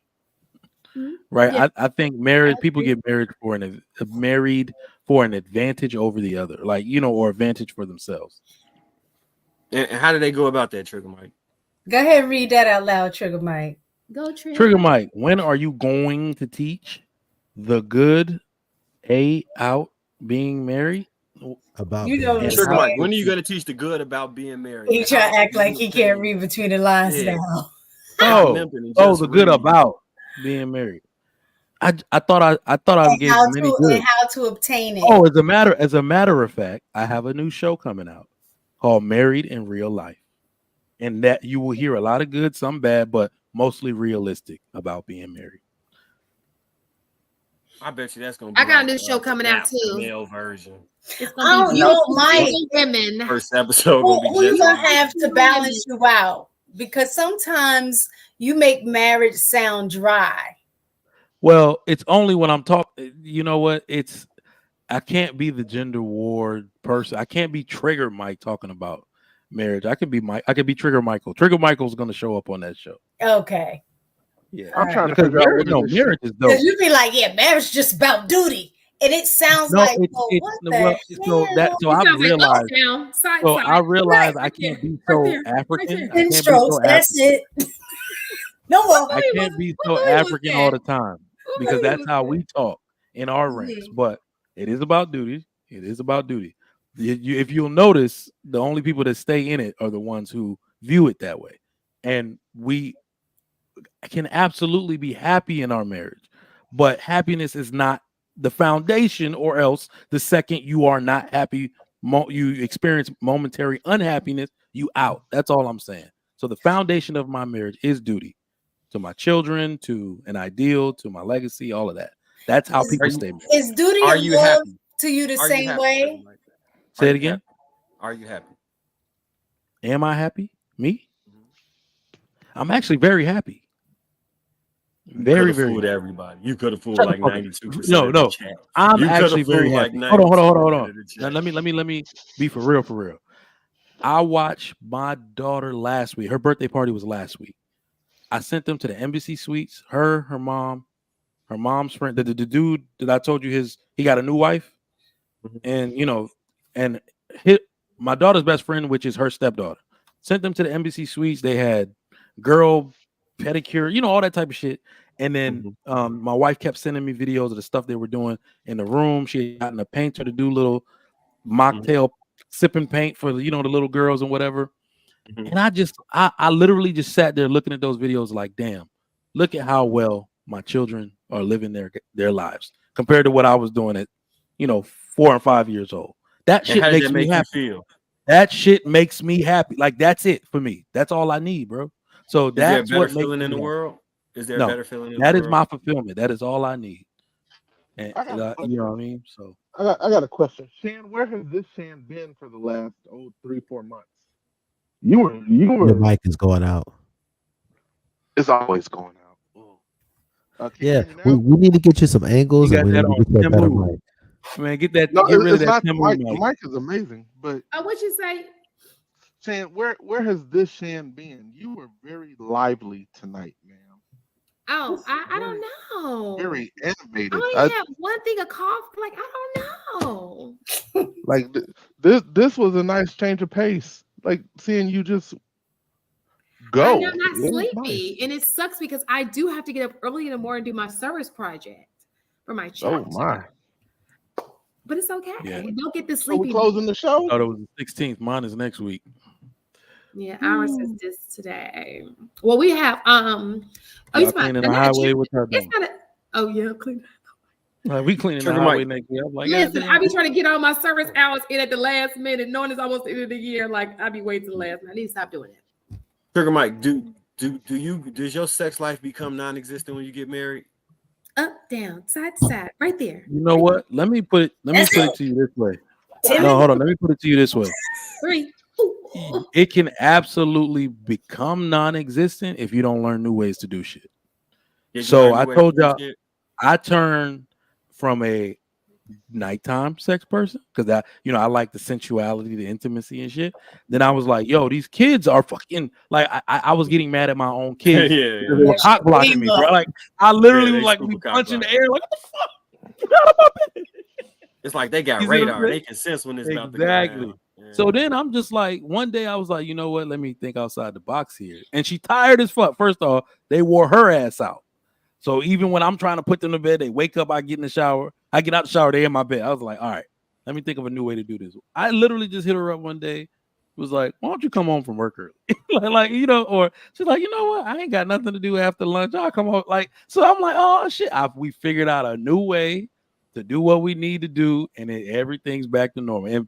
And I'm sorry. If I catch her before the kids wake up, she's fresh, lively. Maybe she worked out, she get out the shower. Yep. So you can't do things all the way you always do them. The closet is great. Oh shit.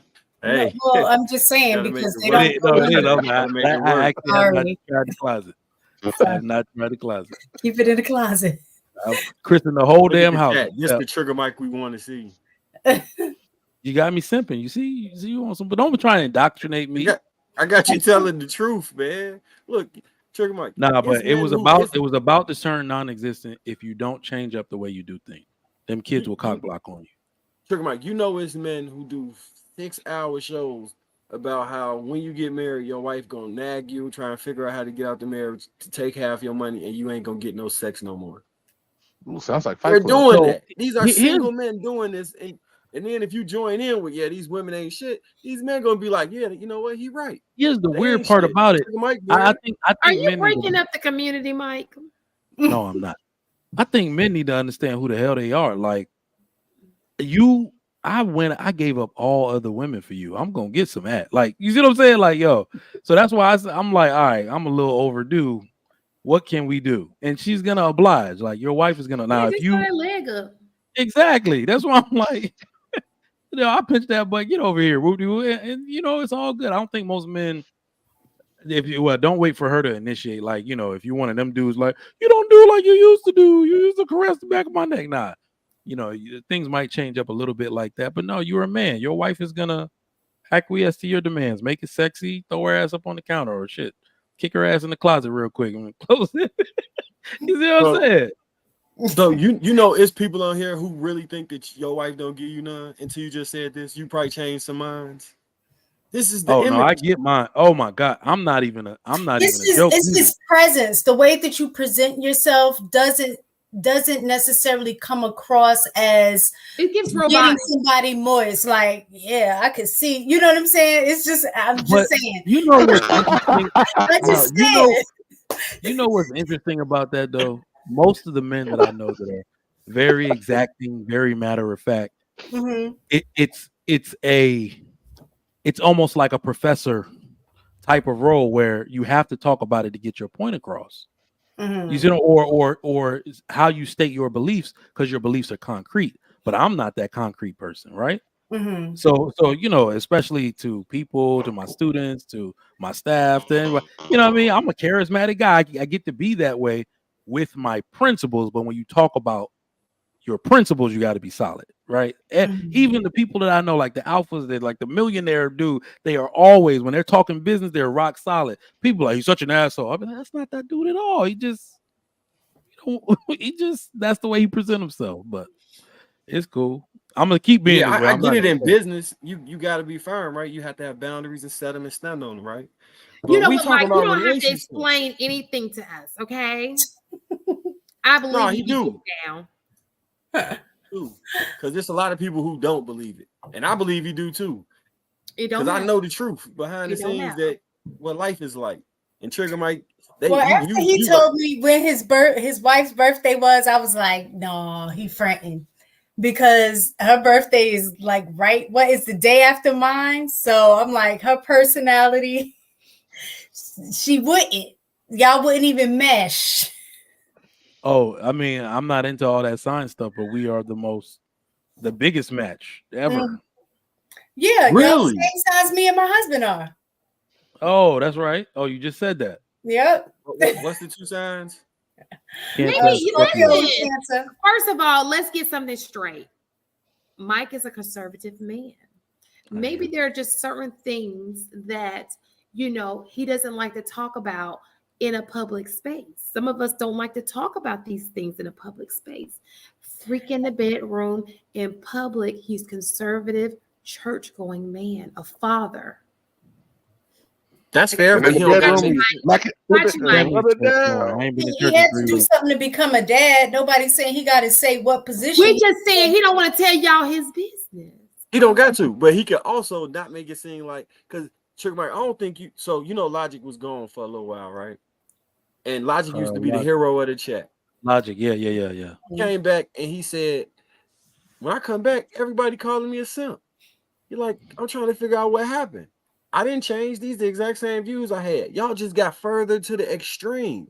I'm watching this thing. I've been standing here watching this shit like, all right, I can kind of agree with y'all on this. Hey, y'all getting a little far over there. Yo, hey, can y'all come? Y'all just getting further and further and further away from anything that's productive for people. I'm just like, come on, guys. Y'all got to bring this shit back. I get you got advice. I get you got an issue. We could work on that. But it's getting to the point. Is man advocating for being single for the rest of their life and not create that? Yeah, so I can't even do that. That's why it's like, yo, Fresh and Fit, take what you can from them about male improvement, but do not take that whole single, you can't be loving, like yo, because men actually want legacies too. They want children too, not just women. Because I don't agree with that part of their message, because you're going to have that whether you want it or not. 80% of people have one child by age 40, so you better learn that part of life as well. But no, people do paint an ugly picture about what the fuck goes on. That's why the show is called Married in Real Life. In real life, this shit can be, we understand how bad it can get, but that's all anybody's talking about. Do we ever realize that the other 50% of people are not divorced? Like, you see what I'm saying? It's like the other 50% out here. I'm like, all of the research. The other 50% got secret handshakes and shit. And you know what I mean? Like, I remember one show I had said that, like, we'll spend more time, and I mean just in general, when we have these conversations, people in the chat, on in the show, will be able to speak all of these stats about how often marriages end in divorce, and then have stats about, this and that. But then on the flip side, when you talk about, well, what are the stats on the what are the things that are being done on those marriages that works? Nobody has anything to say. Nobody can name a stat. Nobody can, you know what I'm saying? And that's the part that I think I get frustrated with at times, is because I think it has gotten so much so to the point that in these spaces, because the negativity gets more looks, that people keep going towards that direction. And to what Marcus is saying, they keep getting further and further to the left, to the point that you're reinforcing this narrative that marriage isn't going to work, when it most definitely can, and it can work and be fun. Like, People saying it works. Oh, but they're in these marriages because they're just sticking around for the kids, but they ain't happy. Stuff like that. Like marriage they believe 50% of people gonna get divorced, and they believe the other 50% is about to get divorced. Like 50% are already divorced, and 50% is waiting to get divorced. Right. To the point where if you try and say anything different, they just assume you're lying. You just gotta be intentional. And look, here's a funny thing. One person of people say both people have to be intentional. One person has to be intentional, the other one has to be willing. I got a play cousin, not my real cousin, Nigerian dude, who he was out here wilding. He got here like 10 years ago, started living hot boy life and got a girl pregnant. Then she had the baby, and my dad and my uncles were on his case like, you're not supposed to be doing this. So like, you see what I'm saying? And they're like, you better marry that girl. She's a good girl anyway. Like, you see what I'm saying? She was introduced by me and some other dudes. Do you know he walked up to that girl like, let's get married, man? And she's like, no, I'm not in love with you. He's like, that means nothing. He's like, trust me. Take this journey with me. Yo, when I say this chick is madly in love with this dude, madly in love because he took the steps. He's like, it will be better for our child. We are going to be together. We're going to do this the right way. And then the funny thing is, like, women don't even realize, or men and women, modern men and women don't realize that arranged marriages work at a rate of like what, plus 90%? Because people are just focused on building duty, the legacy, doing what's right for your children, finding pockets of happiness in those moments. And like, he promised that to that lady. And I remember we were at a Nigerian party last year, and I think my wife was right next to me, his wife right next, and he came up behind her, like took her arm and was like, you see, I told you. Because it was like her first like Nigerian party. And he was like, see, I told you you would love this. Right. And that's his wife now. So I think most people need to understand, like, marriage is, it's actually what you're built for this. Like, everybody's built for it. And I think most people seem to be against it, not because they don't want to be married. It's because you have to, in this day and age, you have to pretend to be against what you have not achieved because you feel like it's a failure. Okay. That makes sense. I see through all this bullshit. Everybody ain't got to be married, but do you want to, though? Like, he's going to start probing their ass. Do you see yourself being married? All right, then. They got to pretend to be against it because they have not achieved it. Yes. Which is why I'm mad at you, or like play mad at you, because you achieved it. So why are you against it? Right. He destroyed his. I take that back. You don't say that you're against marriage. It could be inferred that if somebody was to quote you and maybe miss what, because one thing I noticed, a lot of people, me and Niles were talking about this, a lot of people miss nuance. Like, it's a lot of, like, I don't know, like, especially in this sphere, nuance seems to be a far-reaching concept. And if you just hear 90% of what you say, is what you're not saying that you can hear. Yeah. They just hearing that. And I'm listening to them reverberate it back. I'm like, I know what he's trying to say, and that ain't it. Yeah, I think it's more so selection bias, because the thing is that, like, people that listen to Trigger Mike or even you guys, like, you can see like the stuff that sticks out to you. Even if a person agrees with you, you'll be more so fixated on the things that you don't agree with versus the stuff that you really agree with. I've never heard Trigger Mike be against marriage ever. Never thought it, never had an issue. But for some reason, because he's not voicing it the way that you think that he should, now you feel like he's not an agent to want to bring relationships together. He's Nigerian. He can't be against marriage.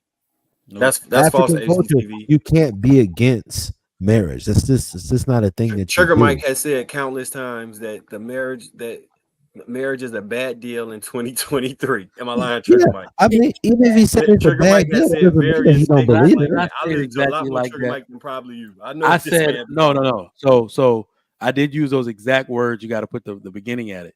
I said, unfortunately, I can see why for men they would believe that marriage is a bad deal in 2023. Do y'all think this is true? Men were never the biggest advocates for marriage. The issue, neither are women. Well, so here's the funny thing. Men created monogamy, civilization. We created all of this. But as kids, remember, we're not around the sandbox talking about what great husbands we're going to be. We do that as a gesture to honor the woman for what she either has done or what she will do for us. Basically, most men, I think. So a woman asked a question in my chat: why do some men wait until a woman gets pregnant until he proposes? Because you see them goddamn swollen feet. You see this woman in the bed tossing her like, God damn, she doing all this shit because of me. You see, some dudes are like, well, shit, I gotta show all gestures of honor. All gestures of honors come from a man. All of them. I agree. So you're just gonna honor and be like, you know what? I can't possibly repay this debt other than exclusivity. Please take this ring as a token of my appreciation for all of you have gone through for me. That's the only look. If the world said we could still be out here slaying hoes and be married, what do you think we would be doing? Slaying and still hoes be while being honorable. married. And still be honorable. Yeah, like.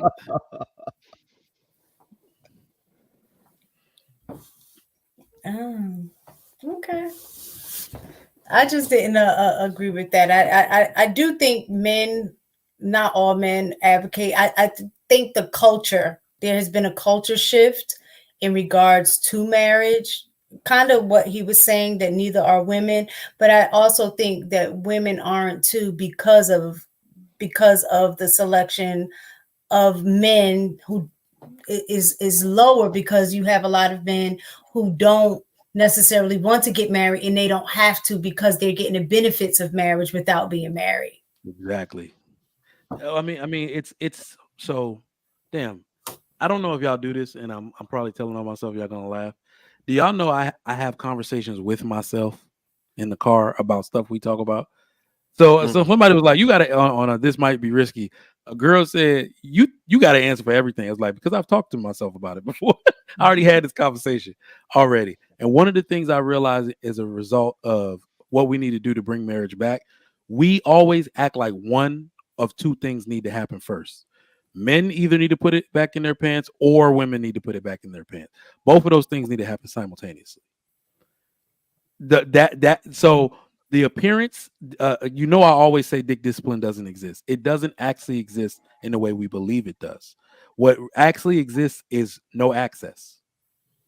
You see what I'm saying? No access is the biggest discipline that you can have. When women start respecting themselves and men take notice, right? So if women say this box ain't free and what I require is marriage, dudes are gonna congregate and be like, that's bullshit. And then Marcus is gonna get married and he's gonna be living a good life with a good. Then Trigger Mike gonna get married. That's your homeboy. Then AP gonna get married. Y'all gonna be living a good life. You gonna see some pictures like, well, shit. Well, damn, all these niggas, dude gonna be scratching like, all right, yeah. So Mike, yeah. You just lost half of your audience. I want you to know they're not gonna watch you on Monday now. Why? I can't believe you said that. The dick discipline doesn't exist, and women got to put it away. I have never heard you say you're anything right. similar to that. I'm glad I said it. Both things need to happen. We always act like one person needs to do it and not the other. Both things need to happen at the same damn time. When the people who are out here seducing these women and getting into their pants, when they run into a brick wall, they're going to have to look at who is actually getting the woman they want. And if it's actually, remember, it used to be a dude, the honorable guy with a stable job, right? Like they used to be factory workers and they would come in from the oil rig or the factory, you know what I'm saying, for like a week or two, and all these women, all these moms would push their daughters like, my daughter's single, and dudes who were bums and couldn't get women be looking like, look at how they getting all these women pushed to them, and they'll be at the oil rig applying for a goddamn job. You see what I'm saying? That's how that shit works.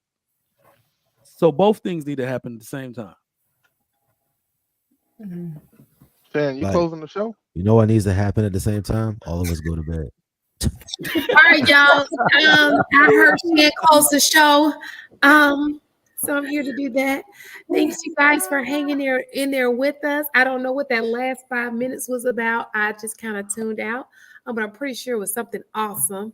I'm gonna rewind it tomorrow. See you guys next week, 9 p.m. Eastern Standard Time. Did you say 9? Stop lying. But go ahead. 9:30 p.m. 9-ish, 10-ish. Next week, Friday, EST, Eastern Standard Time. To my panelists, thank you guys for showing up. I hope you show up next week because you guys are so flaky. and a few of you. Good night, I'm in my feelings These now. are the consistent ones. They consistent. AP, you are consistent. Like I can say, AP, you. AP's, but I'm always late because I'll come after the kids go to bed. HD been consistent. Marcus be sick or dealing with the kids. You know what? Mark has been awake for like 6 weeks straight. Y'all need to give. That's what Did y'all do this one? Okay. Dang, Marcus, you brought it up a lot. Did you turn them? LOL. He took. I were never against it. Yeah, I think it's common sense. It is pretty much common sense because we're in that, but without any of the benefits for women. Like, so I guess I literally am, I guess, simple for women right now because if men just want to have sex and feel their wildest desires, you could do that shit in this society all day. But if you want to build families and stop some of this stuff while still not, because I know men, I don't believe all men are naturally monogamous. I believe most men aren't. So, you know, it's a way to do that without having all this debauchery and all these broken homes. So if you're gonna do that, shit, be honest and figure out a way to do that when you got your family together. You know what, Marcus? You know what I'm gonna do? What's that? Polygamy. You gotta get one woman first. Polygamy. Oh, no, you did not. Are we yes, live? you did. Are we live? Yeah, we still live. We still live. My bad. HD. She tried it. Yeah, she tried it, bro. I don't know. That's cool. Listen. Send a mystical I just heard the way that it came energy. out after I said it, but I meant.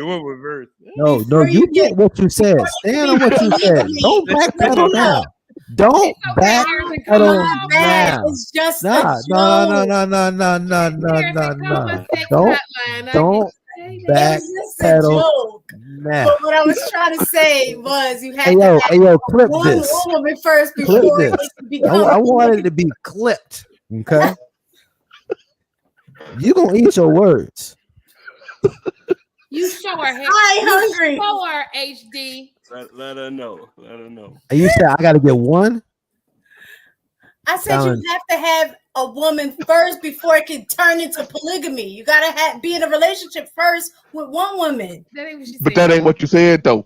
That's what I was meaning, and then that's what I heard you and it sounded after it came And out. stand 10 toes. Matter of fact, the next time, bring your husband when you say that statement. Bring your husband. It was your Bring the reaction that congregation. made it. Bring the whole church. Bring the kids too. You got a dog? Bring the dog too. We're gonna settle this. It was y'all gassing it after the fact. You know what I'm saying? No, stand on it. You know what I'm saying? You know what I'm saying? Stand on it. Stand on it. I meant what I said, but y'all. All right, so next week, bring your kids, bring your husband, and we're gonna settle all of this. Settle Let's get all what? this straight. Settle what? Say that statement again. He has Say it, one say woman. it. Say it. Just bring your girlfriend. And Right, that's what I'm saying. Just bring your chick. Shut In me the up. tree. In the tree. Just bring your chick. Bye, y'all. That's it. All right, see y'all. Good night. Good night. See y'all. Y'all You're crazy. gassing it.